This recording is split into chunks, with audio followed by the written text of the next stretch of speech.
Well, welcome everyone. My name is Eric Beerbaum. I teach in the Department of Government here at Harvard. And I'm just so excited to welcome this exciting group of scholars, thanks to the Edmund J. Soffer Center for Ethics. We unified this set of panels around the title Public Action, Private Activities, Theorizing the Tensions of Democratic Leadership and Citizen Action. And I think that what these scholars have in common, besides being kind of a rising stars in democratic theory, is that they pay close attention to not just the features of democracy, but to its bugs. And of course, political theorists are and as have always been hostages to the present time. And the moments we're experiencing. Hobbes admitted it straightforwardly and said that his work was occasioned by our times. And I think that some of the best work in democratic theory can't help but realize that what one panelist calls the erosion of democracy is felt palpably by all of us, really in a global sense. And so too, this applies with leadership, right? A motley crew of individuals can't spontaneously galvanize around a policy, or at least many of us suspect that. Parties have whips, but of course that whipping can become straightforward manipulation and exercises of power. So too with representation. The representative can claim to speak for a people, to claim to speak in their name, and they can abuse that license in incredible ways and become demagogues and gaslighters, as some might say today. And so too, that applies to democracy's powerful ability to offload authority and the work of governance to smaller groups of people. And that has often been seen as a key feature of democratic systems, that division of political and moral labor. But as we'll see with Chiara Cordelli's path-breaking book on privatization, that kind of offloading and outsourcing can produce powerful problems for the legitimation of the state and the sense of agency and agential control of ordinary citizens. So I'm just giving you a tease of some of the panels that we'll experience today. I want to extend my special gratitude to Danielle Allen as director of the center and Yin He, who have made possible this gathering. Special thanks to Emily Bromley and Alex Schilling for setting up this show with incredible detail and making it just run so beautifully as I anticipate. I should acknowledge that these panels do have a common pedigree. They didn't all appear at a certain conference recently, but I like to think that when I went through all the papers and went back to Chiara's book, that actually I think that all the papers here, not just panel by panel, have more in common, far more in common than your typical APSA panel, single panel. So I think that we have produced, thanks to the beauty of rejection, something that whose parts are even greater than one could imagine. So I thought it was only fair to acknowledge the origin story here.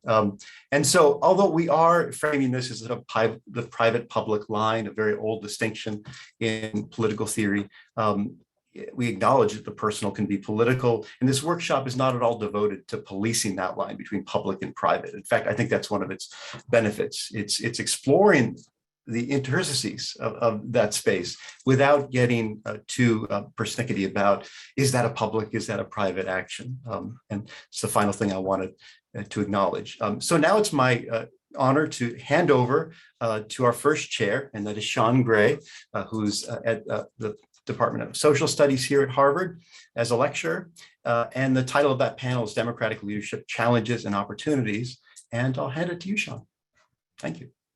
Wonderful. Thanks for that, Eric. And thanks for the panelists for your wonderful papers, and for everybody who's joining us via Zoom for being here today and for logging in.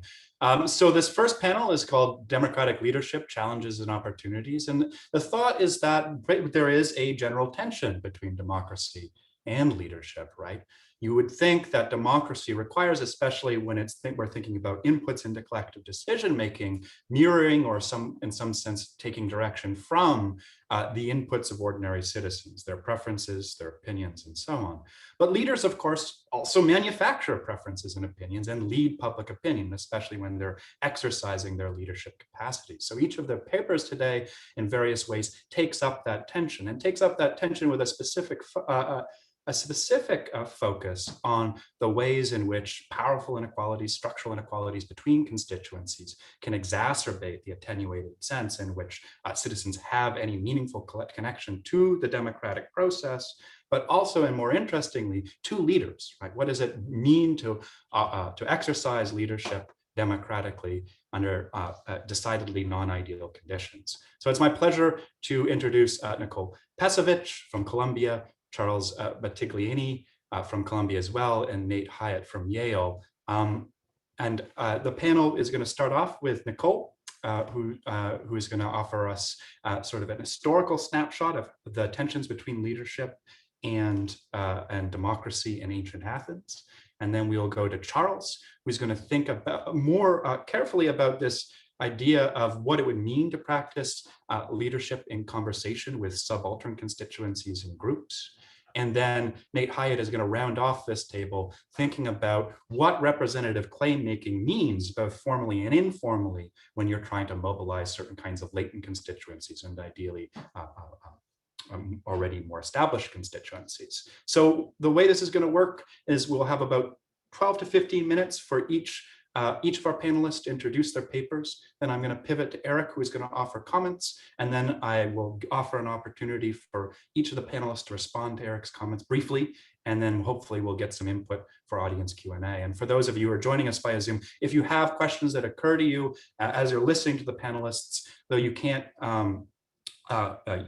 the audio is disabled, you can certainly put your questions and comments into the chat box, and I will be your representative, as it were, and put those to the panelists.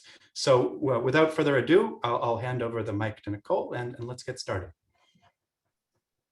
Well, hi everyone. Thank you, Shan, for that wonderful introduction. And I just want to thank everyone who's here for attending, and especially Professor Birbaum for putting together this workshop.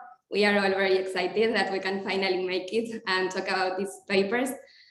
So what I will do is I will divide my presentation actually into two parts. I will start by providing some context on how I came to work on this paper and what role it is meant to play in my larger research project. And then I will briefly restate the main thesis that I present in the paper. So around 8 years ago, when I was in my last year of college in Argentina, I was a member of a small political party in the city of Buenos Aires, Partido de la Red, Net Party. Our proposal was simple. We felt that political elites were too detached from the interests of ordinary people, and we wanted to use digital tools to strengthen the voice of citizens and increase transparency. We created a digital platform through which citizens could get informed, deliberate, and vote. The true novelty of the party was that the decision made by the majority of citizens in the platform was going to be not advisory, but binding. The elected representative of our party would simply reproduce in Congress whatever the majority of the people had decided through the platform. We did not want to conquer the entire city legislature, and we did not run for executive positions. But we wanted to see that there was at least one representative that would vote exactly in the way that the majority of the people would have voted had they been given the chance. Within the Net Party, there were no formal hierarchies and no formal leaders. We used to call ourselves the party members peers, emphasizing the horizontality that characterized our party vis-a-vis traditional bureaucratic ones. But just a couple of months after the emergence of the Net Party, as soon as money came along, informal hierarchies started to arise. Formally, we called ourselves peers. Informally, hierarchies and leadership existed as much as everywhere else. But contrary to what happened in all other parties, the verticality of the Net Party was only informal. We all knew there were leaders, people who had the power to make fundamental decisions in the name of everyone else. But we had no mechanisms to control them because their power was not institutionalized. My experience in the Net Party has largely informed my academic research. At first, I decided to study the theory behind these new digital parties and the ways in which they function in practice. My research led me to conclude that none of them, at least the ones I studied, has actually succeeded in creating a real empowerment of the party's rank and file, let alone the vast citizenry, and all of them ended up creating informal leaders with enormous discretionary powers. The European cases that I studied aligned with my first-hand experience in Argentina. Political parties that are ideologically opposed to hierarchies seem to end up creating even worse forms of hierarchy. At this point, it seemed to me that it was necessary to take a step back and reconsider the theoretical foundations of a democratic regime. Empirically, it is clear that these new digital parties are not producing total horizontality, but instead stronger and more pervasive forms of leadership. Yet the theoretical challenge remains. Why do these activists insist that hierarchy and leadership are problematic from a democratic point of view? Is that true? Does democracy imply, ideally, absence of leadership? In my doctoral dissertation, which I am in the process of writing, I examine this puzzle and argue that democracy and leadership are not antithetical, but at the same time, not all forms of leadership can be considered democratic. A robust theory of democracy, therefore, must acknowledge the role that leadership plays in any political regime and provide the theoretical tools to distinguish between democratic and undemocratic forms of leadership. In my dissertation, I hope to lay the groundwork for what would be a democratic theory of leadership. The paper that I am presenting today is a first draft of what will be the first chapter of my dissertation project. In such a chapter, I hope to examine the relationship between democracy and leadership from a historical perspective. How did the ancient Athenians, who lived in the first democratic regime the world has ever known, think of this puzzle? Did they think, as many seem to do today, that democracy and leadership are normatively opposed? In the paper, I argue that an exploration of democratic theory and practice in 4th century Athens shows that democracy was in its origins never conceived as antithetical to leadership, neither in theory nor in practice. In theory, I claim, democracy was understood as the system that best protects the freedom of equally born citizens. Following Aristotle, I show that in a democratic regime, all citizens can be considered free because they all have equal chances of becoming rulers. Of course, Aristotle readily recognizes that even among free and equal citizens, they cannot all rule simultaneously. Still, in contrast to what Rousseau and others would claim later on, Aristotle and the Athenians did not believe that this practical impossibility implied a fatal curtailment of our freedom. Because we have once been rulers, and because we will probably be rulers in some point in time, we can think of ourselves as rulers even when we are obeying someone else. For the Athenians, the key to freedom was not to eliminate all forms of rule, but to make sure that no one had the monopoly of ruledom. As long as the office of the ruler kept rotating, and as long as there were no permanent rulers, all Athenian citizens would consider themselves free.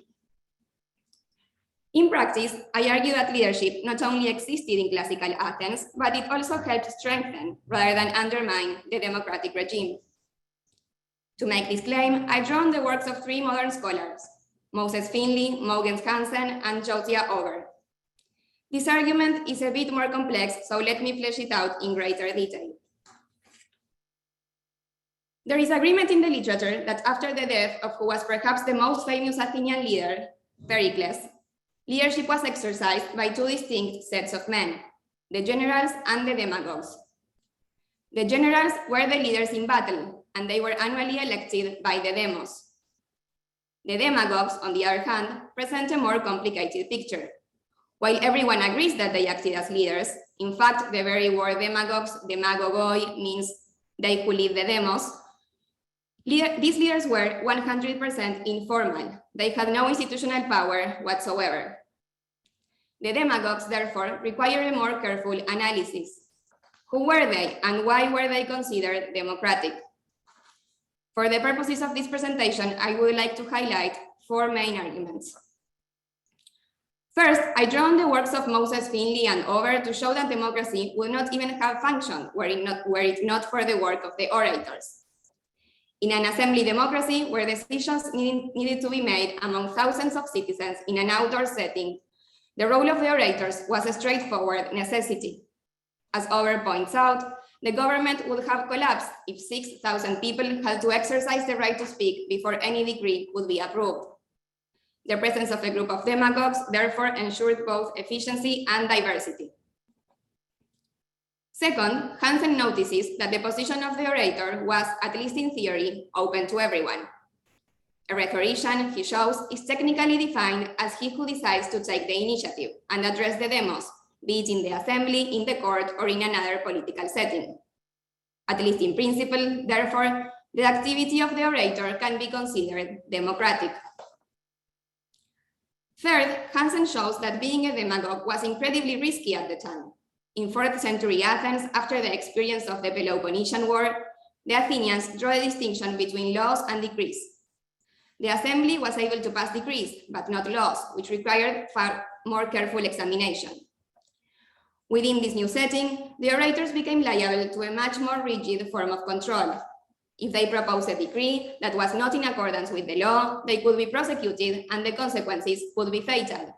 They could face partial or total disenfranchisement. Being an orator, therefore, was no easy game in democratic Athens, and the demos retained an enormous power to control their leaders. Fourth, both Finley and Over demonstrate that the demagogues, unlike contemporary politicians, would never become entrenched in the institutions. As I already pointed out, the demagogues did not have an institutional power base, and therefore they could not form a political class or a political establishment in the modern sense of the term. The demagogue, writes Finley, was constantly scrutinized by the demos, and his condition of leader was re-examined and renegotiated every time he decided to step up and address the assembly. The test of whether or not he held that status, Finley writes, and I'm quoting, was simply whether the assembly did or did not vote as he wished, and therefore the test was repeated with each proposal. Whatever authority the demagogues possessed, Finley and Over conclude, they possessed it thanks to the constant goodwill of the people. I conclude my paper by highlighting that even in its original form, even in the direct or pure form of democracy that was in practice in place in classical Athens, leaders were necessary and even valuable. Important differences remain, of course, between modern and ancient democracy, and the Athenian example cannot provide straightforward answers for our current challenges. But if the Athenians, who were arguably the ones who most closely realized the democratic ideal, did not think of leadership as antithetical to democracy, we might perhaps agree that the incompatibility theory should be, if anything, put on trial. Thank you. That's wonderful. Thanks so much for that, Nicole. Lots to think about there. So I'm going to hand off the mic now to Charles. All right, thank you. So first of all, thank you very much, Eric, Sean, and everyone else that was instrumental in putting this workshop together. I think it's a very interesting workshop, and I'm really looking forward to the discussion. Okay, so I'm going to discuss chapter 4 of my dissertation, but before I'm going to do that, I want to give you a little bit the background of the project, right? So essentially, the project of the dissertation is a conceptual analysis of the idea of hegemony. The idea of hegemony as a form of alliance between groups waging their own struggle against form of oppression. And so this alliance is based on the overlap between, aims to be based on the overlap between these struggles, right?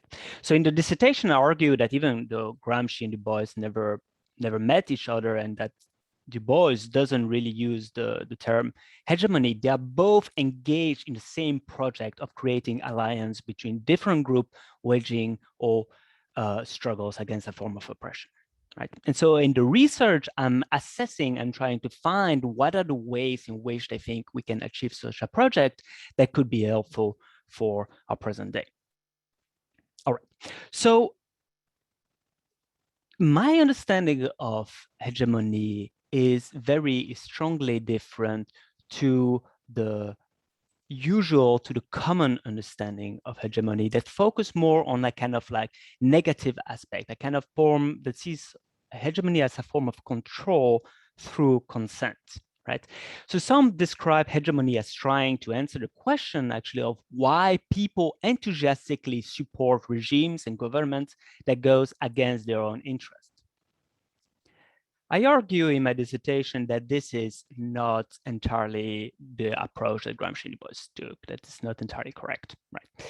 So I argue that ruling groups, ruling class, remain in powers either by co-opting the subalterns, and the subalterns are the non-leading classes or groups in society, or forcing them into passivity. So in the case of cooptation, there is indeed a kind of enthusiastic consent with the rule of a certain class. But that is based on that ruling class has to cater to the interests of the subalterns, right?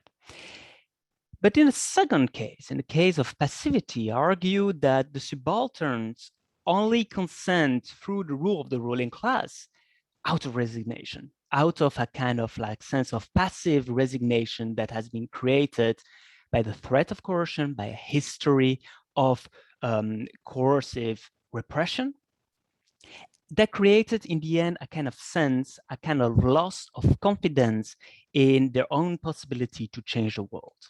Like this creates this narrow, the horizon, the mental horizon about what the world can be and how it can be. And so I'm focusing in this chapter, I'm really focusing on this second group, the second group in the subalterns. And so the essential question, the main question of my chapter is, how can we ensure that a group which has been forced into passivity and a view of themselves as lacking agency is led out of this passivity, but led out in a permanent way, in a way that can restore the trust and confidence in their own agency? To put it in a word of Gramsci, the question is how to create permanent passion. So I argue that this answer has two parts. First, the first part is leadership, the second part is expressivism. So leadership, party leadership in the case of Gramsci and the talented 10th in the case of Du Bois are those that aims to create an organization around a certain concrete plan, around a joint commitment. So those leaders are those that try to sustain a joint commitment. In doing so, Gramsci and Du Bois had two main worries about leadership. One, that they would lack, that the leaders would lack a pessimism of the intelligence. That means that they would underestimate the difficulty of change. And the second one is a lack of optimism of the will, which would entail underestimate the necessity of change. And so they fear that if leaders would lack those two aspects, that would lead again the subalterns into passivity. So what is interesting is that Du Bois criticized both Marcus Garvey and Booker T. Washington, even though they had radically different projects. Marcus Garvey has this kind of anti-integrationist Back to Africa project, while Booker T. Washington precisely has an assimilationist project. He criticized them both on the same grounds, that they would like lead back to a form of passivity, that they promote a form of passivity, even though their project is so different, right? And so now the question is how, on what basis can leaders use to formulate a plan and view of the world that shows both this pessimism of the intellect and the optimism of the will? And so for that, for the question of the ground, there is two possible solutions. The first one is to base oneself on explicit preference, for example, voting. And the second one is expressivism. So I argue that the first option is actually not a solution, right? The problem is that explicit preference is shaped by the context, shaped by what is thought to be possible. But the context is precisely what needs to be changed. What is thought to be possible is precisely what needs to be changed. The existence of the leadership in itself already should change those explicit preferences. So you cannot simply base yourself on existing preference if the aim is precisely to change them. Furthermore, the problem with voting is that the question of Gramsci and Du Bois precede any possible vote, right? Because the question is not about what do we choose between several options. The question is about what those options are. How do you formulate them? Based on what do you formulate them? All right, so the second answer, the second option, expressivism, is the one that argue they choose, right? So expressivism is a term coined by Charles Larmor, who defines it as the requirement that a political order express our personal ideal, in the sense that the highest ideal must mirror or coincide with what are in general our deepest commitments. And he discussed mostly the German romantic expressivisms of Herder and Hegel, right?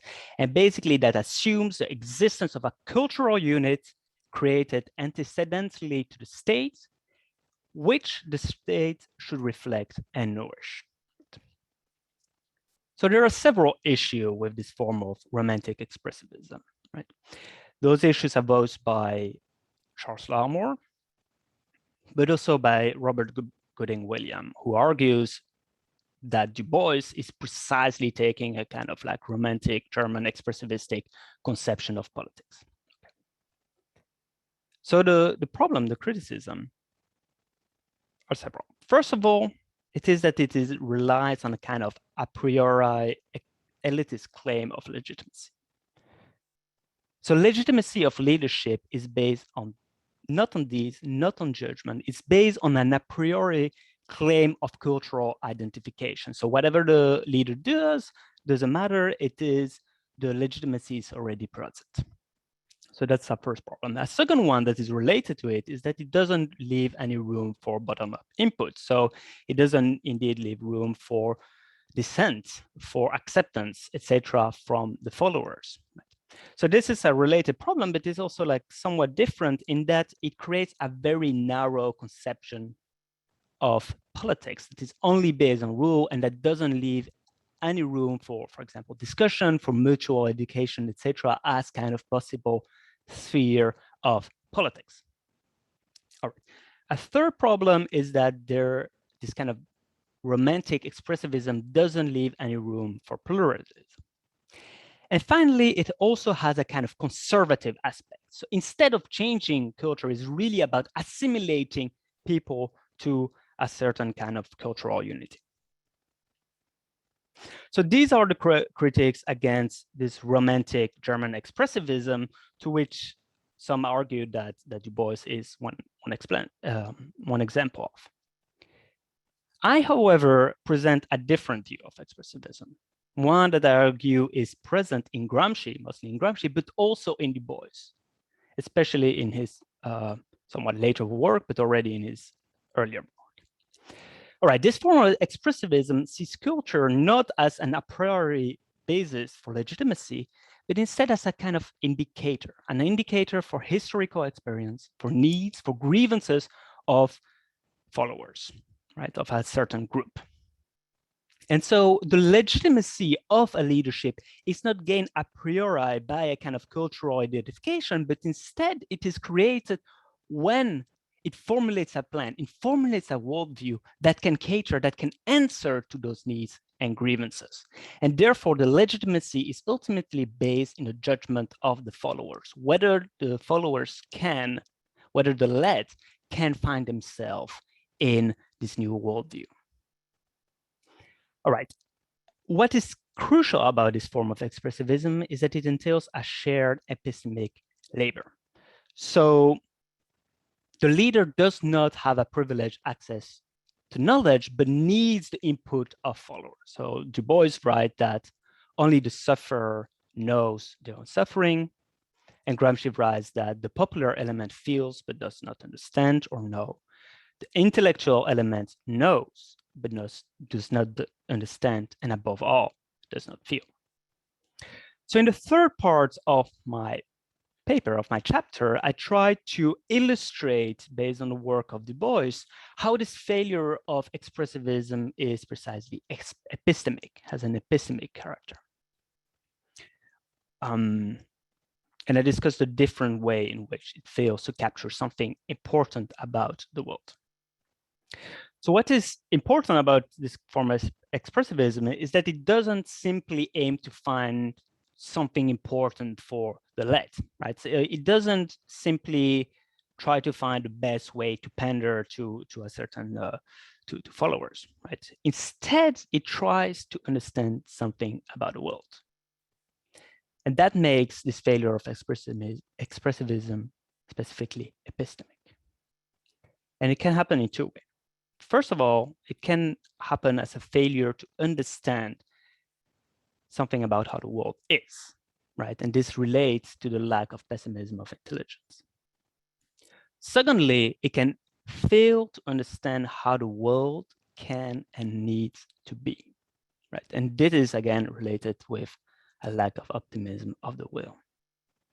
So this epistemic failure, this failure to grasp something out of that cultural element, based something about the world out of that cultural element, leads then to a failure of leadership. It makes leader fail to raise permanently the passion of the followers. And so what is interesting is that again cycles back into epistemology, in that not being able to raise a permanent passion, not being able to raise the passion necessary to bring a plan to fruition, fails to negate a false view, a problematic view about the world, namely a view about the world and the subalterns, a view that the subalterns lack agency, and a view that the world is unchangeable. It fails to negate that false view. And so to conclude, this kind of conception of leadership that Gramsci and Du Bois bring forward is bidirectional. It requires inputs, it requires discussion between leaders and led. The leaders need to bring a plan, a worldview, need to express a worldview that is based on an epistemic privilege of the led. All right, thank you very much. That's wonderful. Thanks so much for that, Charles, and lots absolutely to think about there, and a really nice highlighting of the tensions between leadership and latent constituencies. So to think more about this tension, we have Nate Hyatt, who's going to round off our panel. So Nate, over to you. Great. First, thanks to everyone here, and to Professor Bierbaum for inviting us, and to you, Sean, for chairing the panel. I very much appreciate it. I'll do my best to live up to the very high standards set by my co-panelists. That being said, this isn't part of my dissertation project, so I won't give that context, but we'll jump right into it. So the usual account of representation follows the principal-agent model. The representative, the agent, is meant to mirror or adopt the preferences of the principal of those who are being represented. The constructivist turn in representation, by contrast, argues that this bedrock of citizen preferences that can be represented doesn't actually exist. Any given constituency could be represented in a number of ways. There's no single clear preference that the representative is meant to adopt. Instead, representation is both creative and dynamic. This part gets a little jargony, but I'll do my best to keep things as clear as possible, and bear with me. So to borrow Michael Soward's terminology, a maker, or the potential representative, offers a pair of representations to her audience. She depicts the referent, which is the actual physical people who make up the intended constituency, as an object to be represented in a certain way, and herself as a subject who is best qualified to represent or stand for this object. In cases of successful representation, the audience accepts the representations, both of the constituency and of the representative herself. In such cases, we would say there is democratically legitimate representation. So the representative doesn't simply stand for the constituency. She, the maker, offers a certain picture of her constituency, the object, and herself as the best champion of the constituency, so understood, the subject, to a group of individuals listening to her audience, the audience, who come from her territorial constituency, the referent. She wants to define both herself and her constituency in a way that will resonate with her audience and encourage them to support her. Importantly, the referent is separated from the object. The constituents could be defined as Americans, Marylanders, patriots, hard workers, reasonable, so on. And the subject is separated from the maker. The representative could define herself as Republican, nonpartisan, a champion of local interests, and so on. The way that she presents herself and her constituency will determine whether the representative claim is successful. The constructivist turn, I think, is a huge improvement on our traditional notions of representation, but there's still notable gaps in the theory, 3 of which I want to discuss here. All of these critiques relate in one way or another to constructivists' attempts to distance their theories from what Lisa Dish calls the sociological substrate, the real world conditions in which representation can take place. Traditional accounts of representation are too tied to this substrate, such that ideal representation is considered to be a mirror of the actual and already existing preferences of the already formed constituency. This is precisely what constructivist representation rightly challenges, but also where it risks going too far. First, what do we mean by creative? Does the representation create the constituency in an ontological sense, or does it just lead to recognition of a previously unnoticed part of reality? Is there an important difference between the two options? Constructivists acknowledge that potential representatives do not create a constituency ex nihilo. For a representation to be successful, it must be accepted by the intended constituency. To be accepted, it must draw on existing cultural, social, political, and intellectual resources. But then, in what sense is representation creative? If I rearrange a pile of stones, it remains a pile of stones. But if I chop down a tree, process the wood, and create a chair, I've made something new. This raises deep metaphysical questions, which, don't worry, I won't go into here. Instead, I propose that we need to distinguish construction from actualization. There are many, maybe infinite, latent groups in society. The question of which ones are actualized points us toward the agency of actors and the creative elements of representation. But viewing representation as the actualization of latent groups also points toward the limits of representation and the dangers of ignoring the sociological substrate. Representative claims might also appeal to non-groups, in other words, groups that have no bearing or basis in sociological reality, and even force these artificial groups into existence via institutionalization. Moving on to number 2, we have the question of democratic legitimacy. For constructivists, representation is democratic if it is accepted by the intended constituency. It does not necessarily need to be electoral. Soward proposes the idea of provisional legitimacy. So long as the audience has the chance to object to a proposed representation, yet refrains from doing so, the representation is assumed to be democratically legitimate until proven otherwise. But then a representation might be created non-democratically, be institutionalized, and eventually force a group into existence, at which time the constituency has no choice but to accept the reality of the representation. Determining whether a representation is democratically legitimate requires us to consider the sociological substrate, the real-world conditions in which the representation occurs.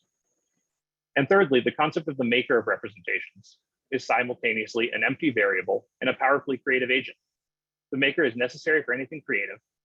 She is the source of creativity, but there is no consideration of where this creativity comes from or whether the social context which confronts the maker restricts, either explicitly or implicitly, the types of claims she is able to make or is even able to conceive. Again, answering these questions requires that we delve into the sociological substrate, of which the makers themselves are a part. To solve these problems, theories of representation must remain connected to real-world conditions. But we want to know when creation is democratically legitimate, which raises familiar problems. Democratically legitimate representation does not simply mirror existing preferences, since it is creative. But it is also possible that the creation of a constituency itself can be non-democratic. The normal standard of democratic legitimacy for representation, the responsiveness of the representative to the pre-existing preferences of the represented, simply doesn't allow us to differentiate between the two. Yet some instances of creative representation will be democratic and some won't be. We need a way to judge the process of creatively representing and to pay attention to the real world conditions in which this process takes place. I propose that we distinguish between actual or pre-constituted groups, latent groups, and forced or non-groups. Really creative or constructive representation and real democratic leadership involves the actualization of latent groups. To differentiate among the three types of groups, we can appeal to Pierre Bourdieu's field theory.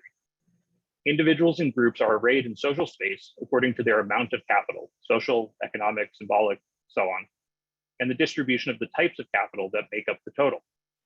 In contemporary society, it is largely economic and cultural capital that is determinative of one's position in social space.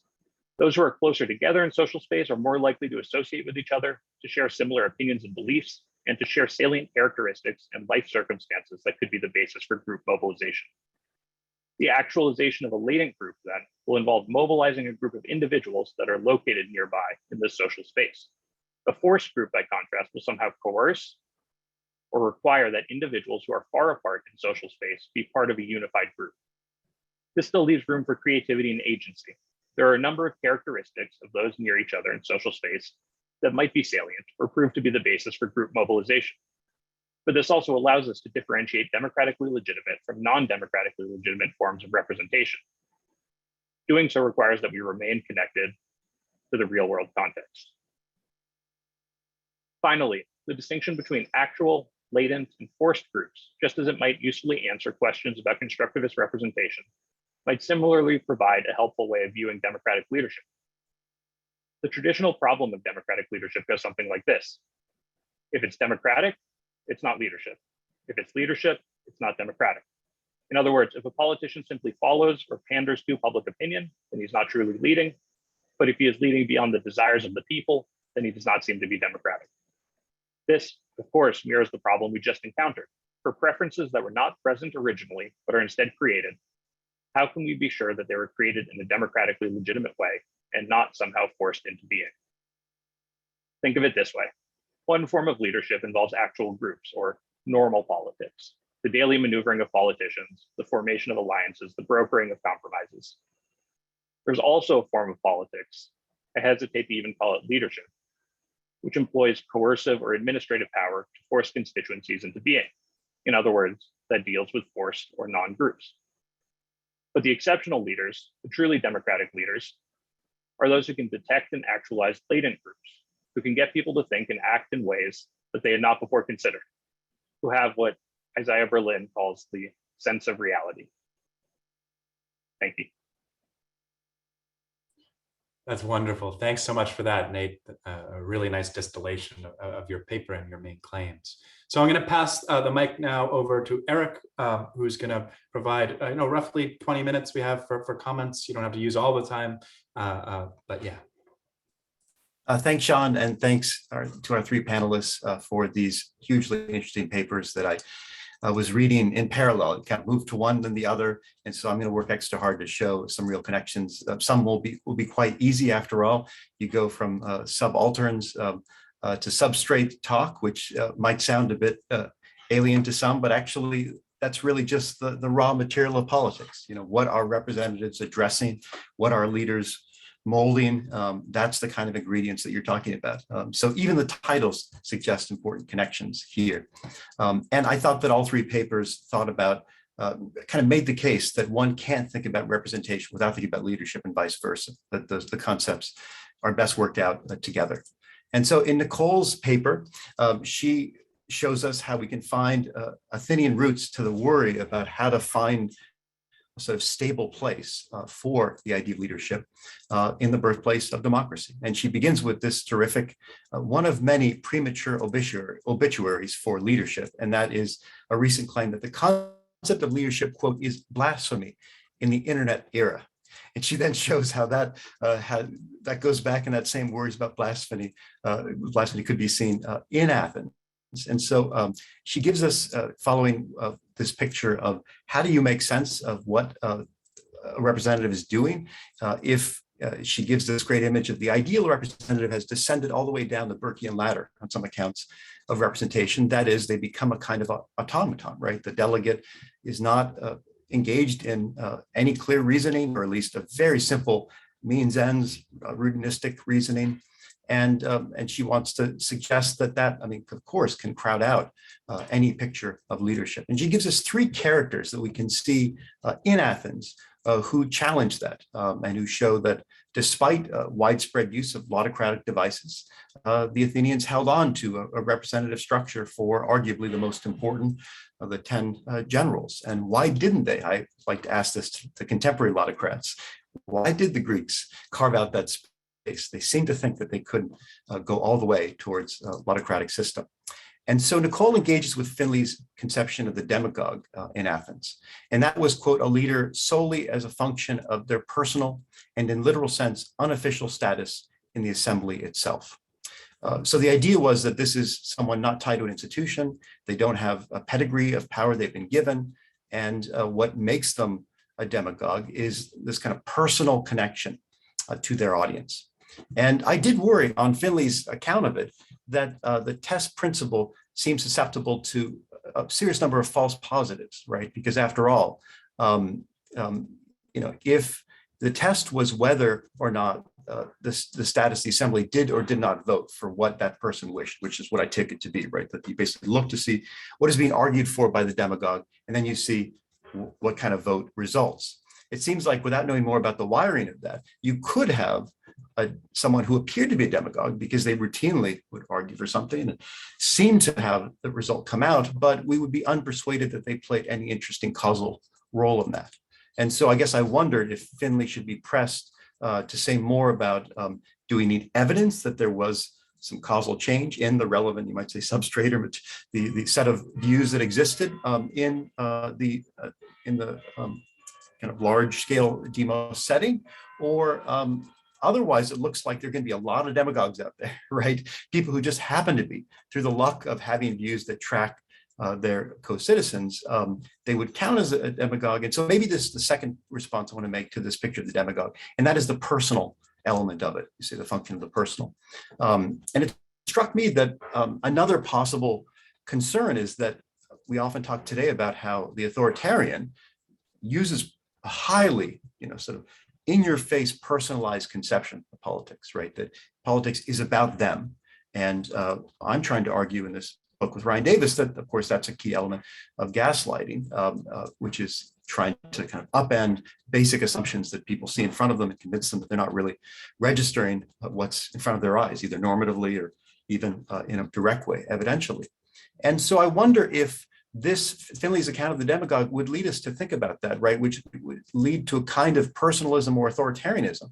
And if an account of leadership is so lopsidedly personalized, it might brush up against the idea of being democratic leadership. Now that may be the point, right? That's why we're going to call them a demagogue. And as you say, Nicole, in your paper, that's not a term that was used regularly, even though it's one that Finlay finds some foothold in. The second kind of character that we see is Hans's description of the rhetorician, right? This is someone who is constituted by their addressee, right? And because anyone can address any group of people in that setting, and this is an important loophole, later, it could lead to a complete, it could bring democracy to its knees because anyone can take advantage of this right. We'll get to that in a second, but just the structure of this rhetorical character. Importantly, like Finlay's demagogue, they have no professionally provided political power, so there's a sense of being wide open. I can address any gerrymandered group of persons, right? So note ahead, looking ahead at Nate's example in his paper of, someone who's a representative who claims to represent a 24-year-old lefties. And that kind of example of a sort of highly, I would say, gerrymandered group of people that doesn't seem naturally occurring. I take it that this Greek rhetorician could pick out quite odd sets of addressees. And now it may not make sense prudentially for them to do that, but it seems like it would still account for the definition, at least Hansen is working with, of this character. And so I guess I would first ask whether, is there any more constraints on what would count, in which kind of audience I have, if this picture of the rhetorician is entirely worked out by the particular addressee at hand. And then secondly, related to that, is the idea of that is raised by contemporary autocrats. I think in some ways this picture that Handley gives us raises the issue for them, which is when we have people put in office, given power, who themselves don't have a particular set of constituency. They've been put into office by a random draw of a lottery. Then one wonders exactly who are they addressing? Who are they obligated to address? The wiring just looks different in that kind of case. And that brings me finally to the right to address, which very importantly, Nicole notes, is an example where citizens, any citizen can take advantage of this. But as Josh Ober notes, if they did, the system would not work. If they all exercised powers, there's 6,000 of them, it would completely fail. I think it's just such an important point to raise that what you have is an example that we see every day today in democracy. You have these background norms that are often as important as the official right sanctioned in the parchment, and that those background norms are highly abusable. And so this is a great example that Nicole gives of the forbearance of citizens who could be abusing it, but aren't. And I just wanted to ask Nicole to conclude whether when a polity honors that, when they forbear, what do we want to say they're doing? if they're not abusing this right to address in this case? Are they honoring a duty to self? Is that a collective duty that they're honoring? I've been reading Paul Schofield's great new book on duties to self, and I've been thinking about the political analogs to that. And does that mean when we talk about forbearance that we're asking democratic people to honor this duty that they have to themselves as a polity? Is that kind of the background story you would tell? Second, I want to move to Charles' paper. And in this paper, he very surprisingly and powerfully shows how Du Bois and Gramsci are working out what he thinks is a latent conception of leadership, and one that he thinks can be mutually supporting. We can better understand Du Bois by looking at Gramsci and vice versa. And to give the basic structure of it, right, you have leaders who are solving to some extent coordination problems. They don't just corral mere preferences, but there's a distinctive kind of attitude that they're trying to forge. I call those in my work commitments. I think they're stronger than mere beliefs or preferences. Of course, most solutions to coordination problems aren't any given member's favorite position. In fact, what that means is that most acts of leadership on this kind of family of accounts lead to results that are second, third, or eighth best, right? That leadership actually never really, in a predictable way, delivers what anyone would take to be the best. That's kind of an obvious point about the solution of coordination problems, but it's worth highlighting to kind of set up this really interesting dance between Gramsci and Du Bois. And so I do think that Charles does suggest that I've done a fair amount of reinventing the wheel in my work on representation, and leadership. But I think that in fact that's a very common hazard that we all should embrace and play with. And so, but I want to say first is to note that in contrast with Nicoles' paper, Gramsci gives us a conception of leadership that is avowedly not personal, not personalized, and of course, as he points out so clearly, lies in the party. And so this is, as Charles writes, in contrast to charismatic leadership, a political party can create permanent passions. I want to ask more about this kind of the underlying political psychology of these permanent passions, because you might think that they are creating them. This is going to go to the next paper as well, or they're harnessing them. You might think to agree they're latent, to kind of fall in the category that Nate's working with. But I think that the more interesting question is the relevant predicate for what are they working with? Are they working with hot or cold rationality, to use a term that doesn't exist in Gramsci's time, but what assumptions is he making about the inability of individuals, Son's party, to change passions? Why, what is it about the institution that is able to sustain what he calls permanent passions? And I take it, what the assumption is, you're appealing to some kind of baseline theory, right? That kind of like when they do in the hedonic accounts of pain and pleasure, right? That we all have set points for pain and pleasure. And so, if we experience an incredible thing, we win the lottery, we very quickly fall back to some kind of baseline. There's a lot of research on that. In fact, a lot of people win the lottery do much worse later and don't live very good lives. But I think there might be a parallel here that's being offered with the account of passions, right? That the reason why you need these parties that are kind of churning and fostering and supporting a set of passions, however pre-existing they are, is because you're assuming there's some set point where they fall back to.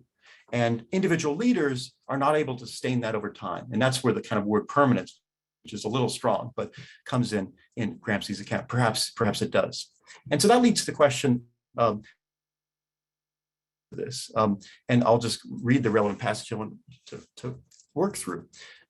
You say, to put it bluntly, the aim is not only that leaders can say, you should want X, Y, Z, but also what are the issues with X, Y, Z that make you like them? And then you say, I read their expressivism in such a way because they see judgment of the lead as the final arbiter for the democracy of a plan. And so here it strikes me that there's an important parallel that Gramsci and Du Bois have, and that is that they're starting with negative materials. The raw materials, the kind of substrate, you might say, of individuals they're working with, they're starting with what do they object, what do they resist, as opposed to asking what do they constructively point us towards. Now that's a known technique in political theory, right? Rawls cites Lincoln, if slavery is not wrong, nothing is. Working from the negative is something that Amartya Sen recently has argued that we fundamentally should and must do. And I wonder if there's a particular argument in the case of representatives, and in this case, kind of representative leaders doing this, right? Starting with those negative rejections that they share. And that then sets up the core move of the paper. I'm just kind of setting it up.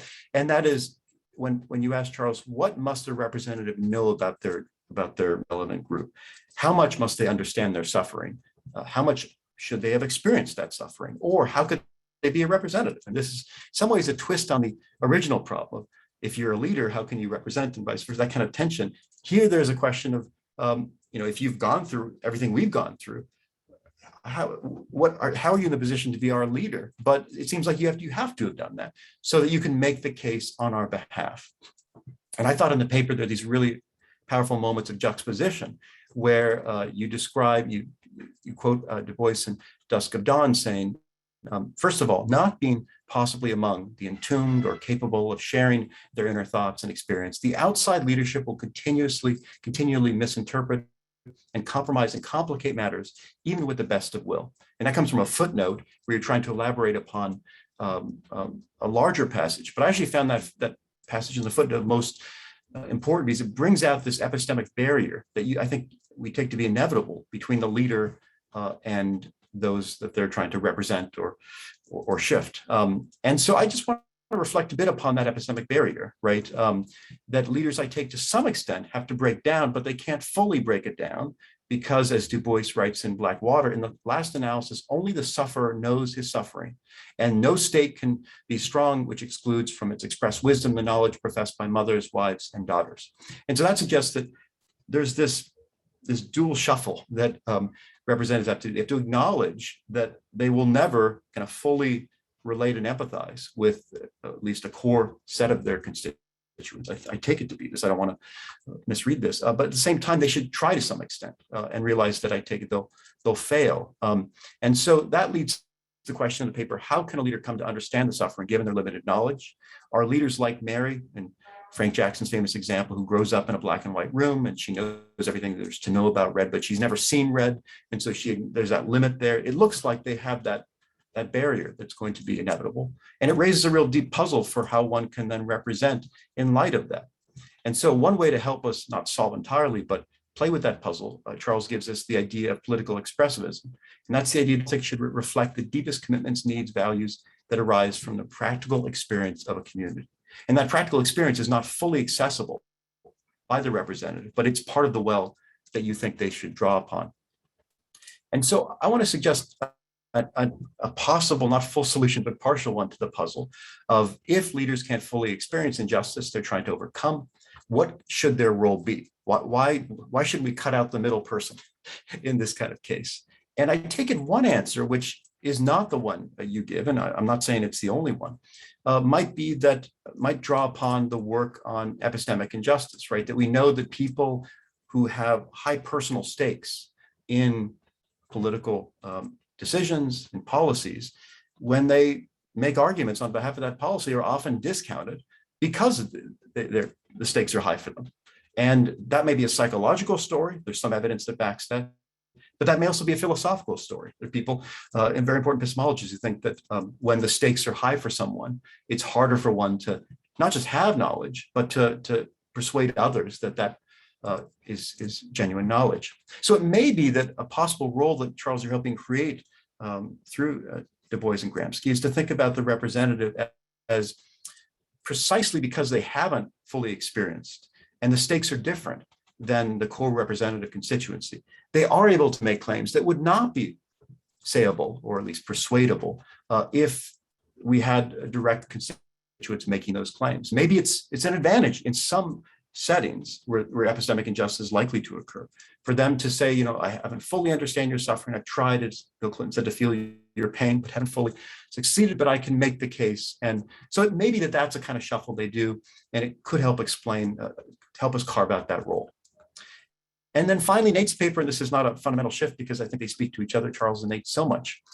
And of course, Nate's forcing us to think about the raw ingredient politics, the bedrock, but as he notes, the constructivists come in and say that there is no bedrock. That's the extreme constructivist view, that there's this de novo creation, this profound act of creativity that representatives have. And of course, at that point, what's interesting to just notice a footnote is then the line between representation and leadership seems to break down really rapidly. That, I mean, the kind of pure constructivist is liable to construe representatives as kind of freelance authors who are given such raw material, if you want to even call it that, that they can produce what they'd like. And I think indeed we've seen the real stretching of that in the past 4 years, where we thought it was about party queuing and you could flip voters' views based upon party deferral. But in a highly personalized politics, you can get, it seems, citizens to change their views back and forth in ways that suggest there weren't beliefs at all, right? That they're just kind of attitudes. That seems to feed into the constructivist narrative. He wants to intervene and say, even though that's an improvement, what's missing is that the constructivists they don't get something for nothing. There is material there, and we have to conceptualize it in the way that he gives us these three categories, so kind of pre-made or existing, latent, and forced groups. I think it's a really useful frame to think about what a representative is doing. And this is where Nate gives us the stock case of, if I claim, he says, to represent a group which shares objective characteristics, this 24-year-old lefties, but the objective characteristics are not salient enough to form a coherent group, what am I doing? And I wanted to kind of put in conversation this view with Wendy Salkin's work on informal representation, because she gives us a set of conditions for uptake, that I think might be useful here, and that track what you describe, Nate, in the paper as actual acceptance. You say it's far from clear when I can get constituents. I can say they actually accepted a proposal or idea that was made by a representative.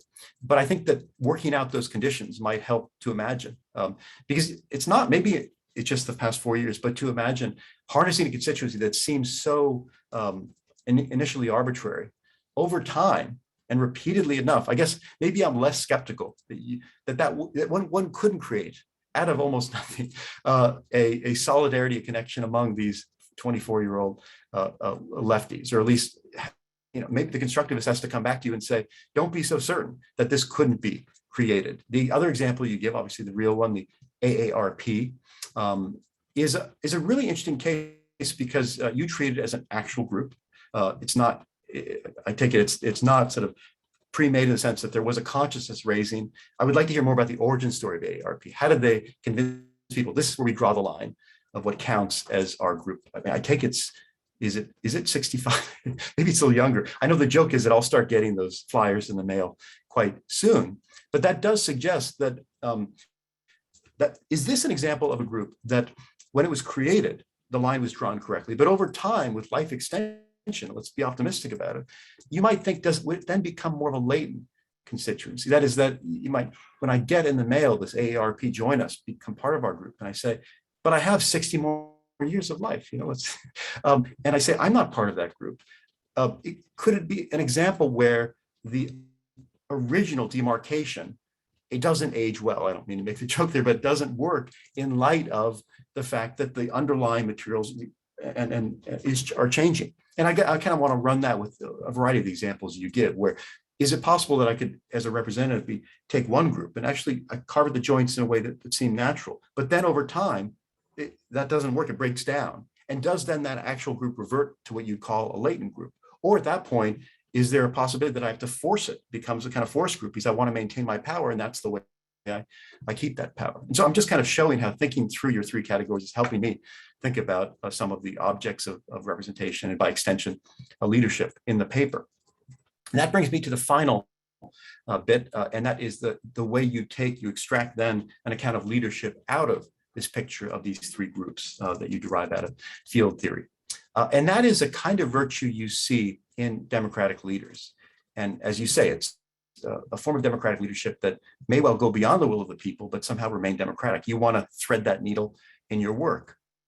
And understandably, you worry that accounts out there like the one I've played with, may have difficulty scaling. And so I want to think about how your alternative can help us. So you say exceptional leaders, truly democratic ones, can detect and actualize latent groups. And you give an example, they get this sense of reality, this Berlinian sense of reality that is so important. You might say they read the room in a particular way. They have a set of epistemic virtues, intellectual virtues. And I thought your account does stress their ability, kind of like John Nash, to see what others can't, right? But I also wonder whether how much work is being done by the ability not just to detect, but actualize those latent groups. What does it mean, I might say, to actualize a latent group? Is that going to involve the mobilization and coordination, which can sound rather quotidian? Coordinating a group is doesn't necessarily involve high ideas. But I guess the question is whether, I'm sorry about the puppy. We close the door, sorry. It's okay, man. Back to Zoom land last week. I was worried that might come. And so the question is, I'm about to conclude anyway, so maybe it's good timing. Whether this is an intellectual virtue primarily, or it's a virtue that's as much intellectual as practical, right? So what is a leader doing to actually make those groups form together and coalesce? Because it looked initially like it's much more on the epistemic side. And so that suggests, to close, that actually you can, I'm sorry, one last time. Let me just get my last point here before, and that you, wait. Okay, I had it, and of course I lost it. And that is that, okay, here we go. Okay, here's the last point, which is, can the accounts of coordinating and mobilizing politics play well together with the idea that leaders have this particular virtue? And it looks like they can work well. We might find peace among our accounts, but I should stop it at that, and I should also apologize. Thank you so much. I think your puppy has exercised my prerogative as chair, which is great. So thank you for that, Eric. And so what I'm going to do is I'm going to invite each of the panelists. We have about a little less than half an hour now for group discussion. So I'd like to do is, if you'd like to respond, I'll give you maybe like a minute to respond to some points, or at least maybe, let's say the single biggest point to your mind that you want to just put on the table. And then what I'd like to do is form a bit of a constituency, exercise some leadership, and get some Q&A from those of you who are joining us via Zoom. So if you have questions, now would be the time to put those into the Q&A chat box, and I will be your voice and put those to the panelists. So why don't we start with Nicole, and then we'll go with Charles and Nate. Yeah, just 1 minute, sort of, just to collect your thoughts and maybe respond very briefly to Eric. Well, thank you so much, and thank you, Eric, for those wonderful comments. And I think at the last minute we got a clear example of the, porous borders between the public and the private that we were talking about before. So I'm glad we said today we were not taking them as fixed. I will say a few things about the great comments that Eric gave, and then actually I have 2 questions for Charles and Nate. Perhaps I will do that later if there is time, so I give them all the chance to talk.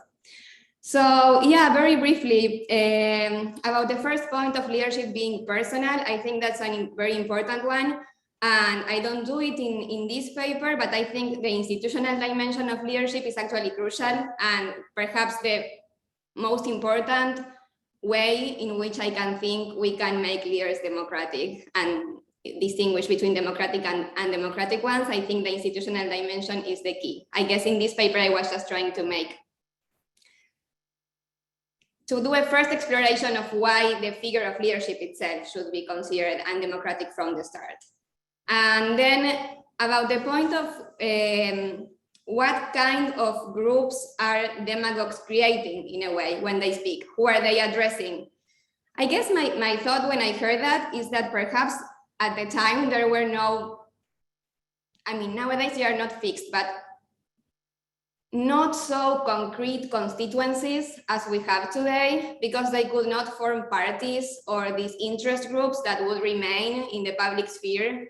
I'm not saying forever, but for a long time. It seems like it was much more malleable and they kept changing. So I will think about it, but I don't think that the demagogues were addressing a specific constituency every time. I'm not sure. It's a good point to keep thinking.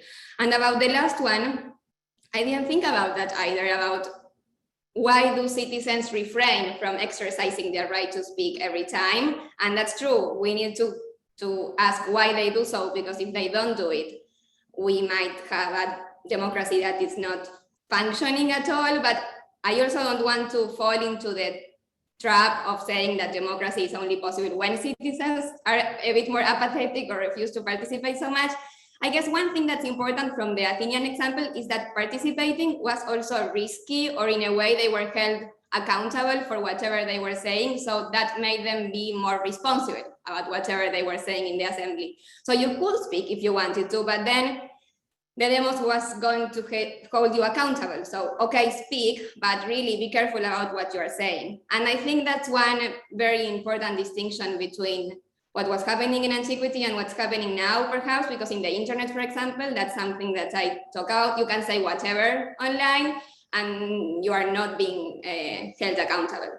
So I think the responsibility part might be an important thing to consider when we discuss why citizens choose to engage or not. And I don't think it's a bad idea to make citizens be responsible for whatever they are saying in public. Hopefully not ostracism, though. No, ostracism. I'll go it over to Charles. So Charles, just a minute or so for some. Yeah, thank you very much for these questions, for these wonderful insights. I think exactly like this kind of inevitable barrier that is like kind of the clue. Like so basically the aim is at the same time that leader is close and detached from the constituency, from the followers, because if it's too close, if it's too embedded, it is in this kind of like sense of passivity. So like really Du Bois has like this issue, this tension with like double consciousness on one aspect of like becoming detached, seeing oneself with contempt, etc., and on the other sense, being not seeing any possible way further, right? So it is a question that's always present and that is always there and that can never entirely be answered. And one of the ways answer is like by including people, it's by not having one leader, but having several and all those kind of things, and by creating the party, which has like the discussion and like this kind of back and forth. The other point about this baseline theory about like kind of like this permanent passion. So Gramsci really thought that with the demagogue, and that relates to like Nicole's point, with the demagogue, with the charismatic leader that inflames the passion very shortly and but then people start to think and then don't do anything, right? And I think really the problem for it is really like the kind of like difficult balance is to find a point where you do act, you do have this passion, you do move, you do something, but you don't do anything. You don't just do the spontaneous like attack against like more powerful enemies, right? So it's like on the one hand, you need to find a form to be active, to be agential, and at the other hand, he is, and Du Bois is constantly aware of imbalance of power. And right, and so if you just like attack without any idea, you end up like Gramsci did, and like many of his comrades did in a fascist jail, right? So it's this both aspects are crucial for the psychological character, but also for the factual, because you don't want to like destroy your own basis, right? So it's Wonderful. Nate, about a minute. Okay, I'll try to be super speedy. So on the first point, I think I would be willing to agree with like full constructivists that everything at some point is represented or constructed. But I think it remains the case that in the present, given past constructions, your possibilities for the future are limited. But your question does point to an important element of how this theory or way of thinking about representation might be applied over time. And I'm not quite sure what that would be, but I think it raises interesting questions. Second, the origin story of the AARP is fascinating. It was a real like do-gooder teacher, I think, and an insurance salesman. And the teacher was only able to get it off the ground because he was able to support her financially and he was able to benefit from it, which, I mean, on the one hand, I think shows the importance of both the sort of intellectual virtue that you were talking about and the ability to organize. And they've sort of pushed the insurance salesman out of the lore of the AARP, but really weird story. And then finally, I think that both, organization and mobilization, that type of skill is a necessary characteristic, no matter the type of the group. Although I think it is more important in latent groups just because you're starting from nothing. Organization is what allows the group to become actual.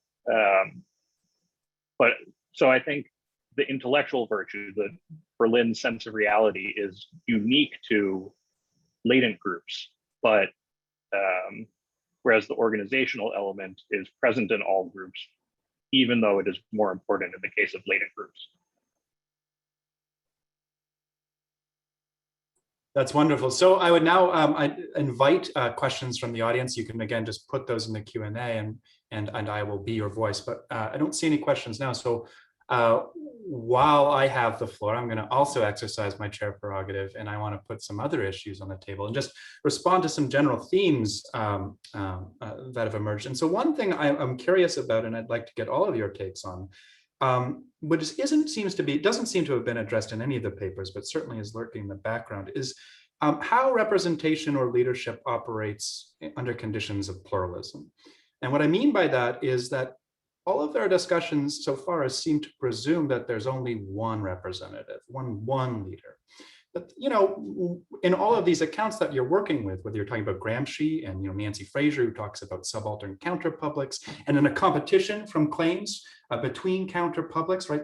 People select into different organizations that represent different aspects of themselves, but also leaders and presumably informal and formal representatives are representing different aspects of a self or competing to acclaim to represent or be the best representative of a self. This also plays out in constructivist theories of representation, right? So Lisa Desch's worry about capture, for instance, where a representative claims a specific aspect or claims a specific monopoly over a constituency, right? I speak for the silent majority or whatever it is countered in that kind of democratic theory, where whether you buy it or not, by the idea of counter mobilization, the idea that there will be other representatives willing to speak up, do the work of denunciation, do the work of counter organization. And there's something profoundly democratic about that checking function. When we're thinking about the ways in which representatives operate and the ways in which we can say combat hegemony, combat capture, and so on. Alternatively, it also changes representatives' behavior, right? Representatives become, as it were, moral entrepreneurs or leadership entrepreneurs. They're looking for ways to pitch themselves as a representative, given that there's going to be competing claims, right? So I'm wondering, how do we deal with, and this also addresses your point, Nicole, where you can think about not just one demagogue, right? Multiple demagogues. So I'm wondering about that, how we might adapt these theories in light of the fact of pluralism. And then a second point is just mostly a comment, which is the way that we're thinking about leadership. So the way that it seems like we're talking about leadership is the leader is either taking a role ahead of public opinion, right? Or dictating and responding to preferences. But what's striking is that that is not how we would teach leadership at the Kennedy School. So what we would teach at the Kennedy School would be what I call adaptive leadership, or what we call adaptive leadership.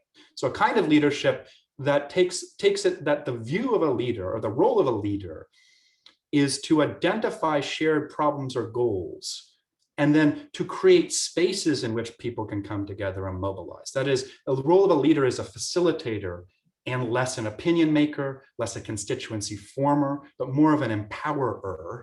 And I'm wondering whether that sort of adaptive leadership role has anything to say in the stories that you're painting about claim makers, about demagogues, and indeed about sort of anti-hegemonic leaders. So lots on the table, and again, maybe we can get some responses while hopefully we're waiting for some audience Q&A. Shall maybe start anticipating the responses. So about the fact of pluralism, it's a crucial question.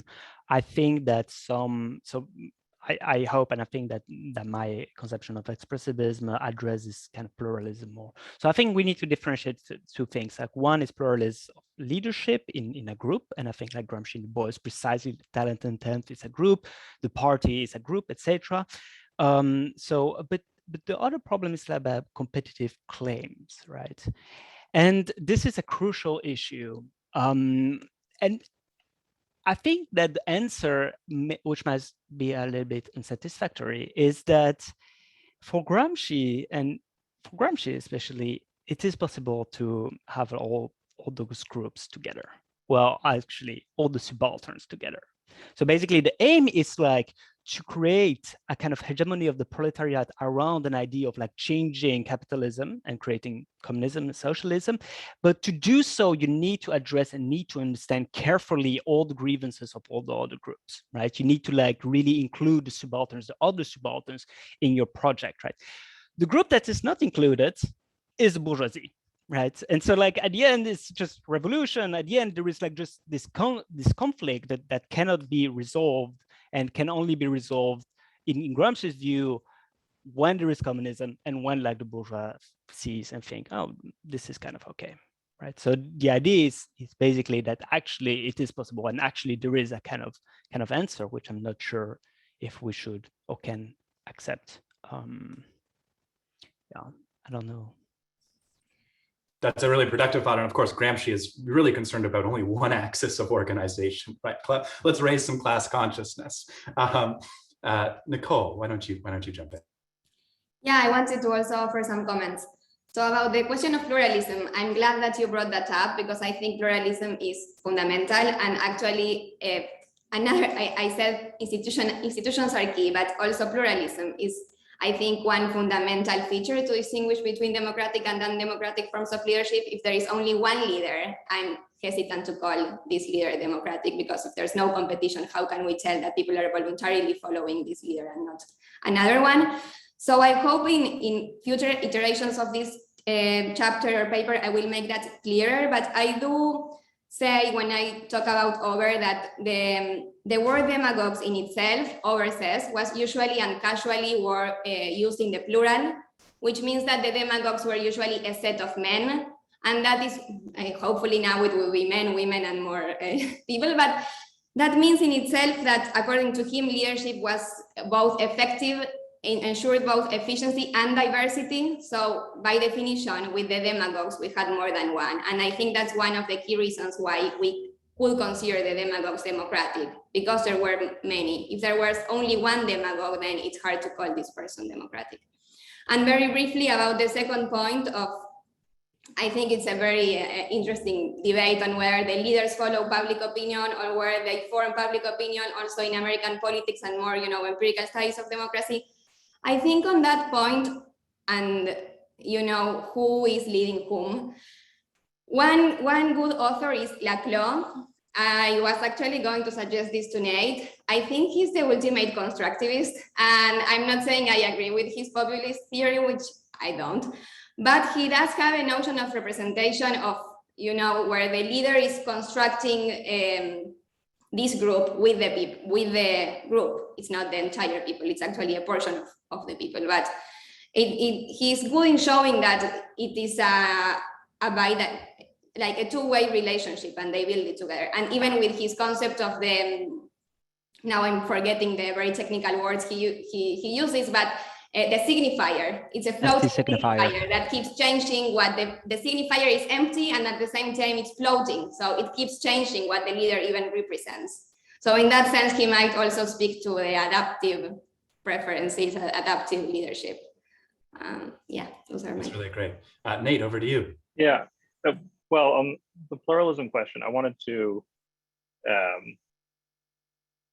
bring up the point in Nicoles' paper that everyone was theoretically allowed to talk in the assembly, but only a few people did.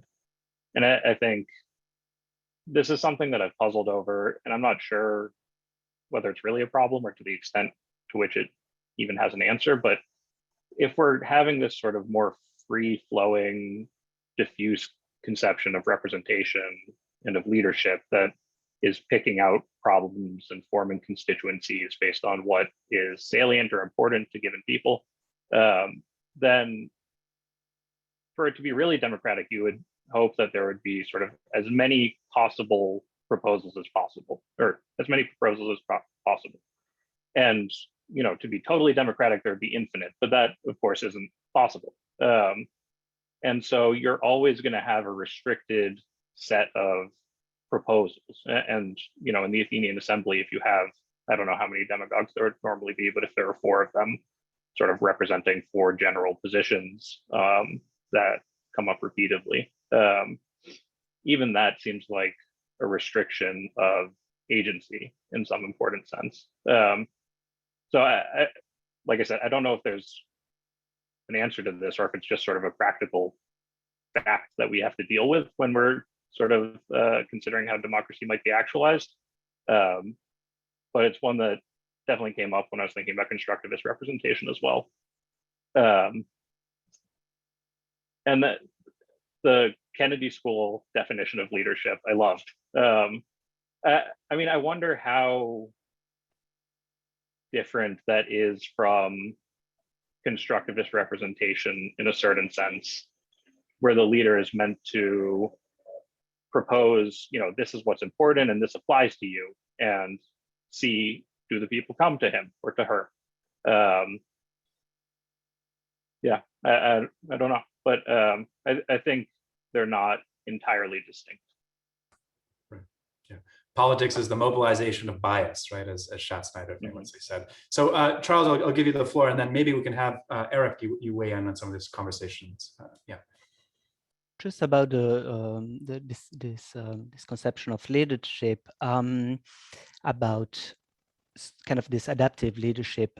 I think one point is that there needs to be the possibility to create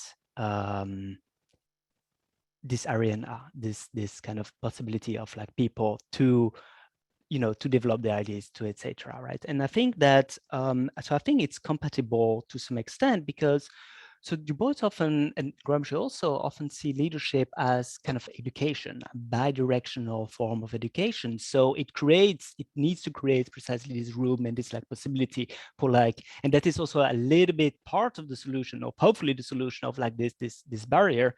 It needs to create a space for like a bi-directional ideas, right? And so like as a teacher, influence the students, but always is kind of like the idea of the students is always changed. It's always kind of different, right? Yeah. Right. And then the aim of the leader is slightly different, right? It's not an opinion so much as it is a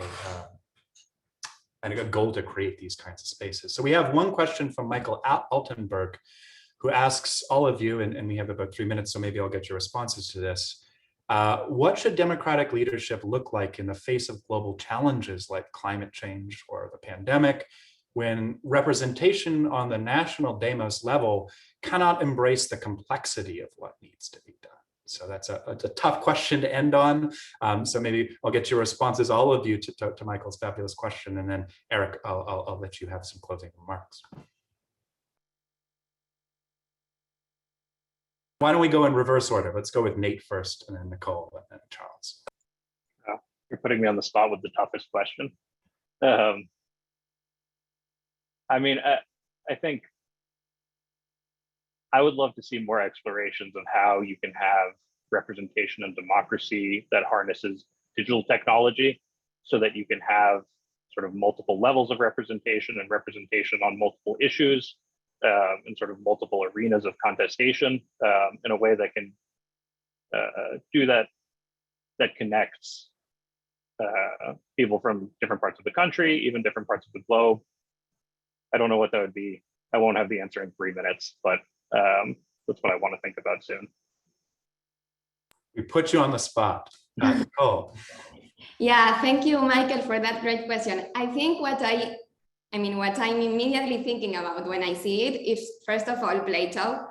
And I feel like this is an old question, actually. When the issues are complex, who should decide? And so on the one hand, this leads us again to the question of technocracy, on like a technician or a democratic leader who is not necessarily competent, because I don't think democracy is primarily about competence. But then I know that also raises the problem when we are in the face of these, very pressing problems. How are we to deal with them?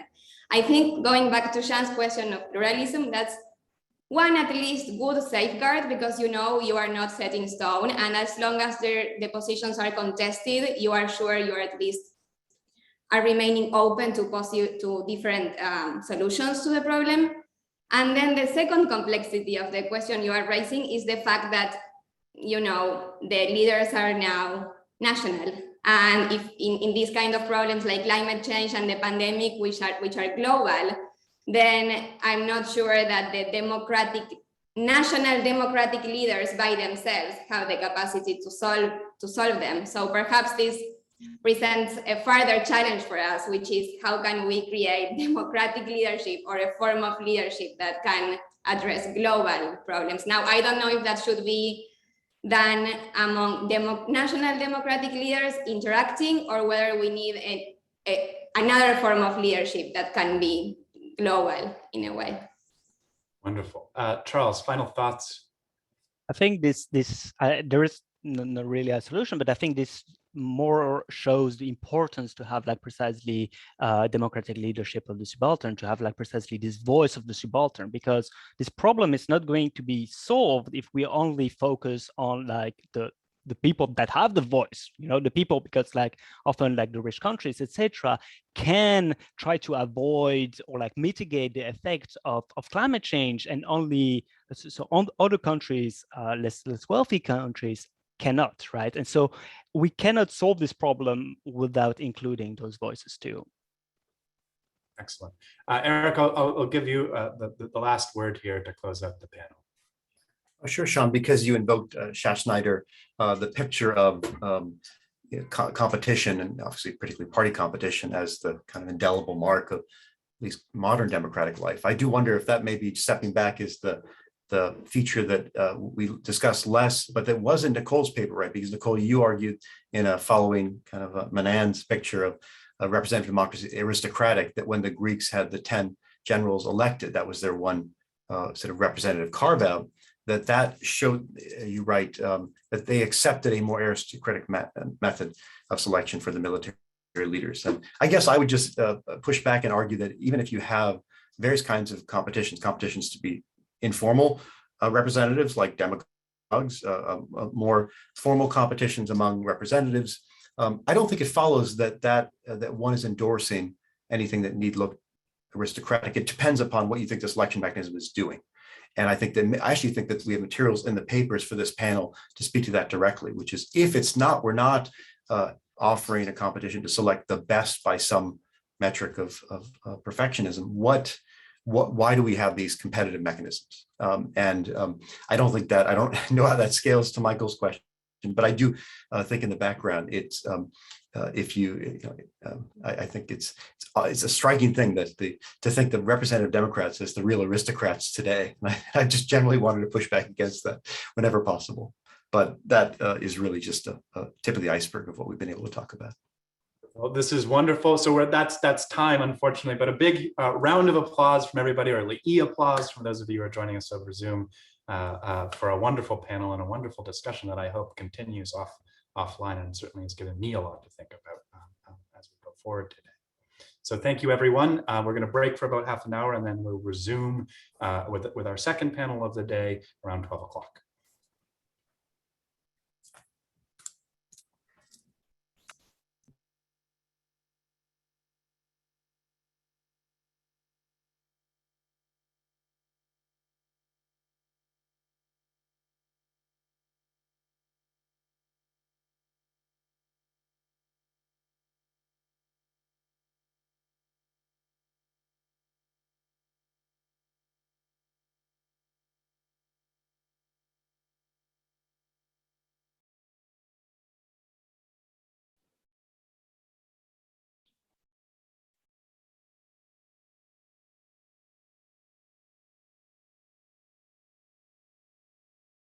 Oh, great. Hi. How's my audio working? Is it all right?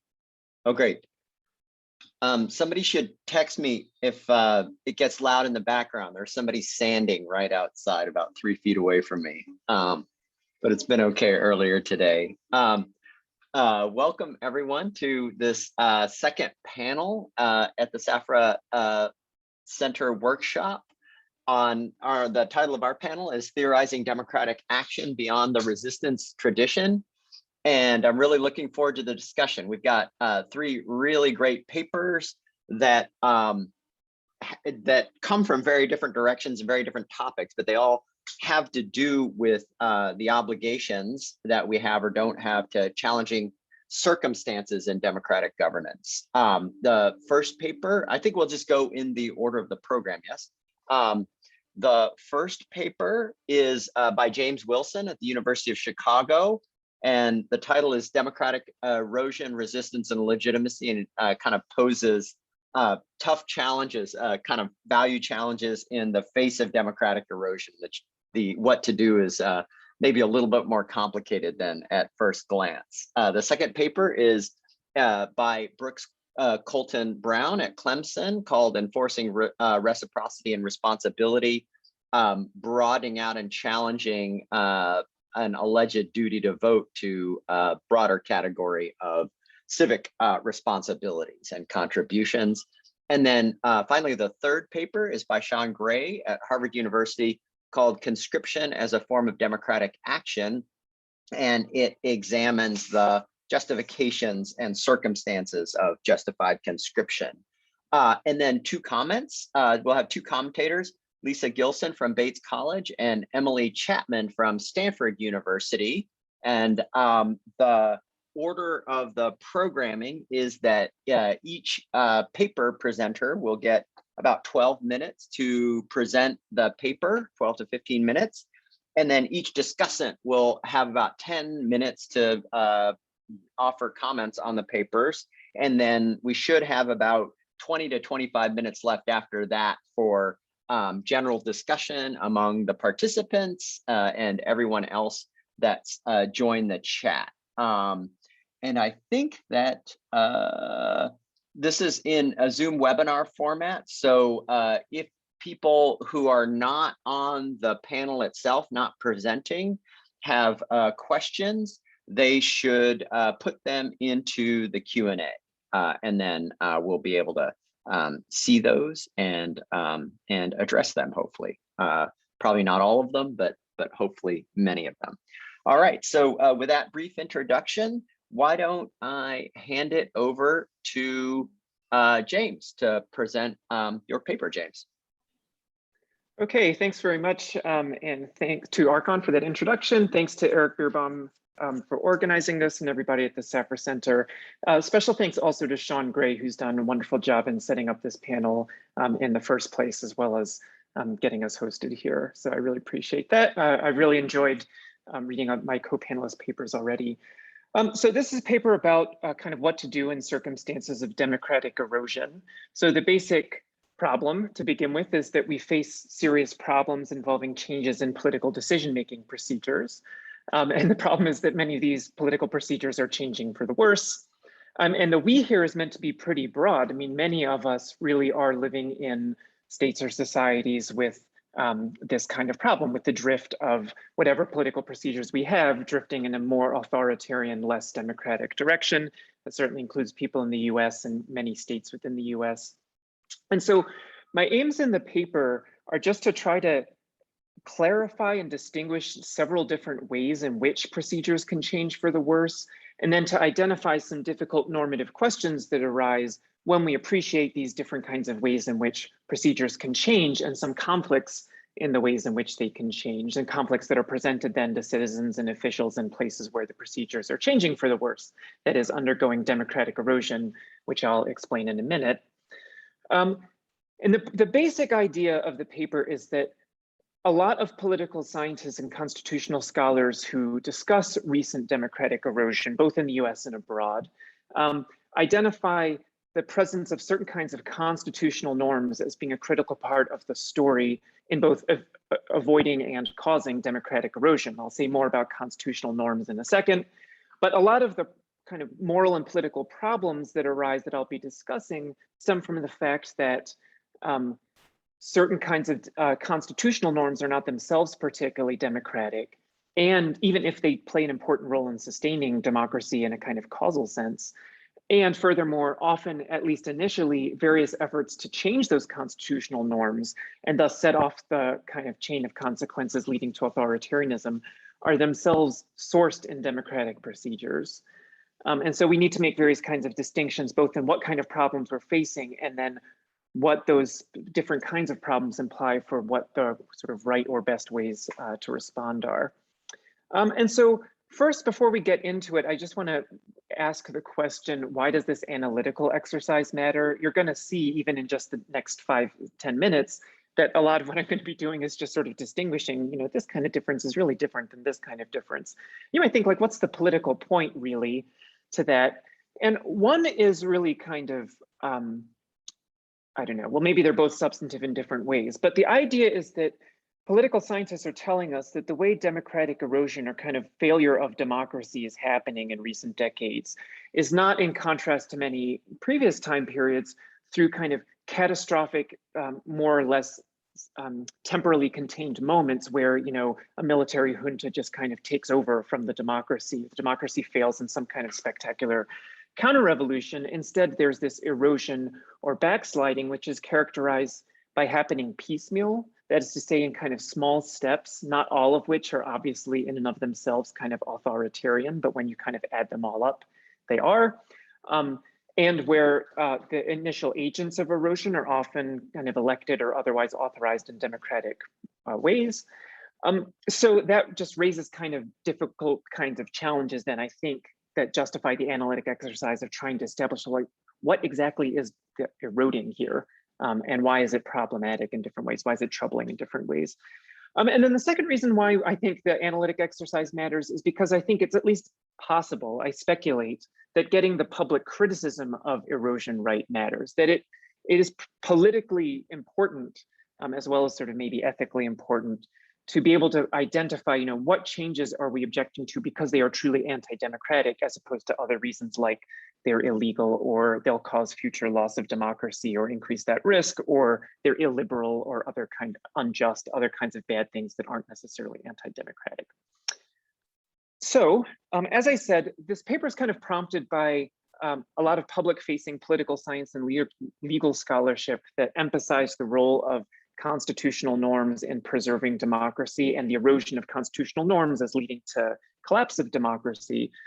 And so I'm going to say, when I say constitutional norm, I mean just any norm that regulates political decision-making procedures that citizens and officials generally do in fact observe. So to count as a constitutional norm, it has to actually regulate the processes, not just be written down somewhere.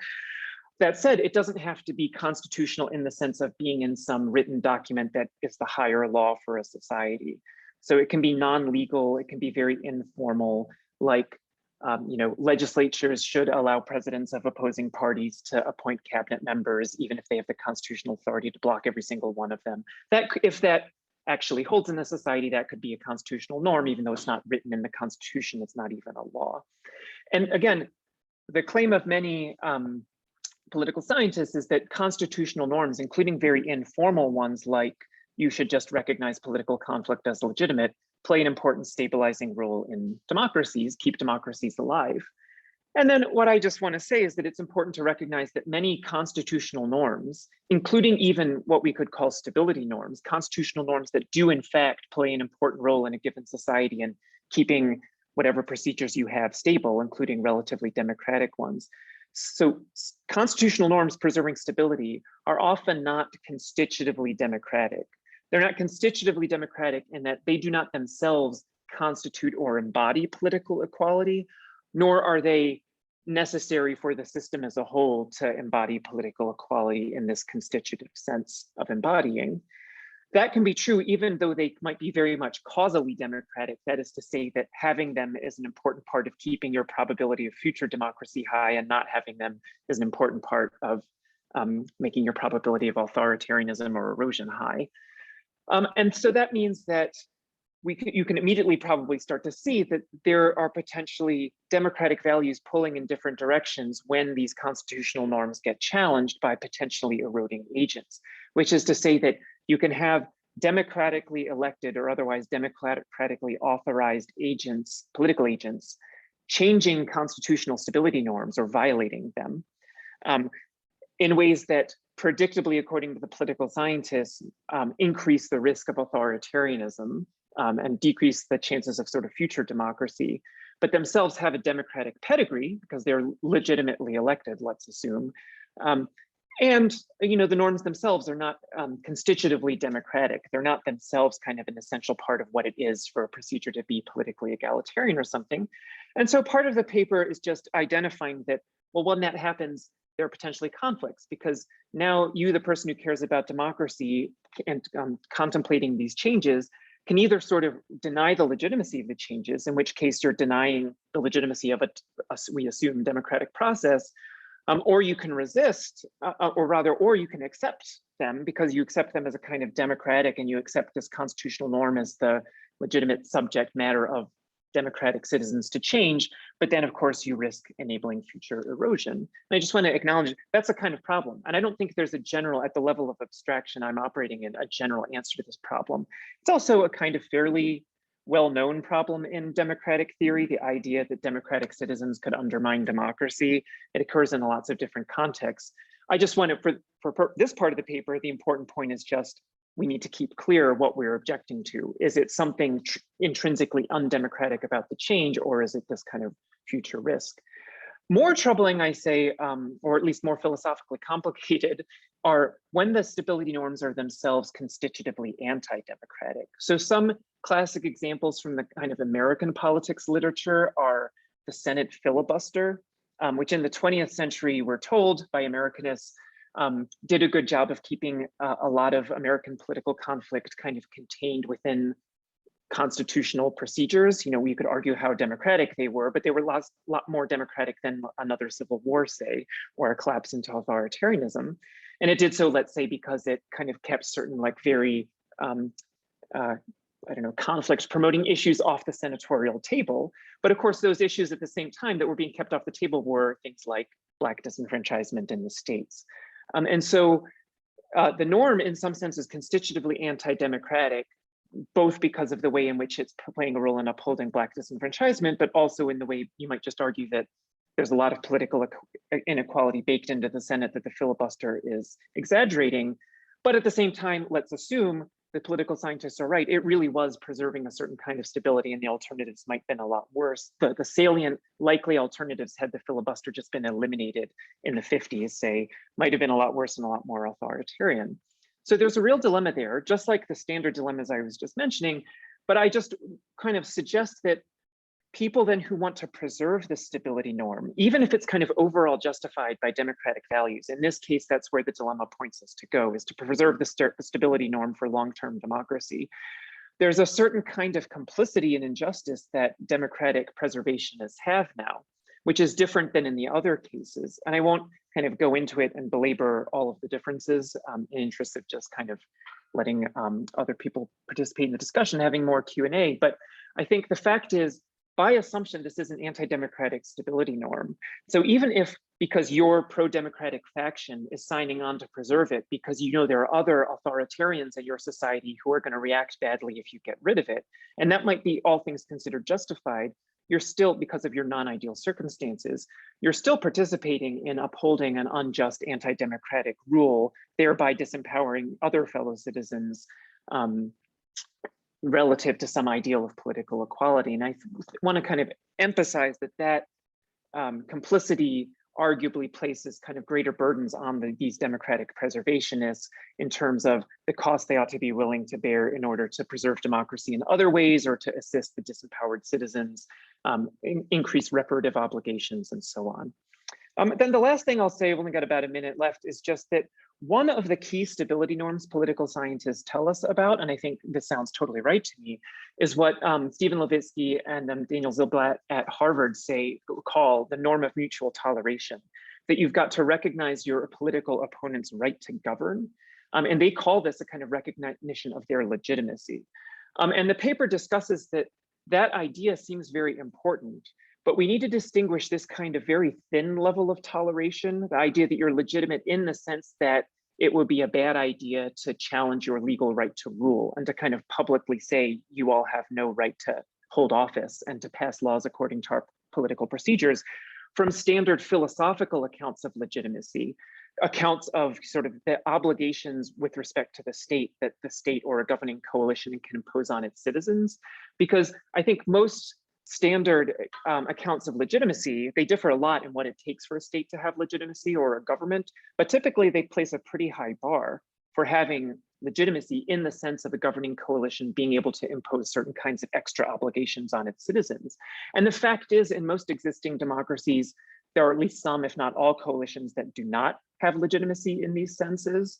And I think it's important for the very reasons that legitimacy is important, usually having to do with freedom and equality of citizens. It's important not to say, when we're saying, hey, everyone, we got to respect the legitimacy of this kind of quasi-authoritarian coalition to rule. That's important, that is genuinely important, but that cannot mean hey, disempowered citizens, it would be wrong for you to act as if you don't have, that this government is illegitimate in a moral sense, and that you in fact do not have certain kinds of obligations vis-a-vis the state. I think particularly advantaged citizens, elites, and officials do not really have the moral standing to tell disempowered citizens, you cannot complain about the illegitimacy of the state in certain particular respects. And there's no kind of moral conflict here between recognizing legal legitimacy in a certain sense and denying moral legitimacy in another kind of sense. Of course, that's not contradictory, but I sort of end by just suggesting there's a real political challenge here for pro-democratic factions, which is there's a real political challenge in, on the one hand, allowing disempowered citizens to complain about moral illegitimacy without having that kind of spill over into powerful officials and activist leaders denying the legal legitimacy of the regime, precisely because that could set off a kind of escalating retaliatory spiral that really does threaten authoritarianism. So I think I'll just end there. I mean, I end by saying, of course, the best way to avoid these dilemmas is prophylactically, by just having a political culture in which there aren't people that are threatening the stability norm and threatening authoritarian changes. But that, of course, is fantasy land. And so I do think it's important. This is really just, I very much recognize the very beginning of thinking about a lot of these very unpleasant situations. And so I just kind of encourage people to join me and help me out. Thanks a lot. That is wonderful, both in presentation and in time discipline. So James, you set a model for all of us. And let me hand it over to Brooks now for to present her paper, Enforcing Reciprocity and Responsibility. Awesome. Well, I just want to thank everyone for putting this together. It's been tremendous already to hear so many of the interesting papers, and I'm really looking forward to more. There's a sense in which what I am interested in talking about really builds on what Jim talks about, and that is to say, I share the view that he describes that many of the most important features of our system are not the ones that are written down in the rule books or formalized often in our discussions of citizenship and civic behavior, but instead are the much more nuanced and complex set of practices and rules that we often abide by in a much more norm-based sense.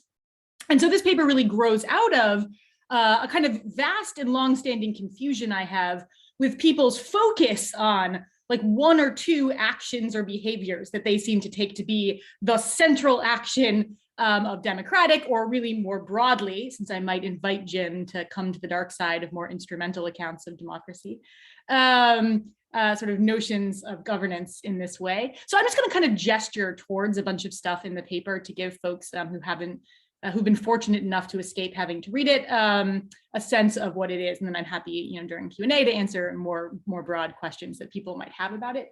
Loosely, what the paper focuses on is the role of voting in our civic obligations.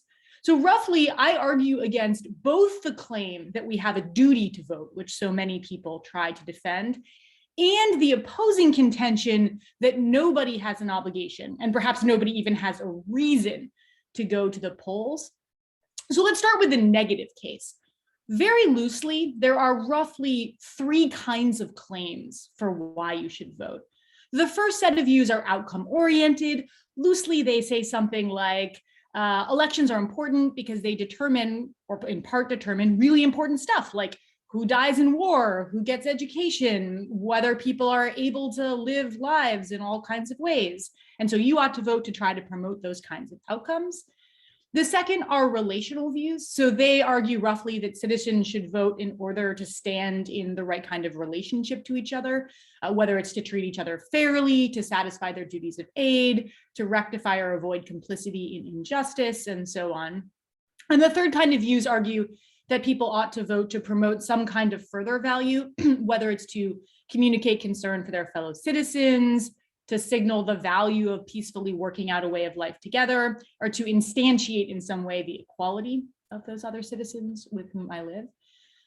And so what I argue is that each of these views suffer from a particularity problem. So even if they can successfully explain to us why there's value in the act of voting, and I think they can, what they pick out as the morally significant feature of voting is not distinct to it. It's a characteristic that is shared with many, many, many different kinds of actions. And so at the very least, what we need, there's a kind of gap between what they argue and the conclusion they often draw, which is that we ought to vote. What we need is a further allocative theory that explains how it is an individual citizen should approach the whole set of actions that share that characteristic. So now let's turn to the claims of voting critics. Those kinds of critics, I argue, draw the boundaries too broadly. And so they fail to notice some of the ways in which voting shares its important characteristics with a smaller set of actions. And so the allocative theory that they hint at is in one that I think is too expansive in its conception of who can get away without voting. Now, one of the things that I note in the paper is that there are lots of different arguments for why someone ought to vote. I'm willing to grant all of those arguments as pointing out really important moral values. And so what we're going to have to do in part is work out allocative theories that are responsive to each of those values. That is, I think, a very extensive project. I hope someone takes it up someday. But I focus here on just one of those accounts, the notion of fairness. And so what I look at specifically are the kinds of claims put forward by folks like Jason Brennan, who suggest that people don't have an obligation to vote, even if we accept these kinds of claims of fairness. So very loosely, Brennan's argument tracks just the kind of particularity problem that I brought up earlier. So he says something like, consider artists, entrepreneurs, small business owners, venture capitalists, teachers, physicians, intellectuals, stock traders, janitors, grocery clerks. Each of these kinds of people, in one way or another, help create the bundle of goods that others in their society receive. And what he suggests is because they do that, because they give things that are good back to the other people in their society, they have satisfied their obligations of fairness to people who do things like go to the polls. And so he says, Larry Page and Sergey Brin, the folks who founded Google, if you have somehow escaped that knowledge, could exercise civic virtue by creating and running Google. Randall Smith of Mesa Boogie, which I have learned is some kind of guitar amplification company, could exercise civic virtue by continuing to make good amplifiers. So that's sort of to take the particularity claim to its widest conclusion. And what I suggest is that this sort of view depends on a particular notion of what it means to treat someone fairly. Namely that when somebody has done beneficial, important, burdensome work to your benefit, you treat them fairly if you give them what I call is a value-added proportional response. Namely, if you give them a return that gives them as much good, at least, as you have received. And I think that this is importantly a mistake. Here's one way to think about it. Sergey Brin and Larry Page, when they run Google, do not end up in the same position that a voter ends up when they go to the polls. Namely, they are way better off for having been the person who did the work of running Google than if somebody else had done it in their place, right? That's why we don't talk about people free riding on being a CEO. You get paid a lot of money to do it. But when you go to the polls, you don't, right? And so you have reason to desire that somebody have done that work in your place and brought about that outcome in those ways. And so, so you end up meaningfully worse off because it was you who did that labor in this instance. And so I think that misses an important characteristic of voting, to think of the fact that you have added value in one instance as the same in those two cases. What I propose is that instead of thinking of fairness as requiring that you give someone the right amount of value, it instead require that you do work on their behalf that is necessarily burdensome to produce value until such point as you have taken on the same kind of burdens that they took on to your benefit. So to put that a little bit more precisely, what I argue is that you owe someone a qualified equal benefit. Namely, you owe them a return such that you have worked to benefit your benefactor at least as much as your benefactor has benefited you, until such point as doing more for them would set back your interests more than the burden that they took on to your behalf. So that will cut out someone like Sergey Brin as having counted just by running Google as having done good for you, even though I think it's important to note he really has done good for you by doing that because he hasn't taken on the right kind of burden. And so he'll continue to owe more until his actions have satisfied that kind of requirement. So that then gives you a narrower set of actions that will be consistent and commensurable with an action like voting, but still a quite expansive one, right? One that's not just limited to the traditional civic acts, since there are lots of things that people might do in things like their corporate roles that will be burdensome. Abiding by some of those unwritten norms that Jim points at really do require people to not take up ways of advancing themselves that they might otherwise be able to undertake. And when they do things like that, they really do take on burdens to the benefit of other people that I think ought to be recognized in the right way.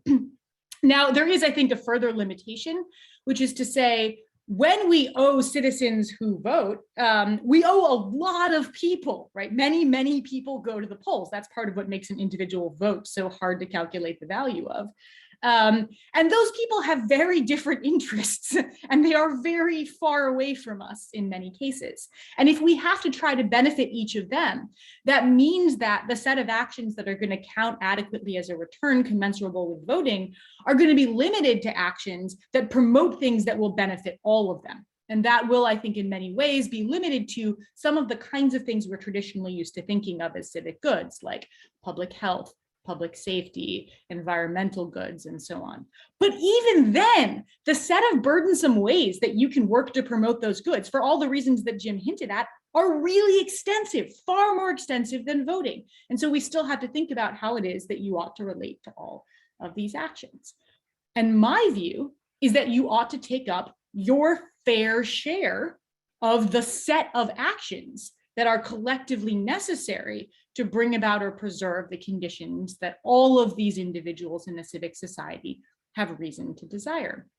Now, the way to think about what constitutes your fair share is, I think, relatively complicated, but very loosely, here is at first pass the kind of ideal image that I suggest. So imagine that we could kind of conduct a network analysis of all the ways that we could combine our behavior to produce the desired level of public goods, given our current circumstances.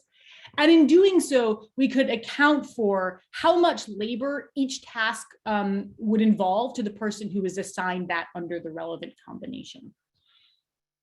Now we could take that map and we could rank it along a bunch of desiderata. The goods that are produced, the total labor that they're involved, how fairly they distribute the benefits and burdens. And there will, I think, at some level be a map that will pursue, that does the best by this criteria. And that is, in ideal ways, what we would have most reason to pursue, right? So at first pass, your obligations would be to do the set of tasks that you would be assigned under that kind of map of how it is that we might collectively work together. Now, there are, of course, a lot of questions about how you then operationalize that feature. So I kind of just want to hint very briefly towards how you might respond to that, and then I'm happy to say a lot more in the questions.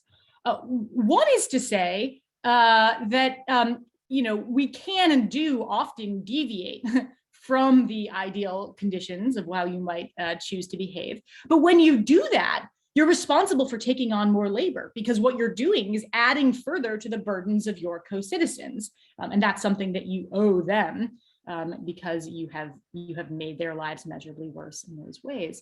But the other is that each of us kind of has an obligation to do our best to try to figure this system out. And one of the, I think, more positive aspects of what this sounds like, because people might sort of be like, oh my God, how do you actually do the math on something like that? Is that we're already doing it. And here's how you know we're already doing it.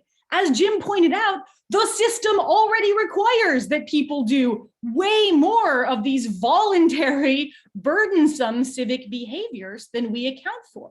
And so I think there's actually quite a positive story, even if we are in decline, of how long we've been managed to chug along with many, many people trying to do their best to figure out exactly what their fair share is. And so I think, given the utter impossibility of requiring everyone to do all the potential qualifying tasks, there's something important to be said about cultivating a disposition and noting that so many other people do, to try to figure out whether in fairness you are actually taking on what it is that you owe other people under a complex system like this. So I'll set aside more of the stuff I'm happy to talk about later on. That is fantastic. Thank you very much, Brooks. I think there will be a lot to follow up then on in the discussion. But before we get to that and the discussants, let me hand it over to Sean to discuss his paper, present his paper, Conscription as a Form of Democratic Action. Great. Thanks, Archon, and thanks, Jim and Brooks and Emily and Lisa. It's great to finally see you all here. Better late than never. So this paper is kind of a departure from my previous work, which is about the communicative consequences of non-participation for democracies. And it's really just a schematic sort of response to two general observations that I think are widely shared probably by everybody in the audience today. And the first is just an observation triggered by the COVID-19 pandemic, which is of course ongoing. And speaking personally, I've been horrified and very troubled by the profound inequities in government responses to the pandemic, not just in the United States, but across many established democracies, and especially in the skewed access to things like life-saving medical services, life-saving vaccines, and the disproportionate death rates experienced by poor communities, and especially poor communities of color. And the second observation is a bit more general and follows recent trends in democratic theory, and especially Jim's fabulous paper, which is that there's a consensus among empirical and normative theorists of democracy that many of the challenges that governments are facing, from rising social economic inequality to political gridlock to the ongoing threats of authoritarian populism, are all in different ways indications of serious institutional failures of collective action, perhaps even collective imagination. So now, among the various mechanisms and reform proposals that we could implement to solving these sorts of endemic collective action problems, it struck me that there is one mechanism with a long-standing democratic pedigree that, for a variety of very good reasons, is almost never discussed in currently policy debates about how to address these various crises of democracy.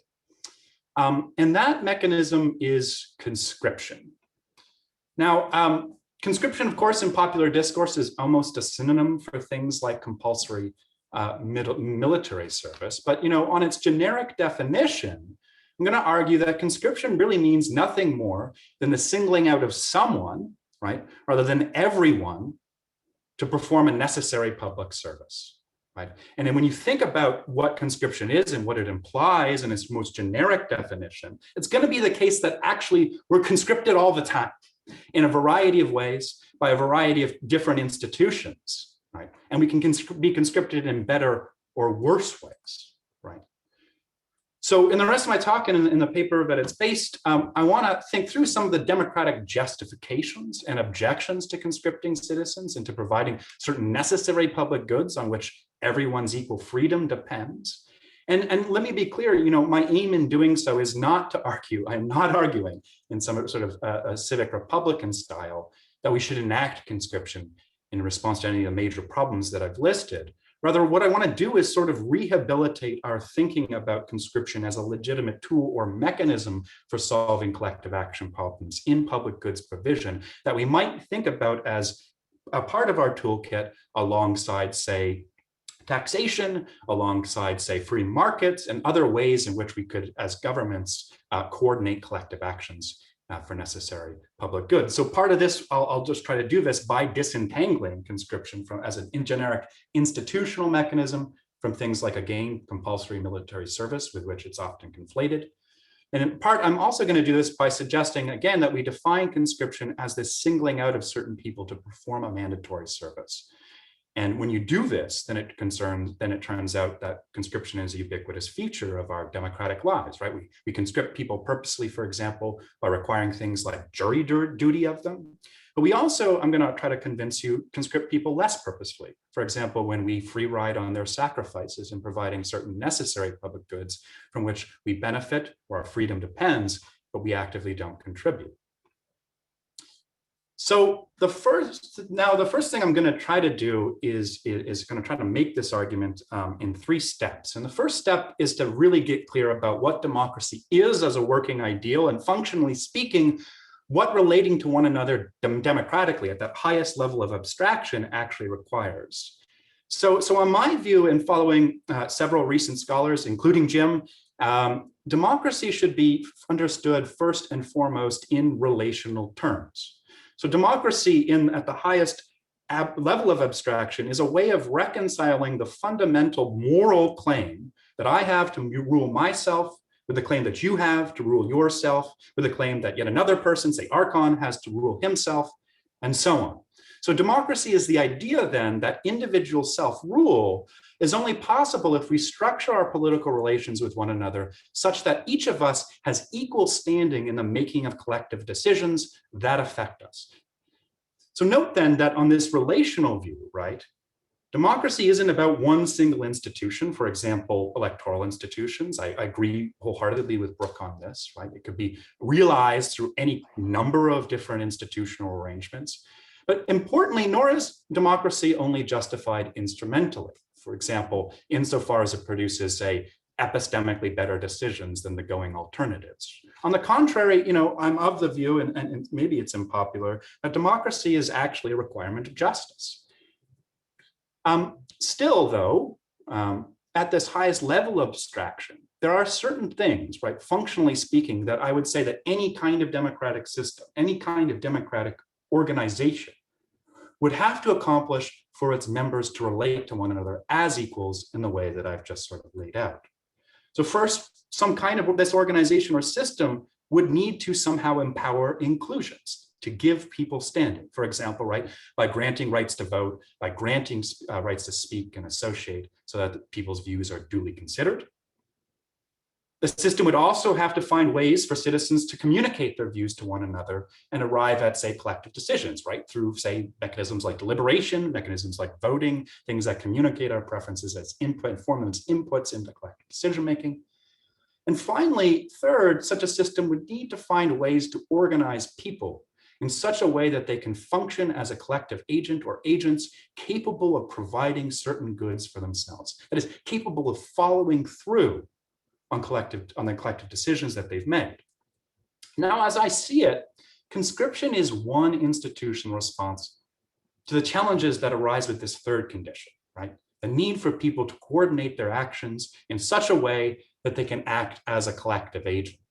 So one challenge to getting people to act collectively has to do with coordinating collective actions on a massive scale, right? Simply put, even with the aid of, say, representative institutions in the administrative state, it is still going to be the case that there are large numbers of people who, for a variety of reasons, some better and some worse, are unmotivated to contribute to a collective action success, and for reasons ranging, say, from apathy to selfishness to perhaps some unspoken opposition and so forth, right? And a second well-known challenge is going to closely follow from that. And that's particularly acute when we think about public goods provision, right? So as is well known, and there's a voluminous literature on this, there are certain basic goods, for example, a clean environment or public health and safety or the rule of law, arguably things also like education, that require the cooperation of all of us in some sense to produce.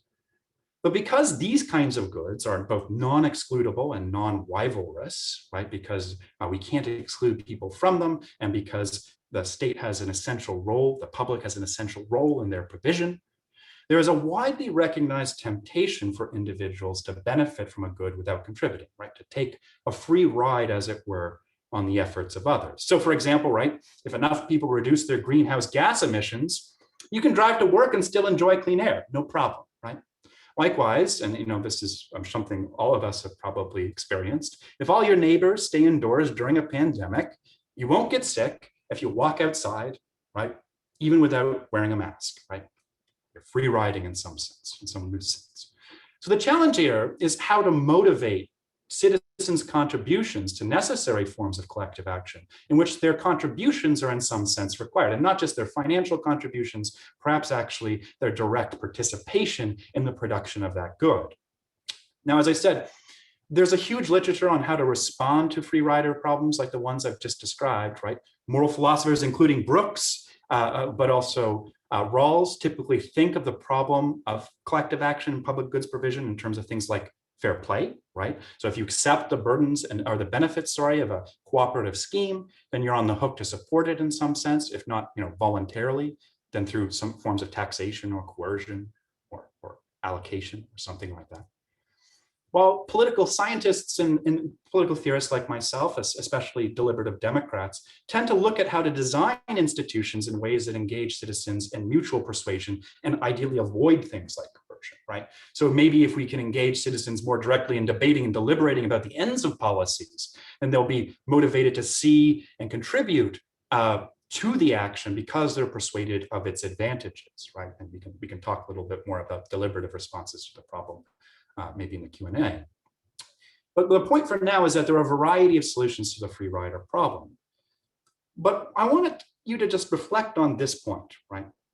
And what I want you to take away from these kinds of solutions is that most, if not all of them, approach the free rider problem as one of how to properly incentivize individuals to opt in and not out of necessary public actions.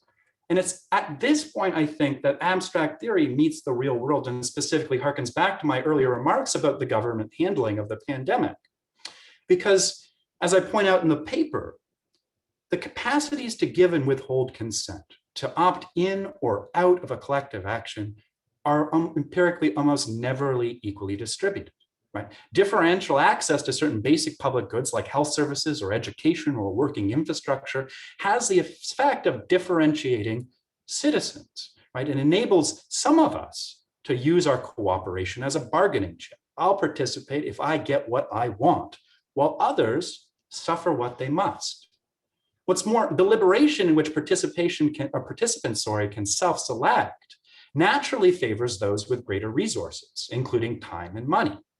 So we shouldn't be surprised to learn then that in most established democracies, the provision of public goods tends to reflect the priorities of the vocal few, who are typically, right, richer, whiter, and not coincidentally, more open to private alternatives should their preferences go unsatisfied, right? They'll just exit.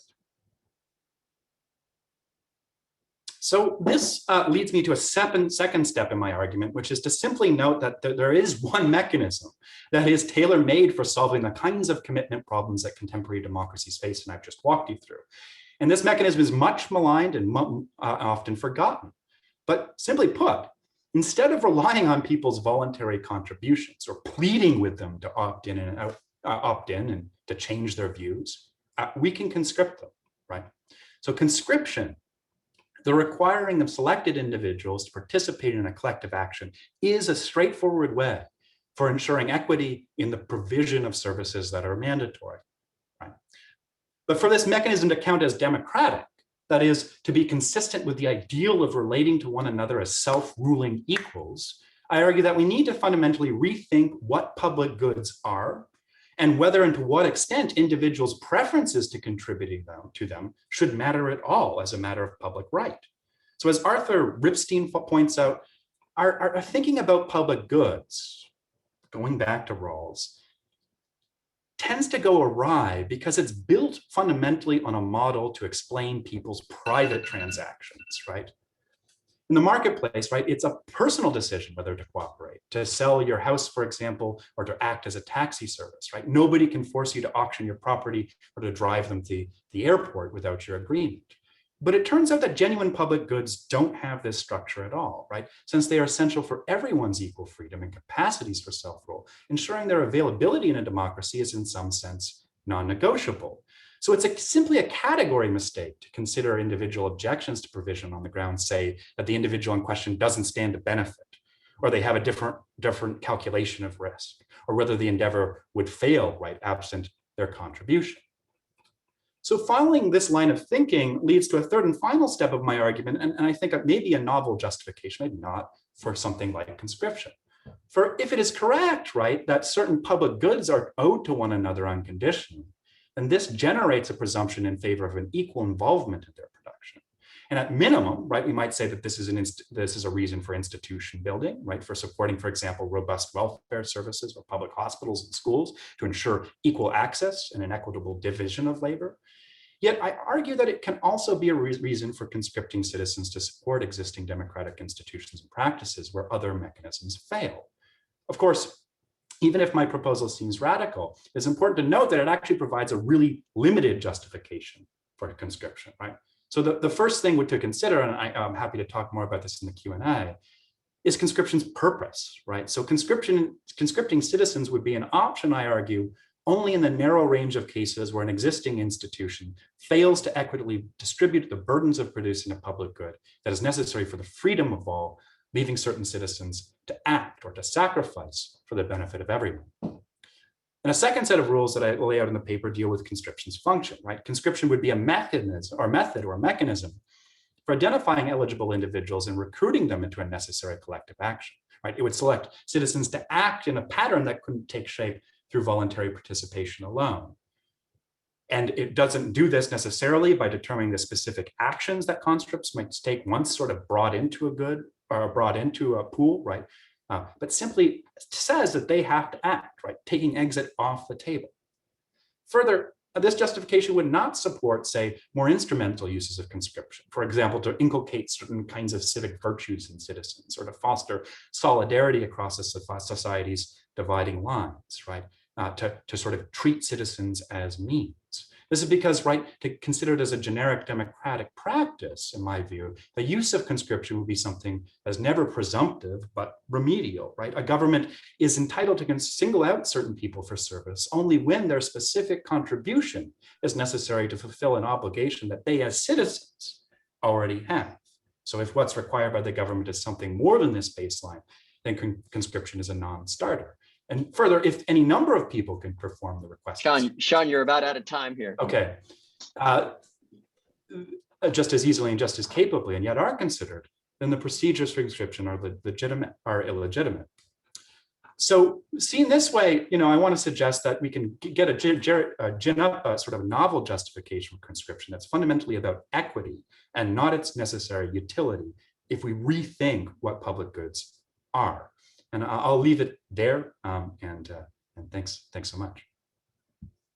All right, thank you very much. So it's a great set of papers. In a way, Brooke's paper argues for broadening out the kinds of duties that we owe, and Sean is like focusing it. So it's a nice contrast there. Okay, so looking forward to comments. First from Lisa Gilson from Bates College. Lisa, jump on in. So just to check with Emily here, my comments are on Sean's paper, and I don't know whether we want to go in chronological order of the papers that were presented. Sorry. No worries. I think you went with what is listed. I just wanted to check to see whether that makes the most sense. Yeah, maybe Emily should go first then. Does that make sense? Sure, I'm happy to go first, although I have my comments arranged to talk about Brooks's first and then Jim's, so I don't know that it matters all that much. No, go for it. Go for it. Just do it. Just do it. So I'll echo my thanks for being included on this panel. These are a great set of papers, questions that I'm super interested in, and it's really exciting to be able to dig into Brooks's and Jim's papers because there's just so much there to think about. So broadly speaking, both of these papers are about the ethics of democracy. So what does it mean to act in a way that promotes democracy and democratic values? And what does it mean to treat our fellow citizens fairly in this work? So I'm going to say there are, I think, 3 general ideas about democracy that are at work in these 2 papers that help to explain, I think, some of the kind of particular ethical puzzles about democracy that are discussed here. So first is that the ideal of democracy and its accompanying suite of values are underspecified. That means they can be realized through different possible arrangements and institutions, sets of norms and practices. And I think I'll add to this that they could be realized to a greater or sort of lesser extent. Second is that democracy is systemic. So it's realized through the interactions of a variety of different kinds of norms, practices, and institutions, rather than being sort of instantiated in a single one. And third is that democracy is a collective activity. So what democratic ethics requires of us depends in large part on what other people do, believe, and expect. So I'm going to offer some comments on each of these papers individually, and then I'll raise some issues that I think are relevant to both. So let me start with Brooks's paper, because I did this in alphabetical order. So Brooks argues that there is no duty to vote specifically. However, she argues voting is one way that citizens can discharge a more general duty to undertake burdensome civic work. So this position occupies a kind of middle ground in the voting debate between, on the one hand, defenders of the duty to vote, which include me, who see voting as an act with unique properties that are sufficient to ground a special duty to vote, in addition to whatever more general duties we might have to undertake other civic work. And then on the other hand, in this debate are critics who fail to recognize any duty to undertake burdensome civic work. So this is, Jason Brennan and other folks who sort of share his view. So I want to say, first of all, that I think framing this as just an intervention in the voting debate, though, sort of undersells the paper's contribution. So in this respect, I think the title of the paper is quite informative. The paper takes us beyond the voting debate. Brooks offers here a general account of reciprocity in civic life that might be useful regardless of whether she's right on the question of voting's non-uniqueness, which is nice for me because I think she's wrong on that question. Okay, so let me begin just then with this editorial suggestion that you might consider an alternate framing here, which emphasizes that the voting debate is just one of the many applications of this broader theory of reciprocity. And then I'm going to ask you a question about this general theory that will sort of lead back into a question about voting specifically. So here's the general question. You kind of alluded to this at the end of your presentation, but I want to kind of press on it a bit more. So your theory of the obligation to undertake burdensome civic work requires citizens to engage in quite complex calculations about whom their actions benefit and how much, how their burdens compare with those of others. And the answers to these questions depend on the actions of millions of other people. So I grant, I'm in total agreement with you that, we really want citizens to try and do their best here and to recognize that this is a really complex task. But I think most of us also care about sort of actually getting benefited by sort of people's actions and wanting this sort of coordination of people's actions to work out well. So then I think we care a little bit about people getting, not just trying really hard, but also getting the answer right. So you discuss the issue of biases arising and how people assess their position and actions. But it seems to me the much more basic problems in making these calculations have to do with information aggregation and coordination problems. So I wonder, is there space here for institutions, practices, or norms to help reduce the information burdens that citizens bear and to facilitate their coordination? And so this brings us back around to voting, because I wonder if we can get a duty to vote in the back door that way. So that's actually pretty similar to my own view. So I'm just going to sort of ask what you think of it. And so, okay, so then I want to ask a specific question about voting and how it fits within your sort of broader kind of allocative theory here. So I'm not going to pontificate on what I think makes voting special, but I want to ask you to say more about how you think voting contributes to public goods, because you say that you do think that it's one way that citizens can discharge this duty to undertake burdensome civic work. So then you must have some view about how it is that voting contributes to public goods. And so I want to know what that is and what it tells us about how many people need to vote, either under the sort of best process map or under the one that sort of most closely resembles our current reality. Okay, so now I'll turn to Jim's paper. So we hear a lot about the erosion of democratic norms lately, both in the United States and around the world. So one common unsophisticated reaction to this is something like norm erosion, bad. But when we see democratic norms being changed or violated, that kind of reaction doesn't tell us what we ought to do about it.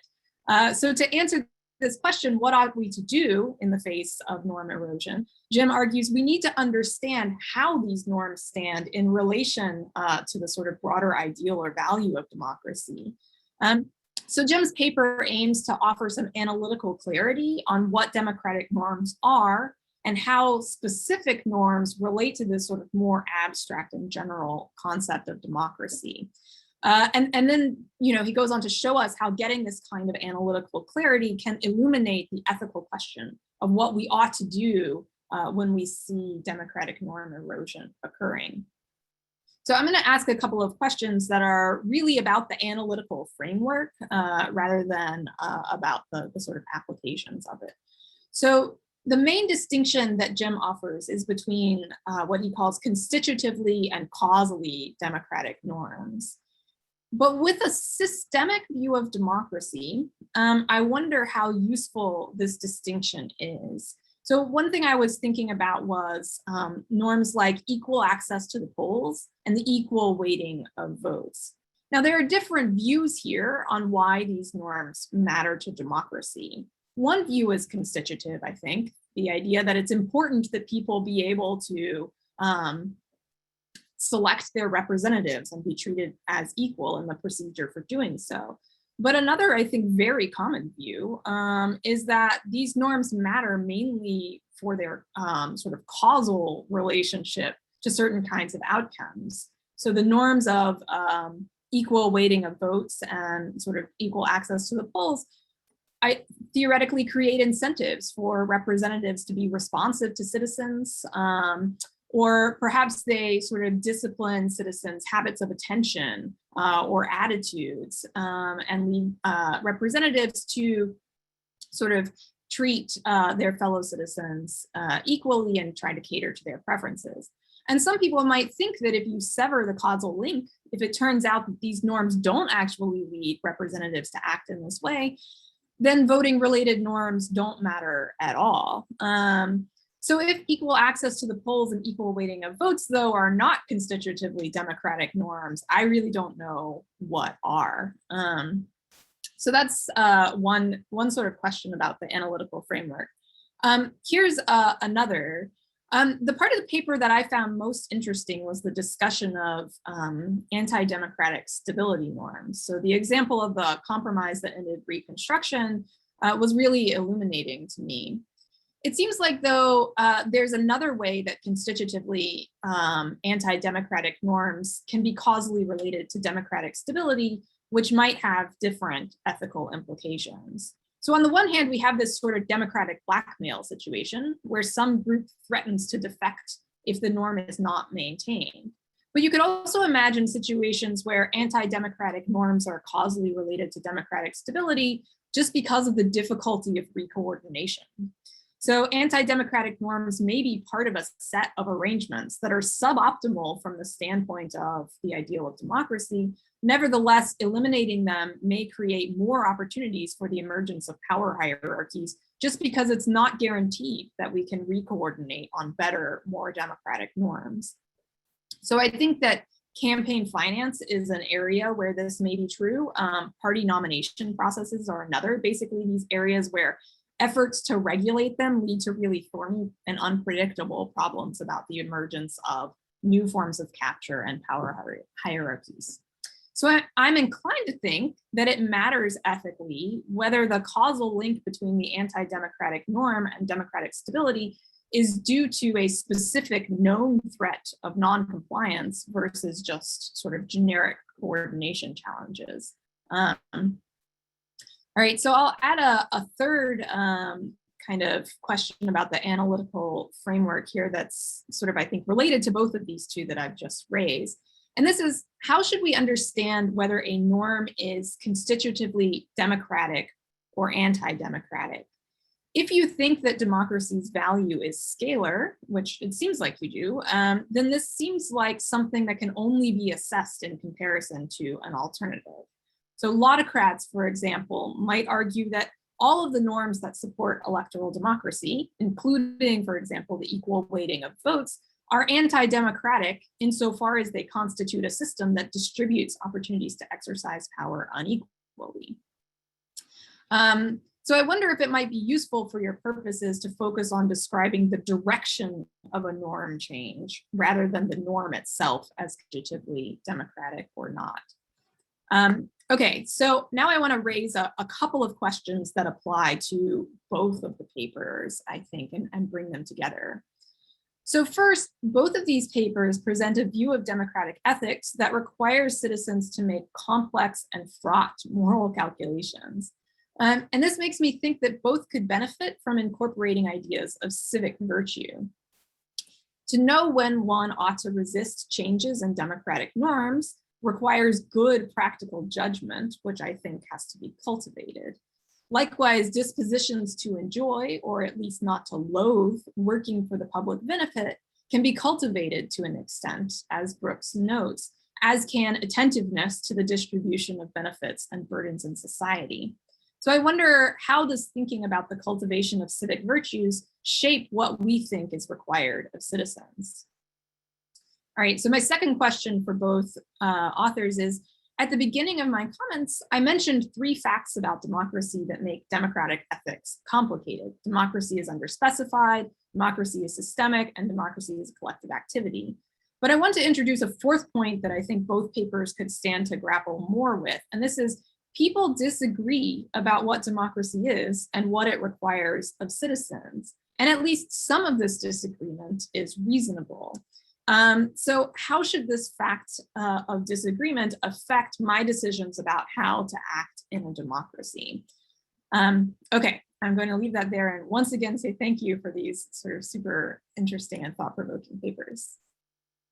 Great set of comments and really rich food for thought. And as people who are listening out, who aren't on the panel, if you have comments or especially if you have questions, please type them into the Q&A as we kind of get ready to ramp into the discussion. But before that, right before that, Lisa, want to offer your comments? Yes, absolutely. So thank you so much for inviting me, Sean, and for everyone for putting this panel on. And I really enjoyed reading these papers, partly because my wheelhouse is more the history of political thought. So this is new and engaging for me. So I'm just going to go ahead and jump right into my comments for Sean. I have a little bit less summary than I think Emily provided for the other 2 papers.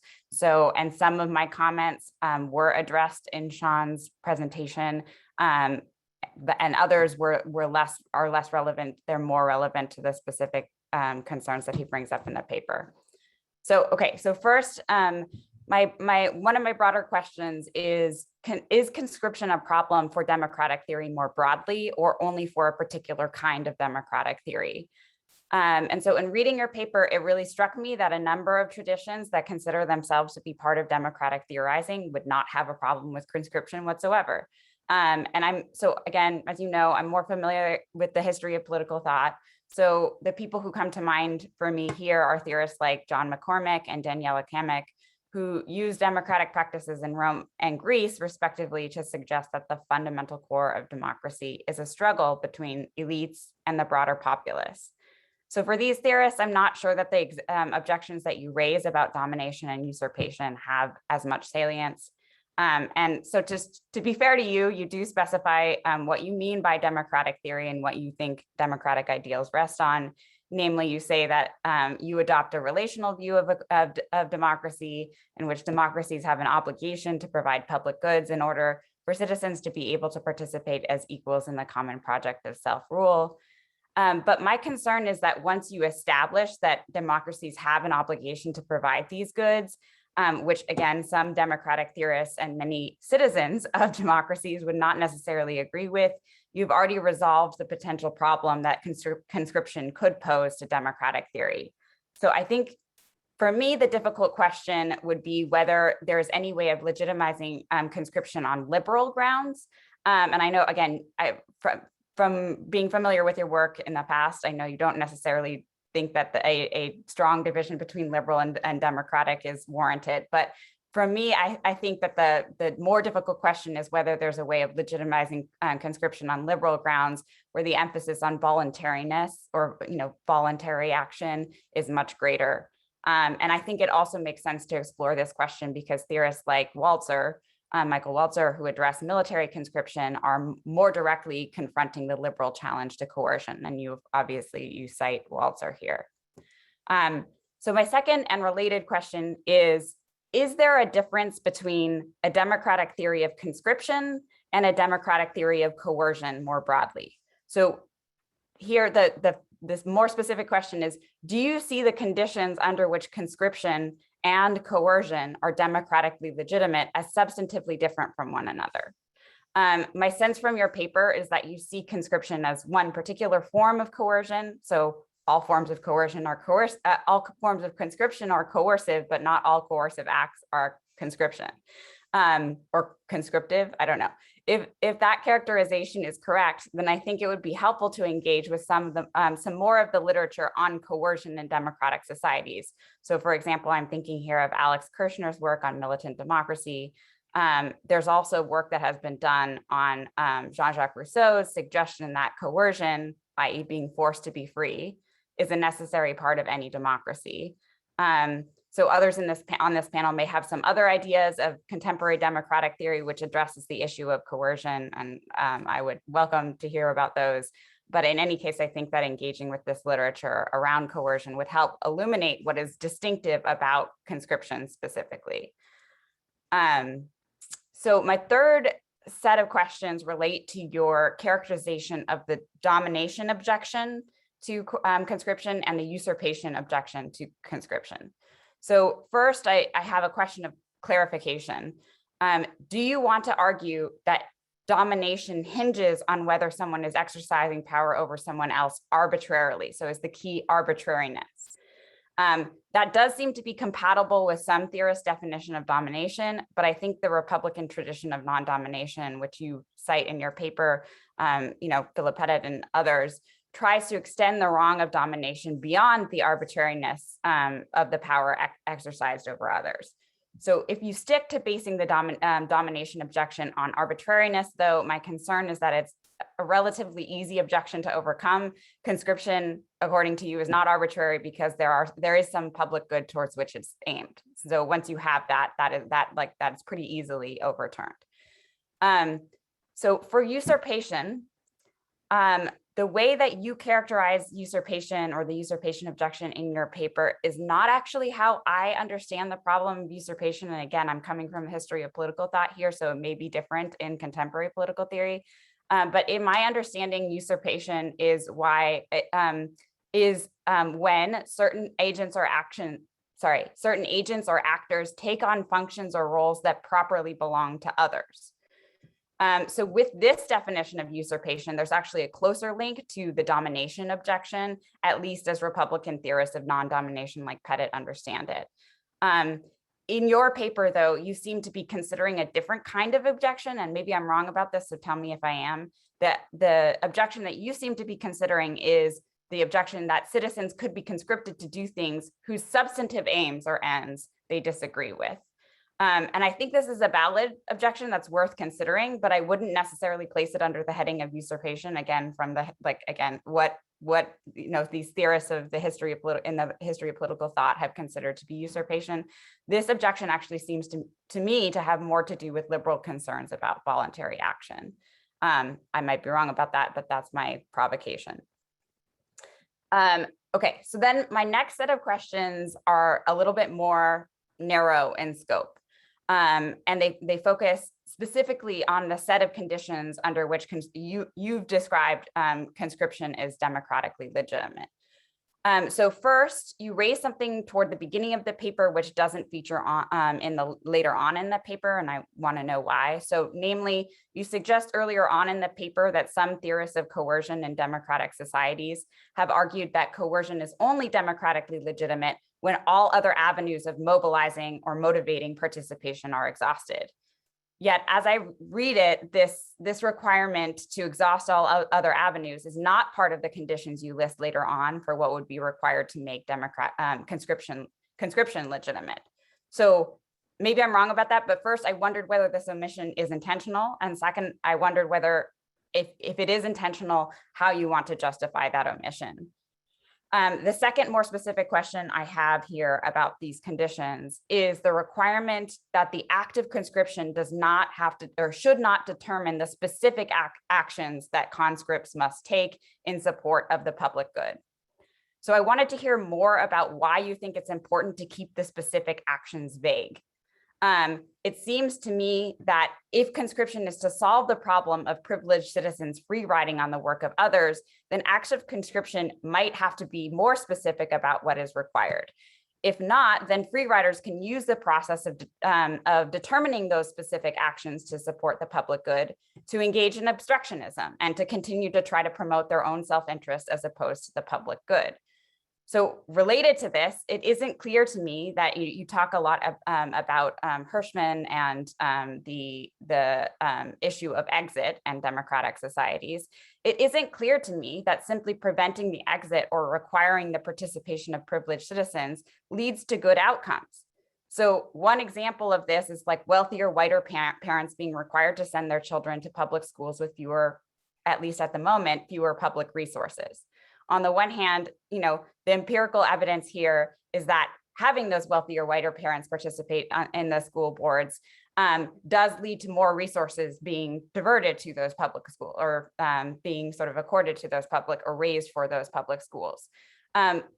But on the other hand, that money doesn't always go or benefit the underserved students in those same schools. So instead, those parents often raise the money for those schools in ways that tie the money to programs that specifically benefit their children as opposed to other children. So my view here is that if you're leaving the specific nature of the obligations that are when citizens are conscripted unspecified, that can lead to a number of problems. So I want you to I'm trying to push you here to articulate why that is so important to keep unspecified. Okay, I'll end with a broader question that I have about conscription. I think you know probably what this question is going to be. But who gets to decide when a certain collective endeavor is necessary in order for people to have the status of free and equal citizenship? So who gets to decide what the public goods are and when it is necessary to conscript people? This is linked to my concern that in many polities, including the United States, you might have a majority of citizens who really don't agree with your definition of democracy. And I think part of the reason for this disagreement is not that people disagree in principle that there are some public goods which are necessary for democratic governments to provide, but more that people are suspicious of the idea that other people get to decide for them which public goods these are. There are, as you know, deep divisions on this question. So I think I can anticipate your response here. This paper is really solely concerned with establishing the democratic legitimacy of conscription and not necessarily grappling with the problems of implementation. But I just say here that I find this issue of who gets to decide which public goods are so necessary as to require conscription when citizens aren't motivated to contribute to their production on their own to be a core issue rather than a technical issue that can be addressed when putting conscription into action. So that was a shorter set of comments, but that is it. That is great. It was a great set of papers. Well presented, and a fantastic set of comments from Emily and Lisa. So that's great. Not too many questions in the Q&A yet, but I trust that they'll roll in like the floodgates opening in a moment. I just can't resist asking a question to Jim. It's in the paper, and then you also articulated the conundrum of a non-constitutively democratic norm, a norm that's not constitutively democratic being changed according to a democratic procedure that may subsequently result in democratic erosion. And so what's generating the pressure to accept the norm is the democratic procedure. And my worry is that you're, in a way, fetishizing the procedures too much. So say I'm a deliberative Democrat, right? And what's important to me is not just the procedures, but the reasons. And the Republicans in these 8 states that have shifted the power over certifying the votes from secretaries of state to state legislatures or other partisan bodies, say all 8 of those states offer to me as a reason, well, we've shifted the law democratically, but really our objective is that if the votes don't really go our way in 2024, we think the state legislatures will pick our guy, right? So they're avowedly eroding democracy and not giving me a reason that I can accept. And it's obvious to me in that case that they're not accepting the fundamental obligation of reciprocity of engaging in a set of procedures that we can all accept to rule ourselves. So why should I accept as legitimate that decision just because it's ticked a procedural box? Yeah, okay. But just kind of starting off with that question, I think we should just take a few, whoever wants to type them in, or if you're in the attendee and you want to raise your hand, I'll try to keep my eye on that Zoom panel and you can kind of jump in as well. Sure, thanks. That's a great question. As a general matter, I think concerns about the reasons for policies, like the substantive goodness of the policies, including just whether they're compatible with your status of free and equal, it is important to analytically distinguish those from recognition of the authority of citizens in a democracy. Part of what it means for the citizens to have authority is to kind of impose certain obligations on you to do what they think, whatever their reasons are. But in the specific case, and I'm just willing to say that it's not that those substantive things that deliberative Democrats or liberals care about don't matter a lot, and sometimes they'll even have priority over democratic concerns, but that it's useful to keep those concerns analytically separate because they track sort of somewhat different values sometimes. In the particular case you mentioned, when the actual reasons are something like, we fundamentally are not committed to democracy, this is just a strategic way to make sure we are in charge or something. That case is actually handled in the paper. I basically just kind of cribbed this from Nico Kolodny, which is that part of what it means to be committed to democracy is to have dispositions to actually concede power if the procedures don't go the way you want them to. And as you were describing the case, that disposition is not evident in the current case where, yes, we the Republicans as you're describing them have followed majority rule in this case. But Kolodny would describe this as not truly following the real democratic procedure, which is counterfactually abide by majority rule, kind of whatever. And so I would agree that in the future, counterfactually abide by majority rule in the future. Yeah, because it suggests that they're not actually willing to abide by it now. It's just they're only abiding by it because they're kind of presently winning or something. Now, so I would agree that that does not actually count as a democratic procedure. The challenge in real life, of course, is that one has to be careful to fling accusations about people's dispositions, which at least in a lot of cases are kind of not particularly public and so on. But I agree that in principle, the fact that you've just gone through an election does not sufficiently mean you've gone through a democratic procedure, because there's all these complicated facts about dispositions that matter too. Sorry, that was long. It was a good question. No, that's great. That's great. Okay, so Eric Bierbaum asks, I'm interested in hearing more about the sources of Brooks's and Emily's fruitful debate about the moral distinctiveness of voting. That is, this action in particular can't be substituted by other political activity, however hefty it is.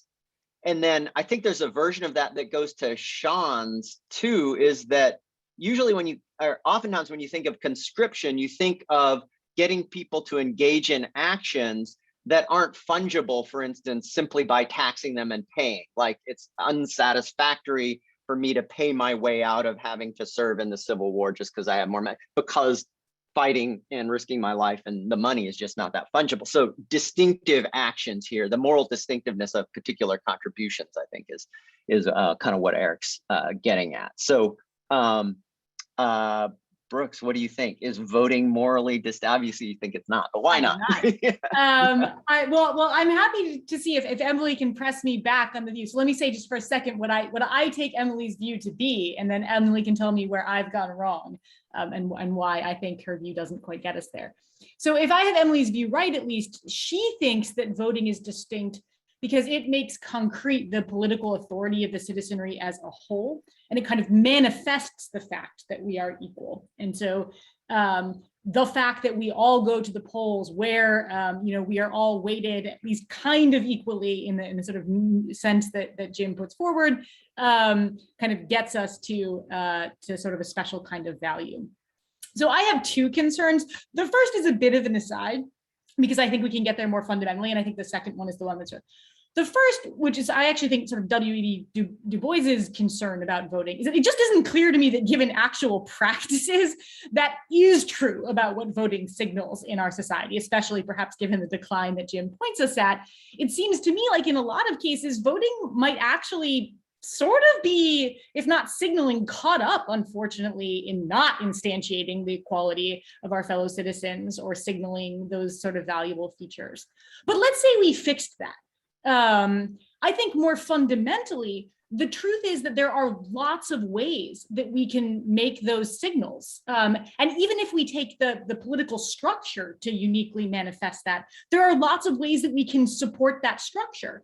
So say that I bring lawsuits trying to make sure that voting equality remains equal, or I spend my time registering voters in poor areas, or driving people to the polls, or donating to those causes in a wide variety of ways, or calling in and carefully checking what's actually going on in government agencies to make sure that they continue to protect these rights in some ways. It seems like what I'm doing just is an act that manifests and signals those same values.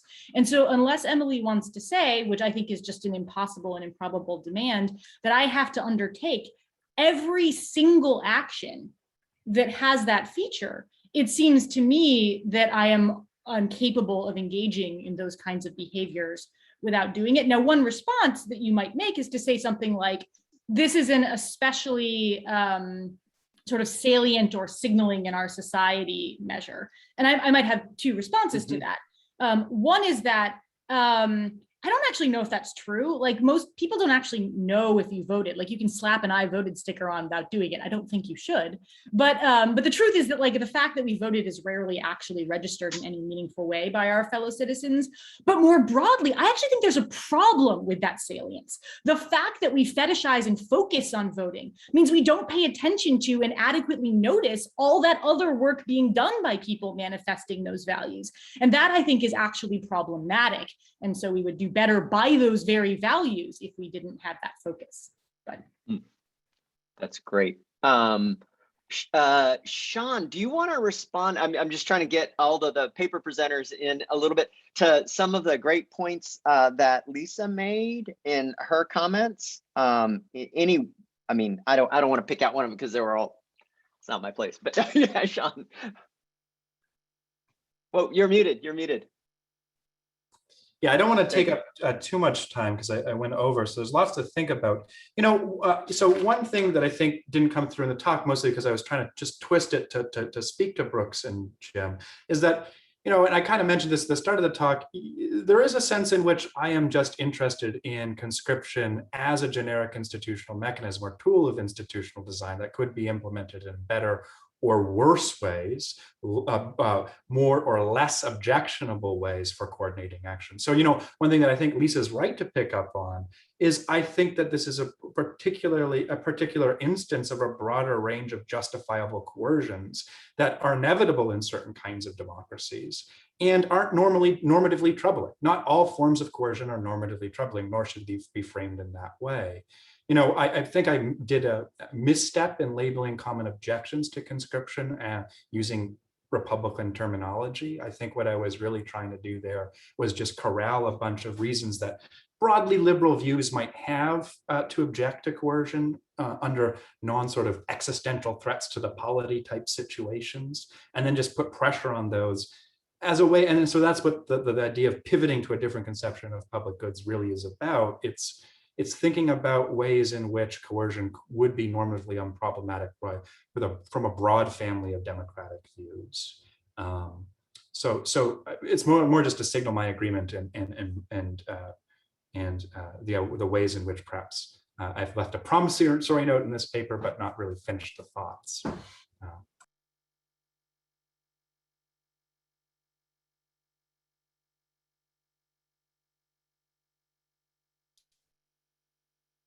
I have a question for Sean if we're. Oh yeah, go ahead, Brooks. So one thing that I found myself as you were speaking getting a little uncertain of is that there's a kind of tone in some of what you say about the problem that suggests the real issue is people free riding in many ways. But one of the problems that you note later on is that people don't receive the kinds of public goods that they should. And a worry that I have is that many of the reasons why people don't receive the public goods that they should is because of behaviors by people who are already badly off in certain ways, the very people who aren't receiving those goods. So for example, poor people don't vote. And so, as you note, we pay attention to the needs of the wealthy in various ways. But that's not precisely free riding in some cases, right? Because they're not receiving the goods in the first place. Instead, it's a kind of lack of the production of things that we think are really valuable. And so one tiny worry about that is that in many cases, at least, the people in practice who would need to be conscripted into action are precisely the people who are already not receiving the goods in the first place. And that doesn't exactly mean that the view is wrong or anything, but it's a slightly concerning feature of the relevant coercion. Great. I think that's right on the nose. Yeah. Just following up a little bit, I think it would be good to like put some more distance between the generation side and the receipt side that, you know, kind of Brooks was thinking about. And I as I was listening and reading your paper, Sean, I guess I think that it would be very fruitful to compare just taxation to conscription as a way of generating public goods, right? And so to Lisa's point, they're both coercive. It's both reliant. So you take care of that, right? And you take care of the free riding problem. There's no free riding issue if you pick your progressive taxation scheme, depending on whatever your theory of justice is. And then what's at stake, I think that's left over is whether, as in conscription, you're contributing like literally equally and contributing your labor versus some more fairness account of generating public goods, right? And then for you, I think if conscription is ever a tool that you can use, there must be some cases in which taxation is objectionable, kind of morally or consequentially or something, right? So what is it that needs to be taken care, ought to be taken care of through conscription that you can take care of through the right tax scheme? Anybody else? I mean, this is just such a fantastic discussion. I wish we'd allocated more time to it, but Zoom, alas, is tiring. Any final thoughts? No, that's great. Sorry, well, could you say that again? Sorry, my Siri is mad at me. Great. Well, so everybody should give a big hand to the panel for a great set of papers and a great set of comments. And I'm sure that we'll see these ideas developing and evolving in various contexts. So thank you very much. That's great. Thanks, everyone. Thank you. Yeah. And hi, Julie, you must be off in your great Dartmouth office. Yes, hello. Great to see all of you.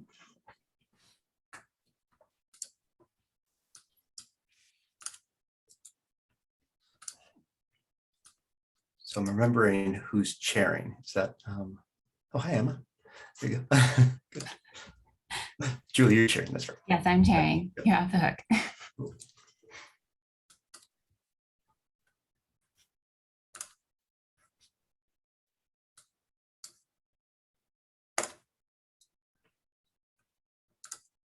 Okay, Emily says we're ready to go. Julie, what do you think? You ready? I think we're good. Okay. Everyone good? Let's do it.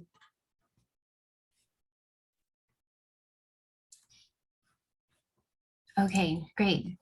All right, welcome everyone. I'm Julie Rose and I'm joining you here from the Dartmouth campus, and I'm delighted to be welcoming our panel and everyone joining us today for this Author Meets Critics panel on the important new book, The Privatized State, from Chiara Cordelli from the University of Chicago, who is joining us from Paris today. So with us this afternoon, East Coast time, to provide comments are Eric Bierbaum from Harvard University Katrina Forrester from Harvard University, Emma Saunders Hastings from The Ohio State University, and Annie Stills from Princeton University. So each of the commenters will speak for around 12 minutes, and then we'll turn it over to Chiara for a reply, also around 12 minutes, before turning it over to the Q&A. So please do post your questions in the Q&A box because we'll have time for that at the end. A big thank you to Eric Bierbaum, to Emily Bromley, to Alex Ostrowski-Schilling, to Sean Gray, and to everyone at SAFRA for hosting and organizing this event. And before turning it over then to our first commenter, just to say a little bit about the book. So as we all well know, recent decades have seen a dramatic transformation in the mode of governing, with government increasingly outsourced to a network of private actors spanning education, prisons, regulation, arbitration, the military, and access to healthcare and welfare. The privatized state probes the ethical and philosophical questions raised by this transformation, and it develops a distinctive account of the wrong of privatization, that a privatized government cannot be a legitimate government. And in so doing, Chiara engages and advances not only pressing questions about privatization, but also broader questions about public administration, political representation, democratic authority, and neo-republicanism. So our panel today will undoubtedly provide us with a wide-ranging discussion of this transformation in governance and the deep challenging questions that it raises for us. So with that, I'll turn it over to Eric for our first set of comments, and thanks everyone. Wow, there's so much to admire in this book, in the range of arguments, in their force, and it is striking how much when you go through it, it forces you to rethink some basic questions across democratic theory that you didn't realize were that interlinked. And I think it's really striking in that way. And just as Julie said, I think that as a field, political theorists, of course, we've had worries about privatization for many years, but we've been too much like foxes, right? We've looked at, as Chiara argues, case-specific worries, but we haven't stepped back in the way this book does. And I think the book format is absolutely essential for that. You need that long form. And notice, as Chiara argues, there's a broader worry about, you might say, to use G.A. Cohen's phrase, the ethos of privatization and a whole style of government, and not a particular kind of Fox level worry. And I think that's what's striking about the book. The second overall striking thing is the modular structure, right? That even if you don't accept fully the legitimacy claims that Chiara is making, and that's where I'm still working on those, the representation claims can still go through. And those I find myself much more immediately drawn to. And I think that that really sets up a structure that can kind of bring people in, let them kind of gradually understand the worries, and then maybe eventually get them to be fully persuaded by the overall architectonic of it. And so what I wanted to do in this 12 minutes, and I have my timer, I'm trying to honor it carefully, is to raise 3 points about the book that are, just kind of presses that help me kind of think about views of agent relativity that I've argued for and how they relate to it, and then some other questions about a dilemma I want to go into. So let me start with the role of agent relativity in the book, which I kind of had to respond to because I've thought about that in the context of privatization. And it came up actually in the last panel when Brooks Brown raised the issue of whether you can have a reason to have others do your political work for you in that. So it's kind of cut across the panels today. And Chiara groups 2 views together that stress agent relativity. And I want to try to maybe gently pry them apart a bit. The first set of views, I think, is a kind of conceptual move, and that's on the issue of punishment, right? She cites authors who claim that punishment consists in the public condemnation of a wrong in the name of a political community.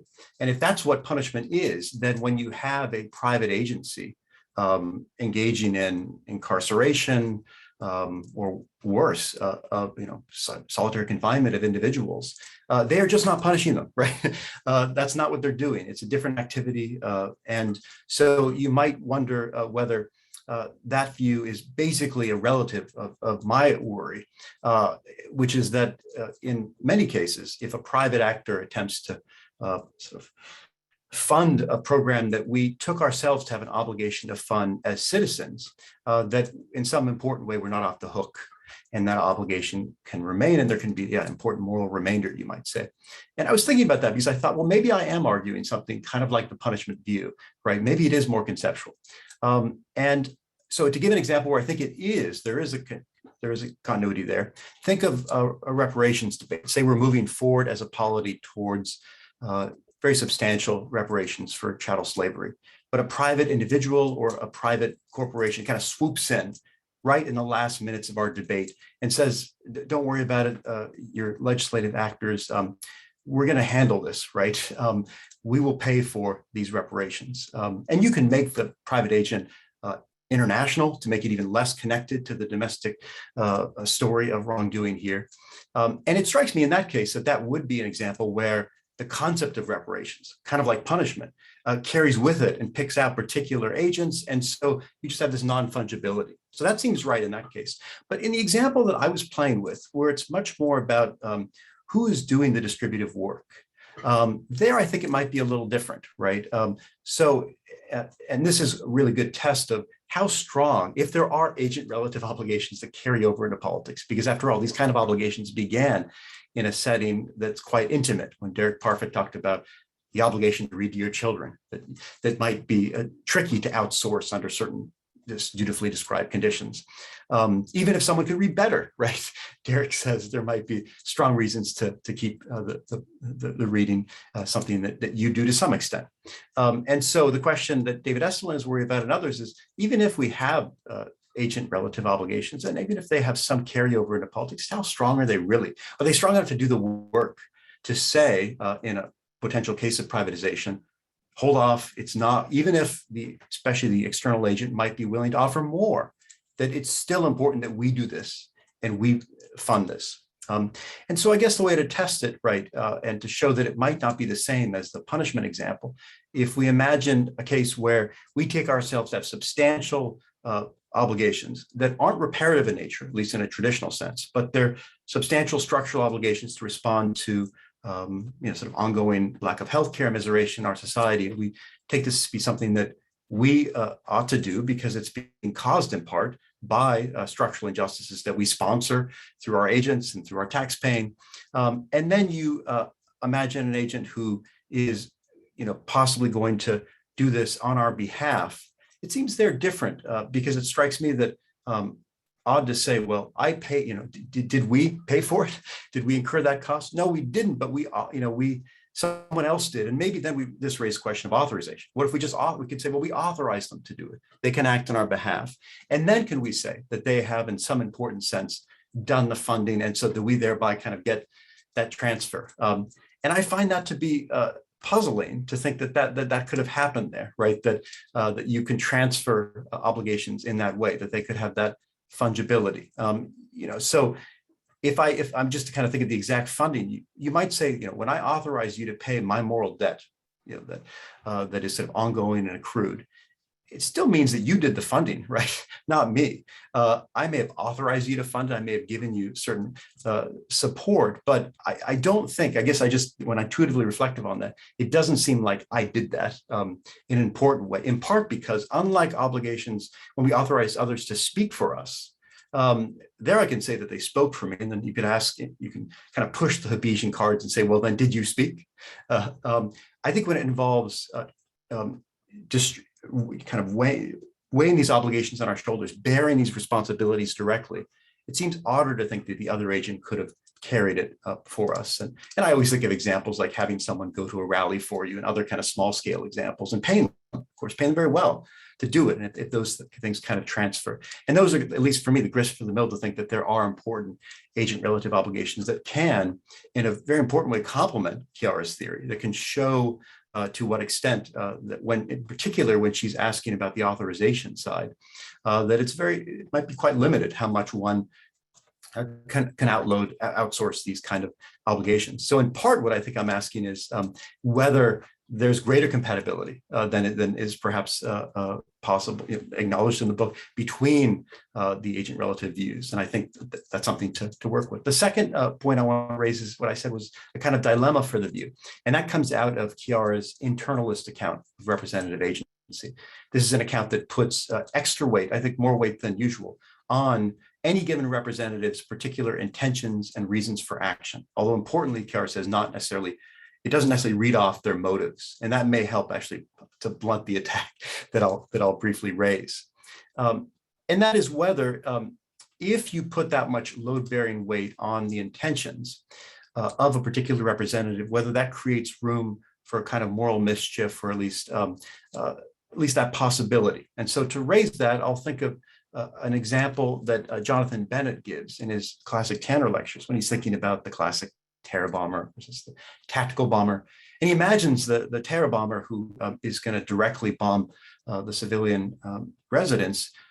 He imagines them changing their intentions sort of on the fly and not intending to kill, but only to make these victims look dead, but the only available means is to kill them. And so thereby in a nearby world, they wouldn't have been doing this. And it just shows an example of what he calls intention shaving, right? Where they can say, well, if we had that kind of control over our intentions, that's controversial in theories of mind, then does that allow us to engage in actions that would normally be quite objectionable, and it seems like we're able to kind of avoid it by playing a sort of mental game in our heads. And this kind of critique is echoed by others in just war theory and defensive ethics theory.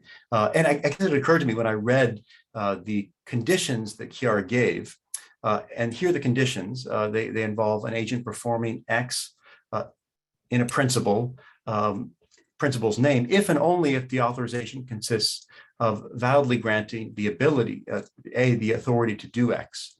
And then the intention condition, this is the important part, which is A intentionally does that thing that's been kind of pre-specified by the person contracting this obligation. And at least there I thought, well, perhaps there's room for that, that was, I described earlier, mischief. But then Chiara comes in, she felt like in the book, and this is what's great about the book format, she anticipated that objection, and she adds a condition, what she calls the included reasons condition. And that is that A does X for reasons that are not excluded in virtue of acting under P's authorization, right? So they can then take on board not just a designated intention, but reasons to forbear from certain kinds of actions. And that may help to respond to this kind of example, and may actually guard against, to some extent, some of that intention shaving. But I wasn't convinced that necessarily it fully survived in doing that, because you still could imagine someone, if you have a view about reasons that allow people to kind of, as they're working on a particular task as a contractee, can they manipulate intentions like reasons? So it depends upon one's underlying view of reasons. If reasons are more Scanlonian and primitive in the way that Scanlon is imagined, then I think this may not be a problem, because you could say the reasons people have are so utterly different from their motivations, and very often quite different from their intentions. That is, one could be cannot hide behind their intentions, because intentions don't determine the impermissibility of action. Those are determined by the reasons we have and the way we're kind of violating those reasons. So I think there are responses available, but that was one horn of the dilemma. Is it too permissive in imagining these kind of representative offloading actions? Here's the other side of it in my 2 minutes left, or 1 minute left. And that's is it too stringent? And so the example that Chiara gives is the web designer who is hired to build an academic website. They end up bringing in considerations that are quite offensive and objectionable, but I'm imagining a more kind of shorter leashed agent who doesn't engage in that kind of malfeasance, but who who when they act basically to bring home a paycheck. They do something that's their fundamental intention. I'm trying to bring home the paycheck. They're engaging in sub-intentions that track the person. And it looks like a lot of activity might have that quality, that kind of quotidian quality. Say the contractor who brings food to our kids' public school, and it's a private contractor, maybe they have that intention. Seems perfectly reasonable. And so then does your view rule out that kind of offloading? Because after all, if you look at their intentional structure, if you look at the underlying reasons, maybe that's not going to be enough to align with the goals of the larger state, the goals of an educational system that's fundamentally public and democratic. And then finally, I just want to get in this discussion of discretion and testing Chiara's account of delegated agency by looking at her example, the tic-tac example, not TikTok, gosh. And that's because, so I found that example just because of the nature of that game. After all, tic-tac is a solved game. It's one where you can, and you describe throughout in the book at various points, if the person knew the rules of tic-tac-toe, they would have some discretion. But what if I gave them not just the rules, but an explicit set of instructions? And you can find these online for any solved game. But follow the following 6 or 7 strategies. Do that. And games that are solved in that way, unlike say chess, are such that I can know exactly where you're going to move next. I can make it incredibly determinate. And so it struck me that in those kind of cases where I can have someone act on my behalf and I can be playing this game, and you could say, well, I've given them the exact instructions. There's no discretion at all. As long as they follow those, they will then be acting in the way that I prescribe. I'm more inclined to think that in that very understandably rarefied kind of case, that they could be a delegate. And I guess the test case for us is once we get into obviously more Earth-like examples. Imagine there's a final vote for a piece of legislation. I send a proxy to vote, and I tell them exactly what to do. On Chiara's view, there's a bit of outsourcing, make the private agent, but I also feel like I've given them, it's a binary vote, let's say. It's not even there's not even a present option. And so has something changed when I have them do that for me? If I give them the right constraint. It strikes me like the tic-tac-toe case that there's enough determinacy that I'm not worried. But I think once we get to harder cases, of course, that's where it gets worried. And I think that's where the force of Chiara's book comes out. And then finally, just to end, which is kind of the other side of privatized actors, that is that I just came across, and going through Jill Lepore's History of the United States, how much Washington complained about, of course, the Underground Railroad. One of his slaves was saved by them. But some of the language Washington uses is calling the Quakers private agents. They should just use the legislative means, but I'm just so tired of it. Why don't they use the right means? And obviously, I don't think Chiara's argument pushes us in that direction. But I think it's the other side of privatization, right? That movements, of course, begin in that setting. They don't have authorization, they seek it. And so I just think we should applaud privatization in that kind of way, even though that's kind of outside the core worry that you're raising in this magisterial work. So thank you so much, Chiara, and I appreciate it. Well, thank you, Eric. All right, and now to Katrina.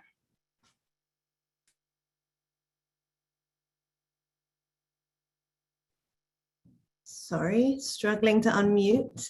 Okay, thank you, Julie, and thank you to Julie and to Eric and to Emily and everyone at the Safra Center for organizing.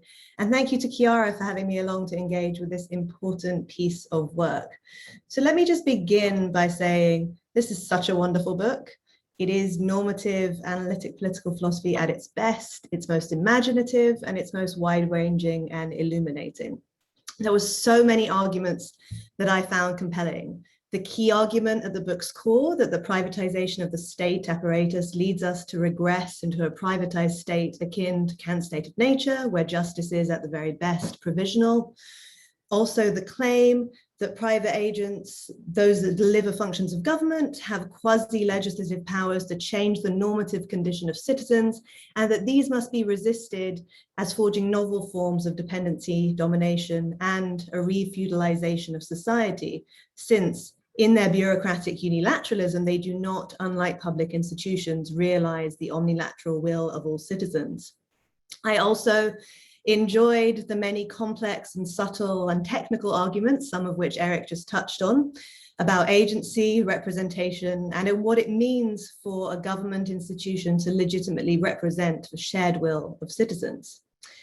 Now, as well as these normative and conceptual arguments, the book has extraordinary diagnostic power, I think.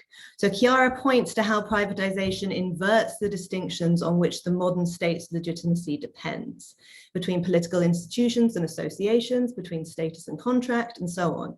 And in this, I think she gives us a very powerful theory for making sense of both the wrongs of privatization and its consequences for our lives as citizens of privatized states from the point of view of democratic legitimacy.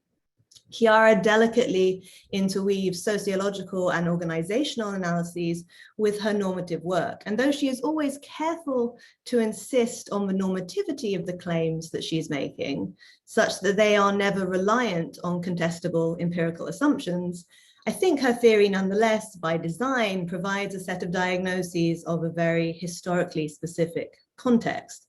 That is, it is a diagnosis of our own era, as Julie said in the introduction, and the institutional arrangements bequeathed by the neoliberal transformations of the state since the 70s, of which privatization is foundational and perhaps definitional. Now, I don't have too many questions about the steps of these arguments. Many of them seem to me pretty flawless on their own premises.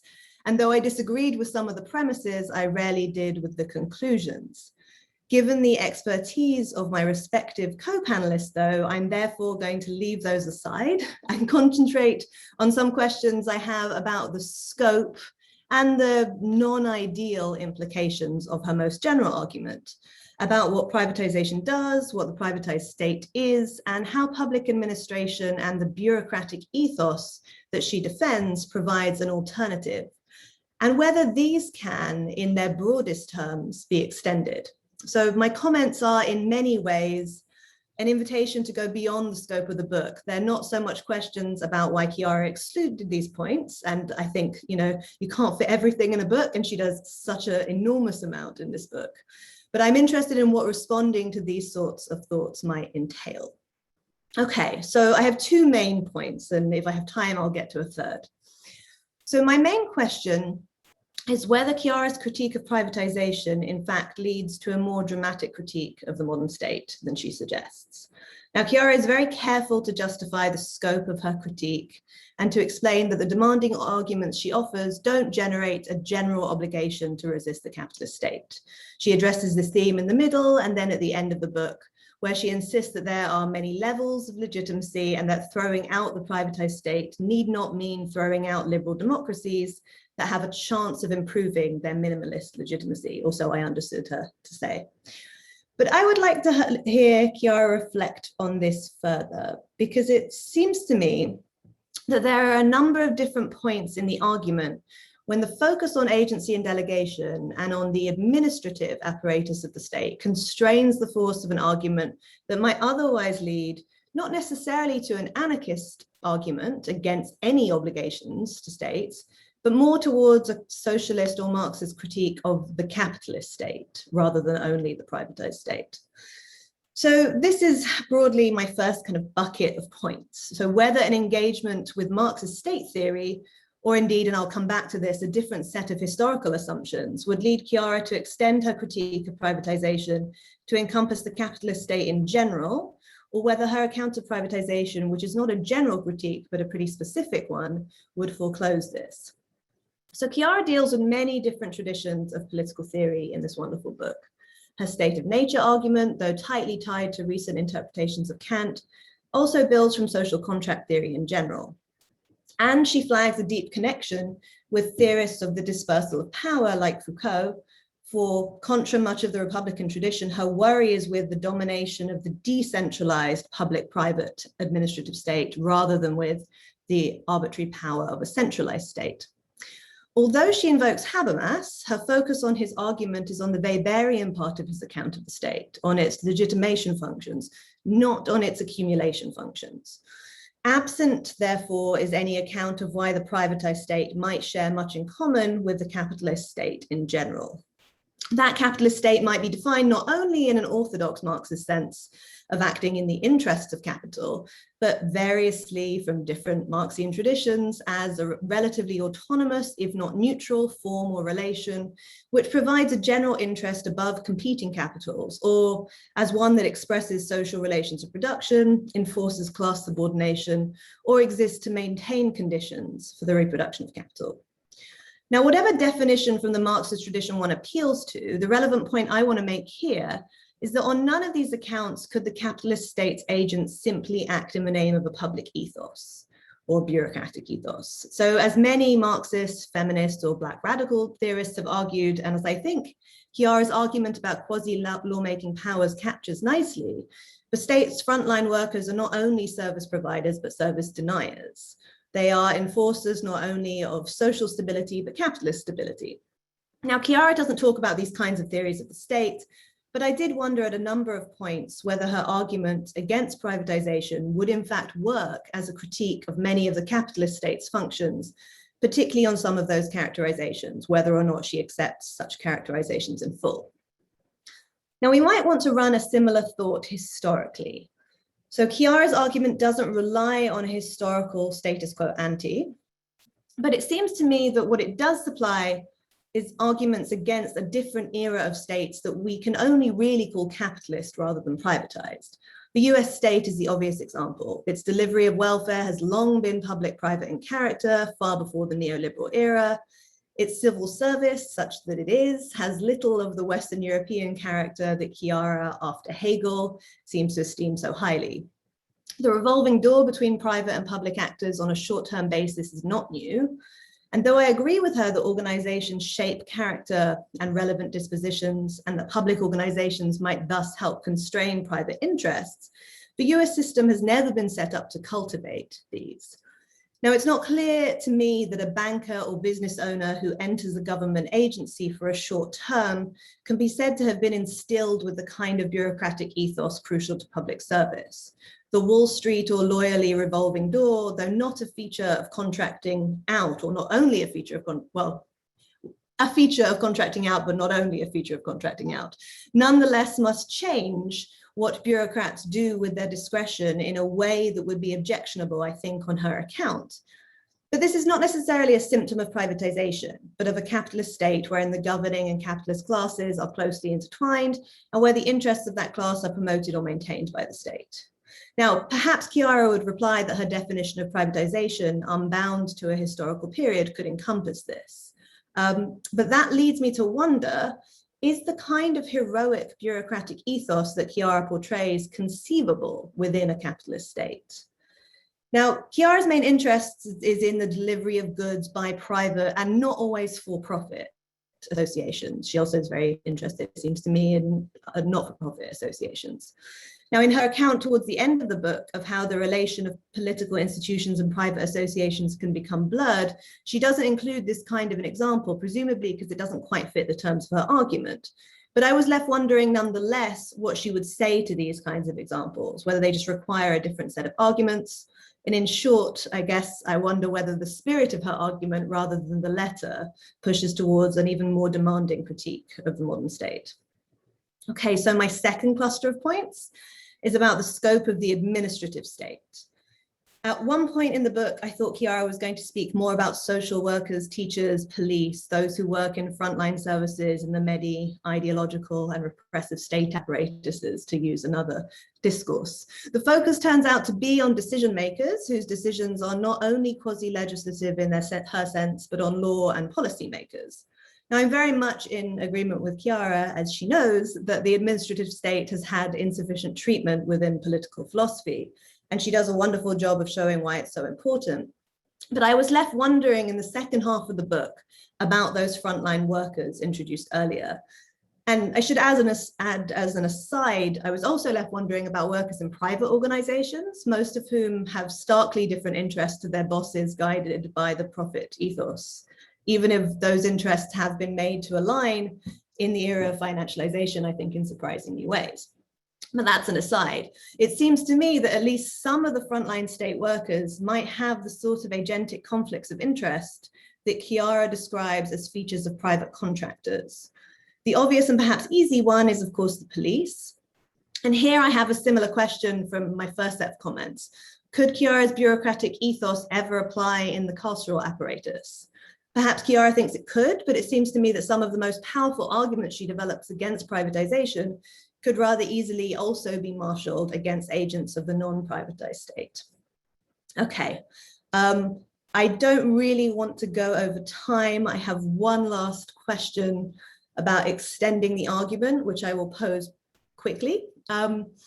Chiara claims that her argument reveals privatization as a kind of re-feudalization, and I was very taken with this claim. There's a lot of talk these days about entering a new feudal era of capitalism or something beyond.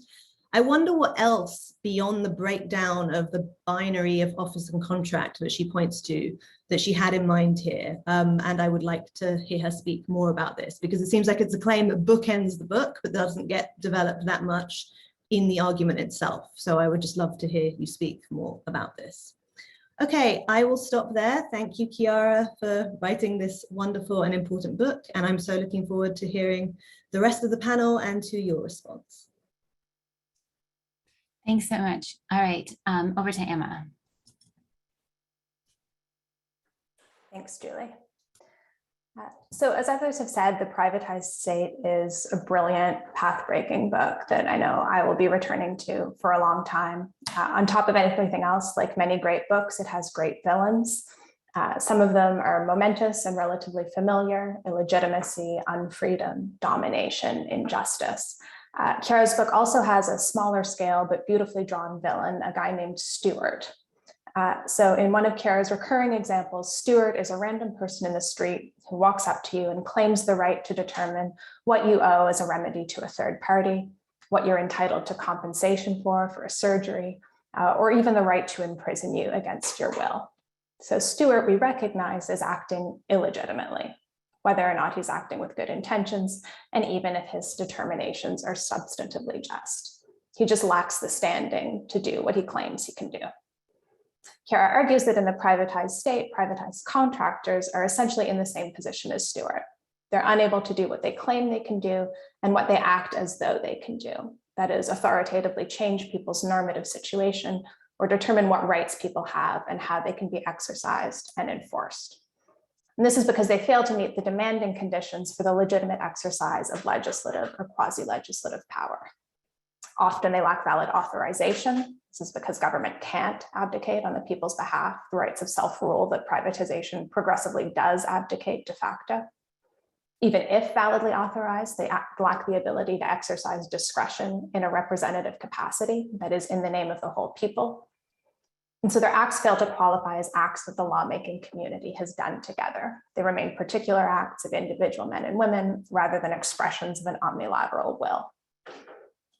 So as Julie said, privatization on Chiara's account is wrong, not only for its bad effects, but more fundamentally because it results in a denial of freedom, understood as a relationship of reciprocal independence.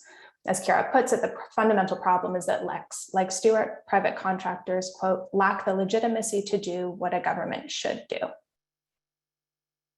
So while part of the project is to show that private contractors are in the same position as Stuart, we also need to understand when and why government isn't.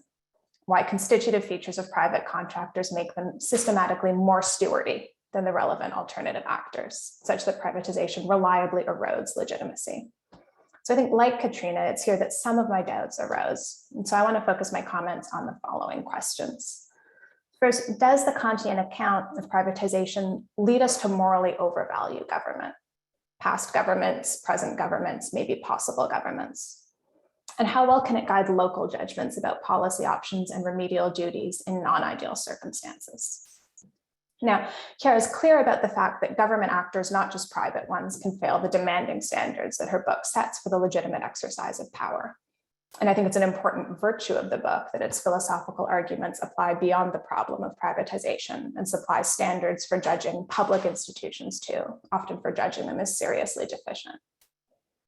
Nevertheless, Chiara argues that there are important differences between public and private actors. While private actors systematically fail to meet the conditions of legitimacy, the same benchmarks are, she says, not impossible for government to meet, at least in any developed liberal democracy. But since that isn't the same thing as government actually meeting the conditions, I sometimes wondered about how this should affect our assessments of particular cases of privatization. So I'll focus here on the representation condition, which requires that legislative or quasi-legislative discretion be exercised in a representative capacity, that is, in the name of all. And on Chiara's account, this constrains not just external actions, but the kinds of reasons that can be animating the representative agent. She can't be acting for reasons that could not be reason generating from the perspective of her principle. I think it's plausibly the case that government actors fail to satisfy the representation condition pretty much as comprehensively as do private actors, at least in existing democracies. So Chiara discusses the private delivery of welfare services following the Clinton welfare reforms of the 1990s in the United States. She focuses on a specific firm whose name is kind of a neoliberal masterpiece, WorkOps. WorkOps was a for-profit firm contracted to deliver welfare services and provide some welfare recipients with job placement. And Chiara argues that it was a failed representative agent for two reasons. First, it was subject to what she calls the problem of excluded reasons. It acted outside its mandate. And this is because its managers had to balance two goals. On the one hand, meeting contractual commitments to the state, and on the other, making at least 8% profits for the corporation of which it was a subsidiary. But the latter goal, Chiara says, could not be reason generating from the point of view of a democratic shared will. Secondly, WorkOps was subject to the problem of misinterpreted domain, because a profit-driven organizational culture led private actors, quote, to act on a distorted interpretation of their mandate's rationale. But in both cases, I think the diagnosis of the problem with WorkOps seems to rely on an idealized view of what its mandate was. So I agree, of course, that something like an 8% profit target for a private corporation is not an appropriate object of government agents' actions. But since it seems clear that the Clinton administration did intend that firms be able to profit from their contracts, I'm not sure how much hangs on the 8% figure itself as an inappropriate object of action. I think what really seems to matter here is the claim that this dual mandate led managers to a narrow interpretation of the goals of their contract, focused on fast placement to the exclusion of other values. Chiara argues that private actors in general have a non-public organizational culture that leads them to interpret the purpose of their public mandate in a way that does not align with the principal's understanding of that same purpose. For WorkOps specifically, this meant managers, quote, ended up denying the status of reasons to certain considerations, such as individualized care, that would be relevant if considered by reference to the nature and purpose of a democratic government. Okay. But was providing individualized care to welfare recipients the purpose or mandate delegated by the democratic government in question, the principal in question, the Clinton administration? I'm not sure.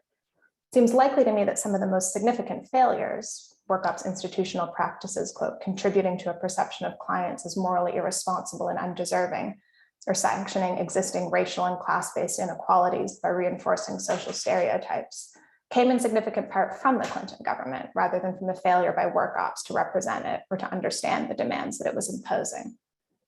It would seem to me to require an idealized view of WorkOps' mandate to conclude that it acted outside that mandate. But once we're talking about the kinds of mandates that could in principle be authorized by properly constituted and motivated democratic governments, it's less clear to me that public actors, like in this case, the Clinton administration, don't also systematically violate those conditions, act in ways that a democratic government should not act. So none of this threatens Chiara's argument that an appropriately constituted and motivated bureaucracy could satisfy the conditions for legitimately exercising power in ways that private actors couldn't. So I agree that our integrative model of public administration might be an appropriate object of political hope, but I'm less sure about the kinds of reasons it gives us here and now. Does the merely potential legitimacy of public alternatives supply us with adequate reasons to reject specific cases of privatization? Here, I wonder too about some of the language throughout the book describing privatization as a regression to a pre-civil condition. Rhetorically, at least, the language of regression seems to invite the interpretation that we're talking about cases where, but for privatization, power would be exercised in accordance with citizens' omnilateral will. Again, I think that's often untrue. And if untrue, it could distort our local judgments about our reasons to resist or accept particular cases of privatization. I think it could also distort some of the remedies we endorse under circumstances where privatization is already widespread.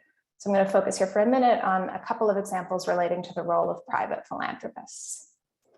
Chiara argues that under conditions of background injustice, philanthropy should be understood as a duty of reparative justice. That is, donors should exercise no discretion in where they give. They shouldn't appeal to personal preferences or projects, but should instead give as though what they hold is not really their own.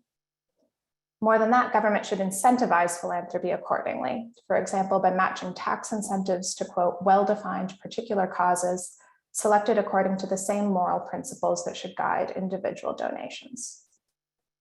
So I found this strand of the argument a little hard to get my head around because of what seemed to be shifting assumptions about government's competence or goodwill in promoting justice. On the one hand, the fact that philanthropy is necessary as a duty of reparative justice suggests a failure on the part of public institutions to achieve justice. But on the other hand, public institutions are invited to put a thumb on the scale for justice-required kinds of philanthropy.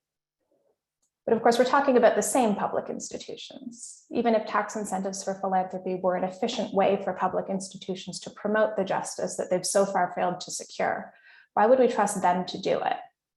Is there something odd about introducing philanthropy as a remedial virtue in the context of unjust institutions, and then bringing the institutions back in as a corrective to unjust philanthropy? So my suggestion here again is that we can't rely too heavily on public institutions that are only potentially legitimate to resolve the political problems that we currently face. Finally, I was troubled by some of the advice to donors themselves, that what donors owe to recipients in unjust circumstances are specific justice-required goods, not deference to recipients' preferences. Here I wondered, who are donors to tell recipients what is owed to them, especially when they've been deprived of the opportunity for meaningful participation in that judgment? Even if donors are right about justice, given the situation they're in, aren't they merely imposing their unilateral will on recipients? So frankly, this is the sort of thing I'd expect from Stewart. I understand that we're talking about transitional duties that are subject to contradictions that Chiara recognizes. But I think the advice here carries some risk of reinforcing aspects of neoliberalism, in particular by conceiving of respect for freedom too narrowly in relation to a correct conception of right, whether or not that conception emanates from the state. Is that the way to think about how to exercise private power in the here and now? I think our judgments may need to operate closer to the ground, and that respect for reciprocal independence should impose more direct constraints on ways of exercising power, whether public or private.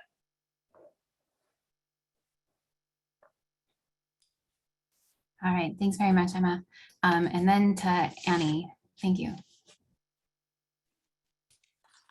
Thanks.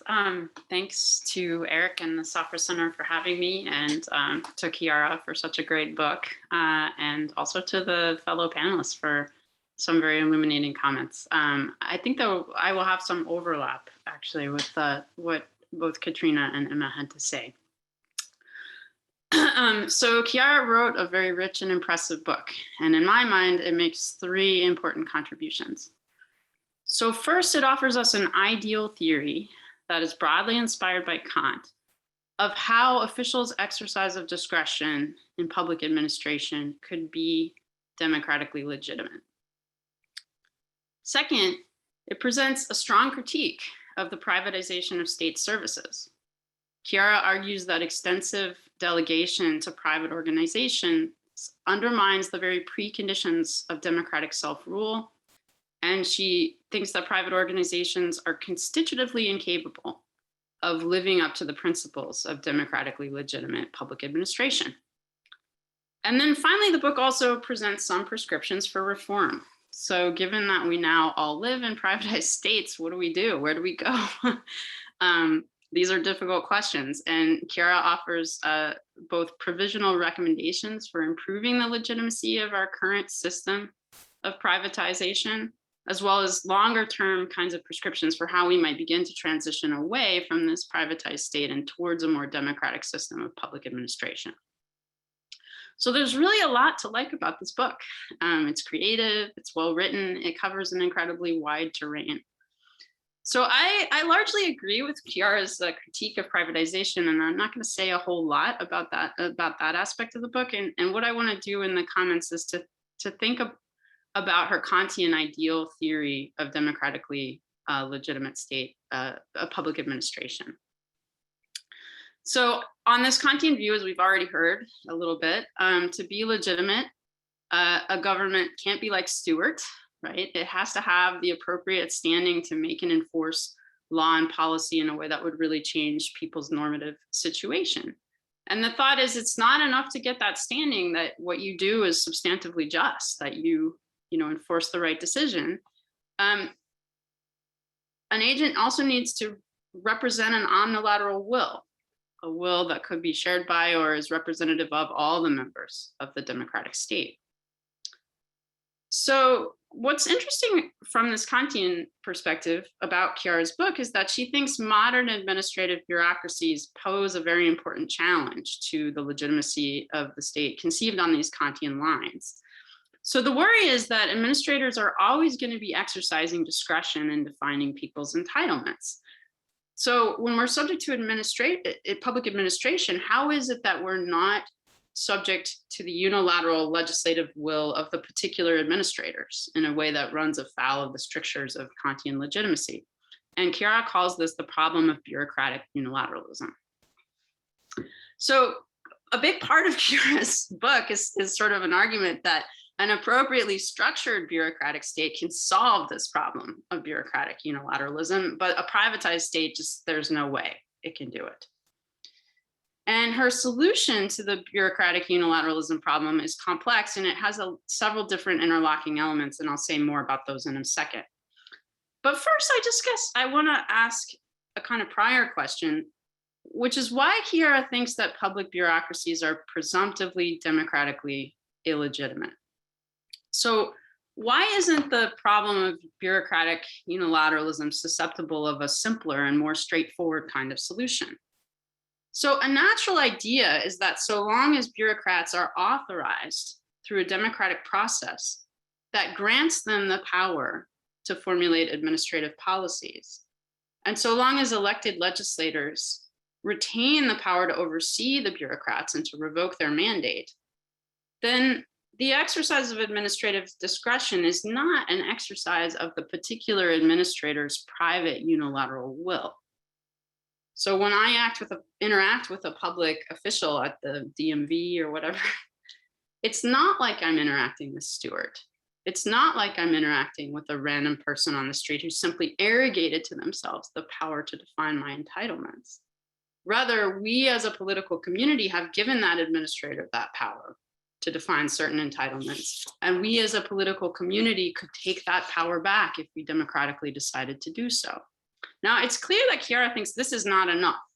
We need more than this kind of virtual democratic control over administrators in order to make their decisions representative of the public. And that might be right. I'm just not sure I completely understand why. So in smaller scale organizations, arguably this kind of virtual control is enough.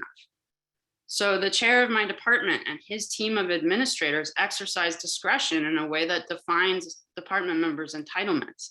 They allocate course loads, they assign service burdens and all that kind of thing. But as long as the department members have authorized the chair to make those decisions, and as long as his decisions remain within that mandate, and so long as the department remains able to oversee him and to object if they wish, including revoking the chair's authorization, then that seems to me to be enough to say that his administrators' decisions are made in the name of the department. So why can't we say the same about public bureaucrats? Is it something about, the greater infeasibility of oversight, say, in large-scale nation states compared to a smaller scale organization? In any case, Chiara argues that administrative discretion can be legitimate only if it meets a stronger set of requirements. So first, as we've heard, in order for public officials to act in the name of the people, they have to act with certain motives or intentions. They have to intend to comply with the democratic mandate that they were given, according to a reasonable interpretation of that mandate. And Chiara takes that to mean that we need a kind of Hegelian bureaucratic ethos of public service. So good administrators have to be educated in the right way to serve the public, and we need to socialize them and form their identities so that they take pride in doing that. So only when discretionary state decisions are made by officials that have the right sort of character orientation can we say that they are genuinely made in the name of the people. And the second important aspect of Chiara's view is that she thinks that law and policy will reflect an omnilateral will only if it's the result of a shared cooperative practice that integrates bureaucratic decision-making with democratic participation and oversight. So to kind of put it in my own terms, I think she believes that the people's shared will is formed through an ordered hierarchy of interlocking shared cooperative practices. At the most foundational level, democratic citizens share intentional commitments to their representative institutions and their constitutional values, but those commitments are too vague to guide political action. So the commitments get further specified at sort of the second level of the hierarchy by our elected legislators who pass statutes that set out the people's shared ends. And in order to qualify as a shared will, legislation has to be conducted as a shared cooperative activity in which each lawmaker is responsive to each other lawmakers' intentions and is even poised to support lawmakers of the opposing party in playing their role in the democratic lawmaking process. And then the administrative state adds like a third level to the hierarchy. So once they're enacted, we need to specify these statutes further in the form of policies. And in order to do that legitimately, administrators have to see themselves as participating in a shared cooperative activity with the legislator, intending to carry out the legislature's mandate in a way that's mutually responsive and supporting. And then finally, once we get to the top of the pyramid, the people's shared will needs to be subjected to democratic feedback from the bottom, a kind of checking. So the top level of the hierarchy needs to appeal back to the people before it can say that it's truly specified a shared will. And Chiara interestingly proposes that we need randomly selected civic juries with stakeholders from a variety of constituencies who might co-determine administrative policy. And that's going to involve a system of deliberative public hearings in which the people on this citizen jury discuss the policies. And it's also going to involve a veto right for them. They can veto administrators' policies when they think that they fail to take the relevant interests seriously enough. Okay, so I think Chiara's view might be productively described as kind of falling between two traditional camps of thought about what's required to articulate a popular democratic will. On the one hand, we have thinkers like Kant and Hegel, who take the view that bureaucratic and representative institutions can and must articulate the people's general will. Indeed, for Hegel, we need a bureaucracy to do that because they're a universal class, unconnected to specific economic or factional interests, and they can take a more general viewpoint on society and its needs. On the other hand, we have thinkers like Rousseau and Marx, who are suspicious of mediating institutions of this kind, separate bodies within the state that place the power to articulate a general will with somewhere other than with the people themselves. So these thinkers offer powerful critiques of representative and bureaucratic institutions for having oligarchic tendencies, for outsourcing self-rule to elites.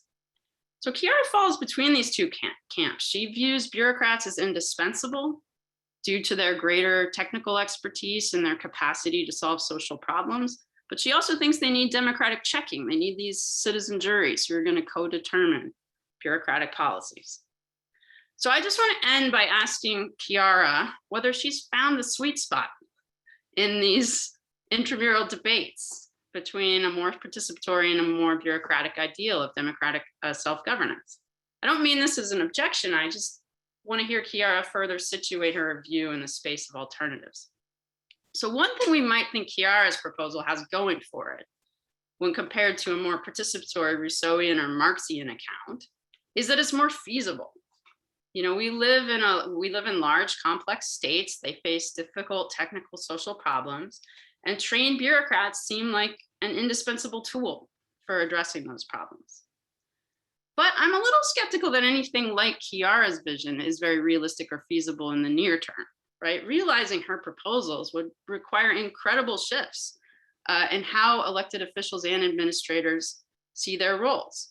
So we'd have to, the Republicans would have to want to support the Democrats in playing their role in our elected legislature. Our administrators would have to have this kind of Hegelian character. And living as we do in an oligarchic, competitive, radically polarized institution, this just seems like a very idealistic proposal. I'm not criticizing it for that, but it seems far off. So who thinks that the US spy agencies or the departments of energy or defense are anytime soon likely to be subject to effective supervision by our elected officials and structured via an ethos that incentivizes public-spirited officials to carry out our shared democratic commitments?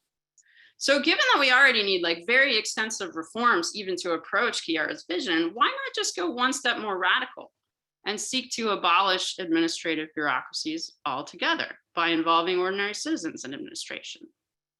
Now that might strike us as an infeasible proposal, but I wonder if it really is, at least when it's viewed as a long-term objective.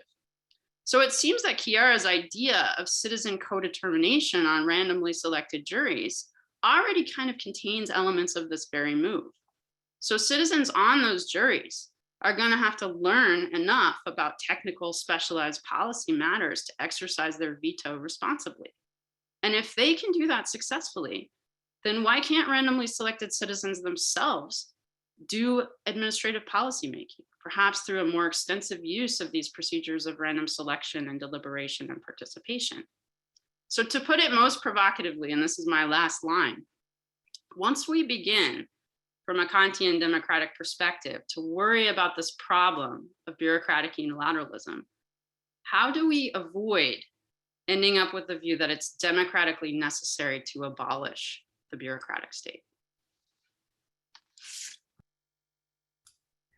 Okay, thank you. Thanks, Annie. All right, we've got a fantastic set of comments from the panelists. Thank you all so much. And we'll turn it over to Chiara for some replies. And yeah, Chiara, you can take, say, 12, 15 minutes here. You've got a lot of different stimulating thoughts. So thank you. So thank you, really genuinely thank you for this incredibly illuminating and stimulating set of comments. And, you know, for taking time to read the book so carefully.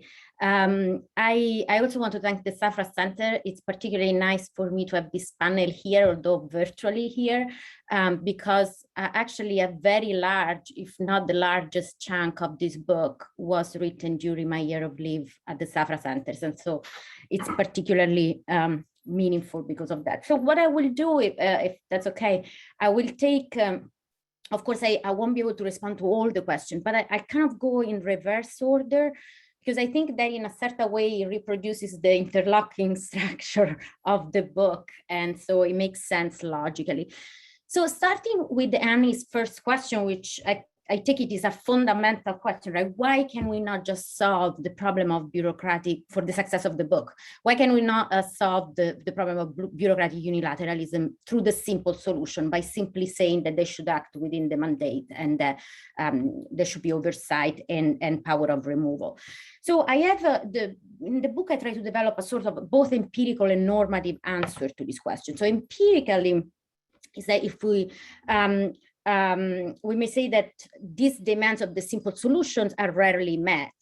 One reason is that, for instance, and here I build on the work, for example, of Henry Richardson, if we think that there are reasons to delegate to administrator a certain kind of discretion that end up, because of the demands of what Richardson himself calls practical intelligence in the process of in the administrative process, then end up revising the ends of policy.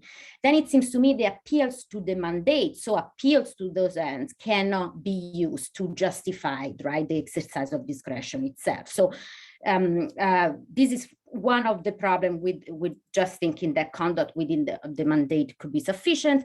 Further, of course, this problem could be solved if there were effective mechanism of oversight and removal, but I think there are reasons that are contingent but not coincidental for why these demands are often unmet. The reasons being that often the very reasons for why democratic states decide and have reasons to delegate decision-making, administrative decision-making of a certain kind to executive agencies, for example, a certain lack, right, of knowledge and expertise. And these in turns create problems like large information asymmetry that makes oversight and review very difficult, and so a meaningful exercise of removal as well. So these are empirical reasons. As I said, I think there are robust contingencies, but there is a more profound and perhaps more interesting normative reasons, which is the fact that if the argument, the premise that this discretion is quasi-legislative holds, then I think we should treat, at least partly, normatively speaking, administrative activity as political activity. So like if they were elected representatives in some sense. But from elected representatives, we do not, I think, expect that they simply act, you know, under authorization and that they can be removed. But there is also a demand that the form of judgment they pass in the exercise of the power is itself public. And so I make the case here of the example, for example, of corrupted officials, right? Corrupted officials that pass a law, the content of which is identical to the law that they've been authorized to pass, but they do so only because, say, they've been promised a bribe from donors, and then the bribes, actually donors do not deliver. So in this case, the corrupted official has acted behaviorally within the mandate. And citizens have no reason to remove them because they've done whatever it is that they wanted the officials to do. But I think they failed to act in the name of the citizens. And we may even say, I think, that they have carried out a will, the content of which is identical to the will of citizens, but it's not the will of the citizens, it's the will of the donor.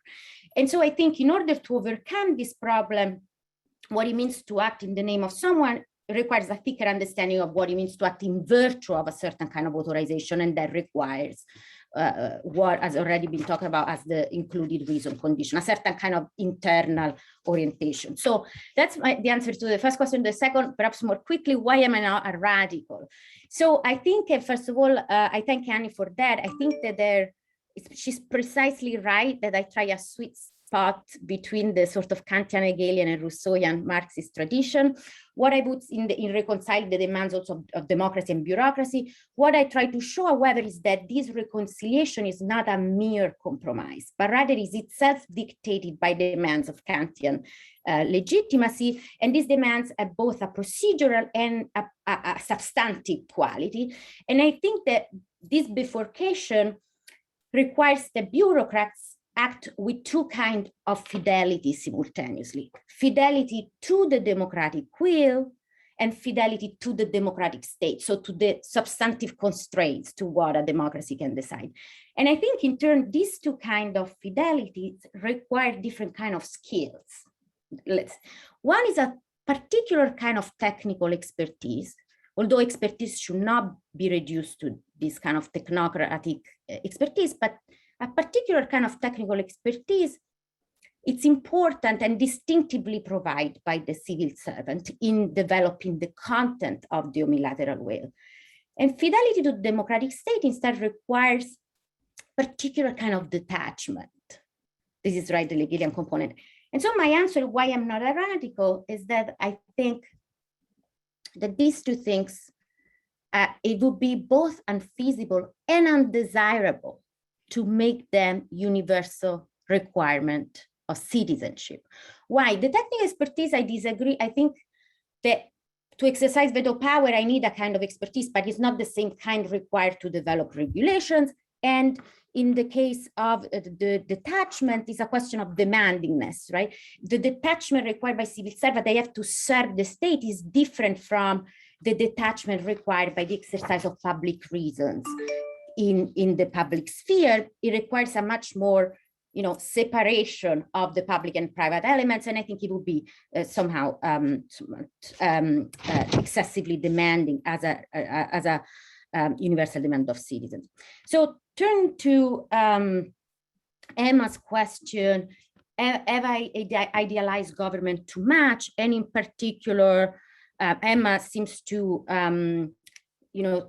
argue that government actors, for example, fail to satisfy the demands of representation as much as private actors. So why, right, why this difference? So I think I should respond by perhaps further clarify how I understand the difference between the wrong of the privatized state and the wrong of an illegitimate, non-privatized state.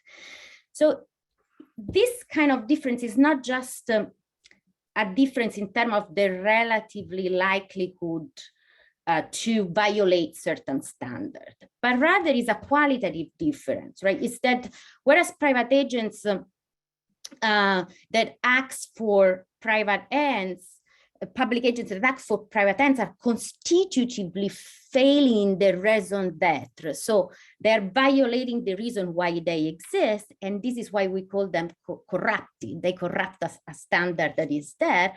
I think that the bureaucrats of the Clinton government may well have, violated all sorts of standards of justice, et cetera, in this respect. But because of that, exactly, we should call them corrupted and, actly unjustly. But in the case of the work cops, instead, in the case of private agent, the failure is not just a corruption, a departure from a standard. It's not a violation of a raison d'etre, but is itself in some sense demanded by the fact that they also have to simultaneously respond to private purposes and to private value. So whereas one is an aberration, the corruption in the case of public government, the other is an endemic feature of the privatized state. And so I think this remains an important difference. And perhaps here I can also introduce, although very briefly, respond to Katrina, because I wonder whether the capitalist state, in this sense, is just an extremely bad form of a corrupted liberal democratic state. So that's the way I would respond to the fact that, the thing that you mentioned, like services provided or political decisions made exclusively in the service of capital, or Wall Street bankers exercise a political power that is similar to the power that office holder exercise. In this case, it seems to me it's just an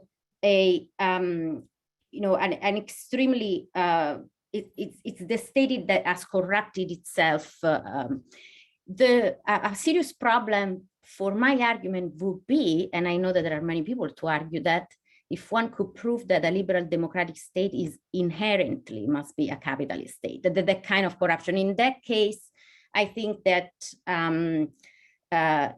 it would be a more direct challenge to my view. But otherwise, I think again that the capitalist state, as you describe it, is a form of corrupted state that could be overcome, with appropriate reform. But I take it that your point could also be interpreted by arguing whether, in terms of whether my book could be transformed in a sort of more fundamental critique of capitalism. And I think the route for doing so would be another one, but not one that I pursue in this book, which is to think of whether private property itself is a form of inherently dominating institution, in the sense that in the same in which the office holder or the private actors define our entitlements and what we ought to we can do with our sphere of freedom, just because they say so, or by appealing to private purposes. You could think that private property itself is just an institution, right, that allow everyone to decide each other's sphere of freedom by simply an act of the will. But of course, in this book, I retain a more traditional and orthodox view, which is that private property is ultimately justified. And so ultimately our ability to exercise that kind of power over others is justified by public institutions that are in turn omnilaterally authorized. So I should probably quickly, I don't know how much time I have, but maybe I'll go to one of Eric's point before turning to Emma's other question, if there is time. So on agent relativity, I think I agree with you that there are certain kind of agent relative political obligations.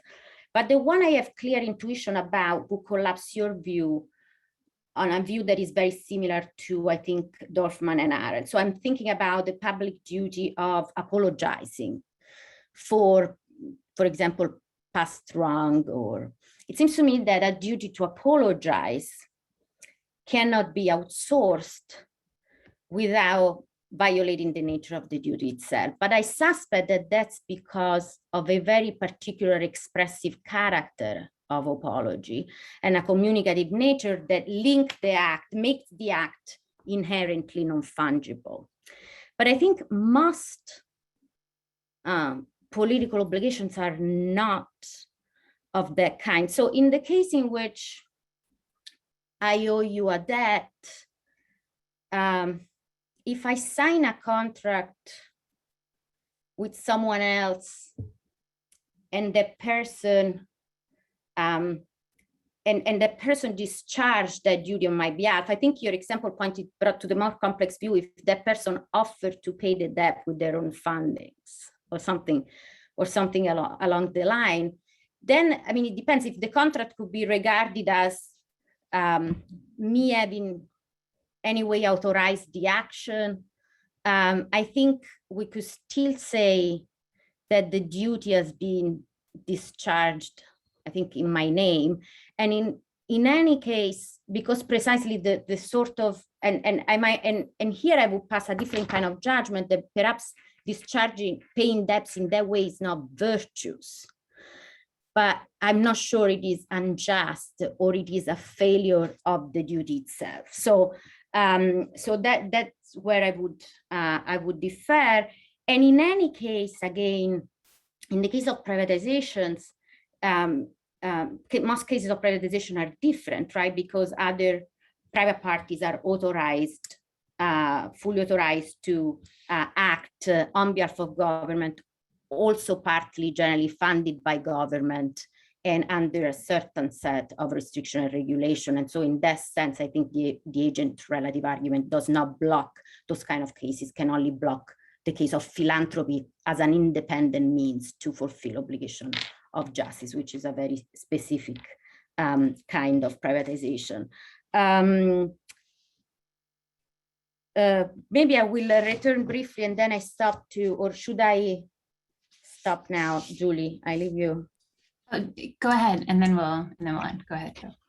So the other point Emma raised was about, given that many existing government act illegitimately, what reasons do we have here and now to limit privatization? In a certain way, it seems that given the provision, the alternative to privatization is still illegitimate. The book suffered from, prescriptive power in some sense.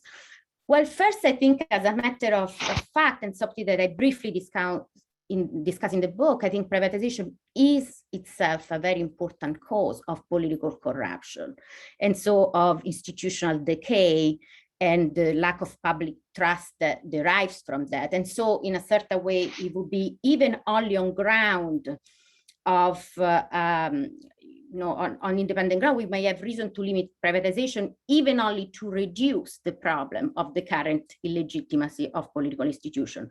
But more to the point, I think if my argument is correct, it provides reason to reject privatization as a possible escape from the ills of illegitimate government, even when some improvements in terms of outcomes could be achieved. And so, and that's because one implication of the argument, right, is precisely that privatization, rather than being an escape, would reproduce the problem of illegitimate government, but in a deeper way, and actually would make a certain kind of corruption, or what I call sometimes renewed form of patrimonialism. It will make it endemic to the functioning of the democratic state itself. And so it would make things, worse in that respect rather than better, normatively speaking. So I should probably at this point really stop here. All right, fantastic. Thank you, Chiara, and thank you to all of the panelists for such a really excellent set of comments. I want to invite anyone who is attending to put their questions in the Q&A, and so then I can add them into the conversation. But to start, we could start with the panelists. If anyone wanted to kind of have a back and forth with Chiara or with your fellow panelists about some of the themes that have come through across the comments. Turn it back over.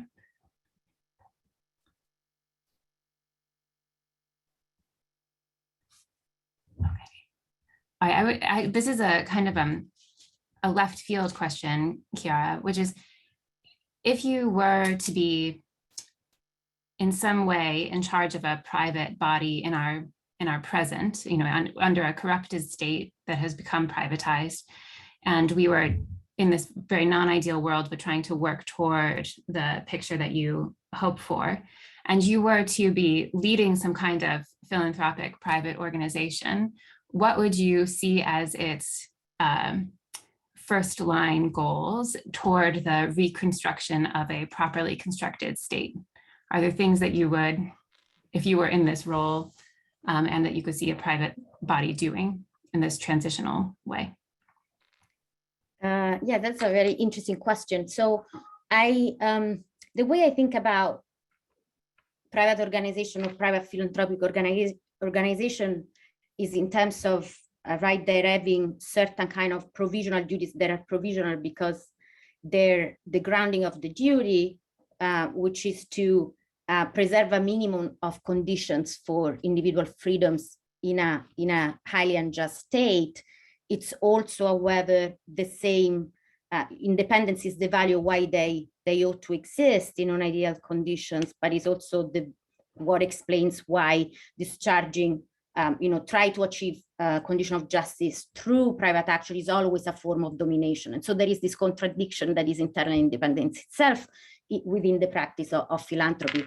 So my view is more that they should try to exercise these duties of reparative justice, trying not to undermine the bringing about of more just and legitimate institutions. So what would that mean? Well, first, they should be partly internally democratized. So more than pointed at that cause, the idea is that their internal structure should be partly democratized, not, however, as it is sometimes argued, because the kind of debt repaid should be decided by the recipients, because I think that recipients in that sense have no right to determine the content of the debt. The debt is determined by independent standards and principles, but because involving recipients could reduce a certain kind of problematic form of dependence beyond having certain epistemic advantages. So one is the I would democratize myself to answer your question. And second, also importantly, in terms of political and public rhetoric, I find that philanthropic organizations and philanthropists often these days present themselves as agents of social change that are not simply there to fill a gap, right? But they present themselves as potentially more innovator entrepreneurs and as better than political institutions. So another, of course, prescription is that they should have a duty to avoid this kind of public rhetoric. And then, of course, they should give to causes that have a certain urgency in terms of time sensitivities and other factors in terms of justice. So that's sort of what I would suggest. Yeah, in response to Emma, I thought about another possible, I don't know, would you see it as a reductio or not, but what if someone thought that one implication of one of the three applied chapters at the end was that if I read it and I'm this wealthy philanthropist, that why shouldn't I just write a check every year to the federal government to basically massively overpay and let them take care of it? And that absolved, is that a state strategy to just, engage in that as opposed to creating my own structure and getting into all these difficulties that I might be encroaching upon the public space? Is that a safe zone, or is that a reductio? I don't think it's a reductio, but of course, I guess it depends on the state of the federal government. In the sense, if the state of it's a full corruption, then in that sense, the duty of reparative justice should be discharged in a way that it's transitional, and so tries to not to reinforce the conditions that make the present situations possible, but at the same time, it would be counterproductive, right? In that sense, to directly feed existing political institutions. So if I scrub it from corrupt, if I make it corrupt free but still unjust. But I don't think otherwise that topping up your what you are required to pay by existing law and taxes with donations to government would be a reduction in and of itself.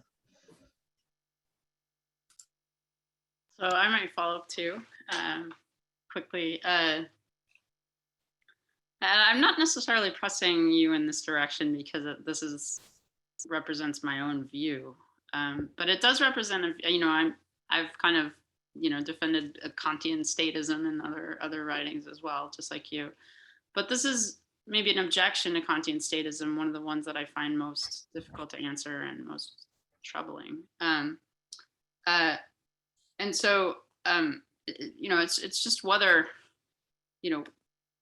we should endorse the bureaucratic state apparatus as a kind of institution.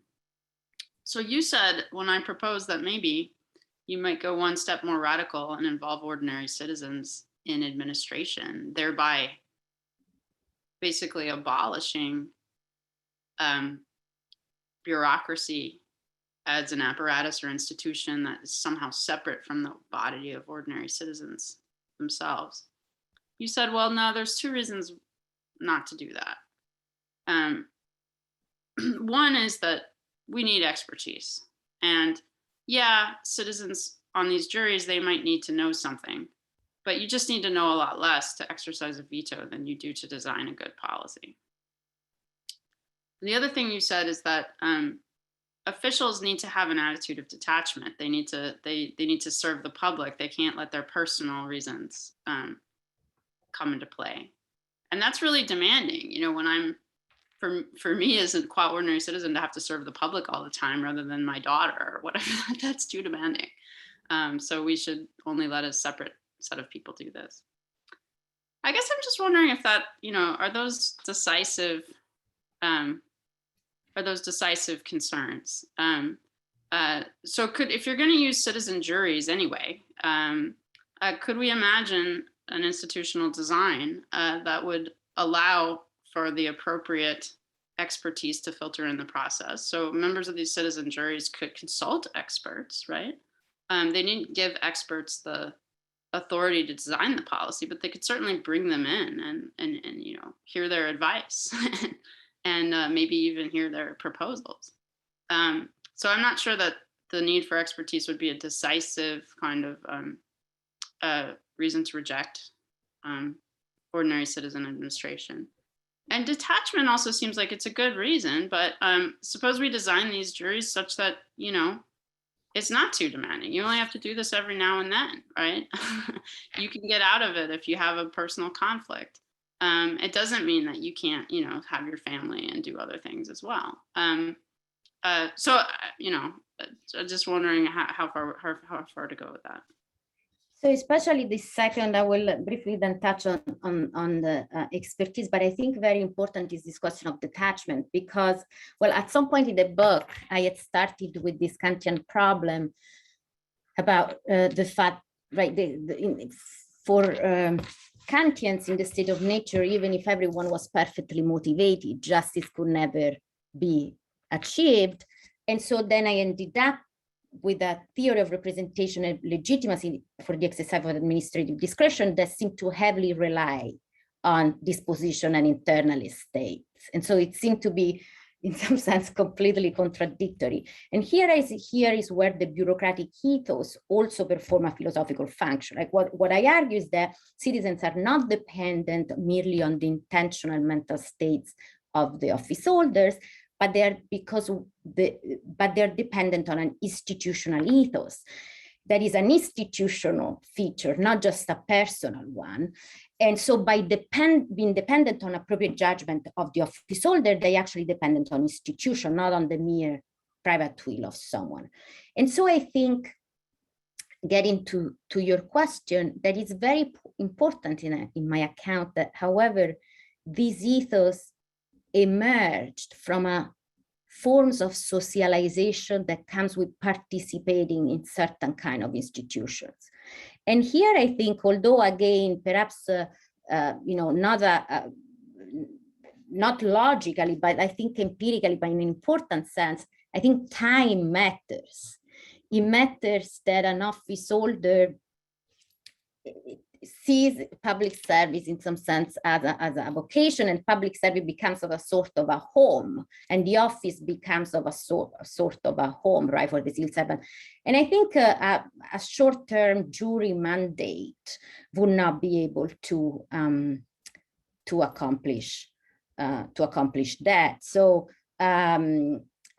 then what we will need is something that is more akin to the idea of an office and citizens be able to occupy that long term. But at that point, it really becomes, because I also want to clarify that the universal class of civil servant I have in mind has to be representative. So is itself democratized. I argue that technical expertise is necessary, but is insufficient to become a civil servant. You have to have a broad-ranging experience of the social world, and so class and racial representation become very important. And so in some sense, I maintain the restriction of accessibility to office, but broadening the sort of qualification that are necessary to access offices. Can I just jump in quickly there? Sorry, I've got some noise in the background that you might be able to hear. But why is that not a critique of the class character of the capitalist state? I mean, it is if you want. I have to say that the term capitalist state, not that it's inappropriate or wrong, is that I think it encompasses many different things, right? So it's hard for me. Again, one could go down to a critique of private property, or simply to a class-based selection of the civil services. And these are two features of the capitalist state. But in my account, one is problematic, the other not. But again, it's not because I still have to think about it, because the question of property is a very complex one. And I'm still not 100% decided on actually whether you could see claiming property as a form of domination, even when public authorization is present. So, but again, we need to, I think, disaggregate kind of the feature of the capitalist state to be able, at least in my account, to kind of take it down, so to say. I guess I'll just jump in with something that some of Kara's last comments brought up for me, which is that some of these questions seem more difficult for you than for Kant, because he has a teleology to go along with the normative theory that tells us that progress toward a more ideal condition might come about through wrong actions, through unjust actions, and in ways that we don't totally understand. Whereas I take it you don't think that progress can come about more through our intentional actions oriented by this normative conception that you give. And that seems to make some of the prescriptive requirements a lot more challenging and demanding. So I guess I'll just ask you, were you tempted to adopt some of the teleological apparatus at any point in this project? Yeah, I don't develop in this project, and I don't have a definite theory of progress. There is, though, a tension in, if I can say, in the book between the provisional theory and the final theory. And I think that's actually a problem that, in this respect, I console myself in thinking that that's a big problem that a lot of theory of social change have, right? What do we do? We might, in order to achieve a certain kind of progress in the future, accept certain kind of moral compromises in the present. And the sort of logic of analytical argumentation does not apply to history. So you can't expect history to develop in that way. I don't have a solution to this problem, and this simply means that I don't purport in the book to provide, clear-cut prescriptions of how an activist tomorrow morning should behave. But I think about this in stages, right? What would be, what are the duties that we have given the non-ideal conditions in which we live, and what are at the same time the duty that we might have to, what are the ends toward which we should try to transition. But the book in that sense stop there. All right, fantastic. So thanks so much to Chiara, Katrina, Eric, Emma, Annie for this really excellent discussion and these really wonderful set of comments. And an extra thanks to Chiara for providing us with such a rich and stimulating and just truly impressive book. So thank you very much, and a round of applause to to everyone to close it up. Thank you very much. Thank you all. Well, this was an invigorating day, and I think it showed off some state-of-the-art democratic theory and theorists. I'm really happy that we made this space happen. And like our topic today, this was a public-private venture, public-private collaboration, although I don't think it violated any of Chiara's principles with the Software Center for Ethics. And so I want to thank in particular Emily Bromley, Alex Schilling, and Maggie Gates for making it absolutely effortless and a real gathering together. My hope is that now that we're off Zoom less and we've gotten pretty good at this, that pop-up workshops like this can happen more often.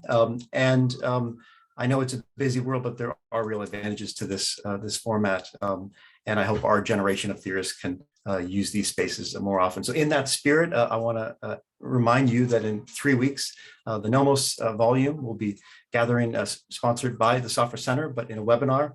And I know that in the last session, at least one of you mentioned our polarized conditions, and that's indeed the theme. It's civic education in polarized times. It will involve lectures and papers by Shauna Schifrin, Dennis Thompson, Yael Tamir, Justin Driver, and many others. It's going to be a tremendous 2 days, and you can find information on it at the software website and also the Nomos website, which is political-theory.org. So hope to see many of you there, and I just really appreciate everyone coming together today and doing our own version of what might have been a series of absent panels. Thanks, everyone. Hope to see you soon.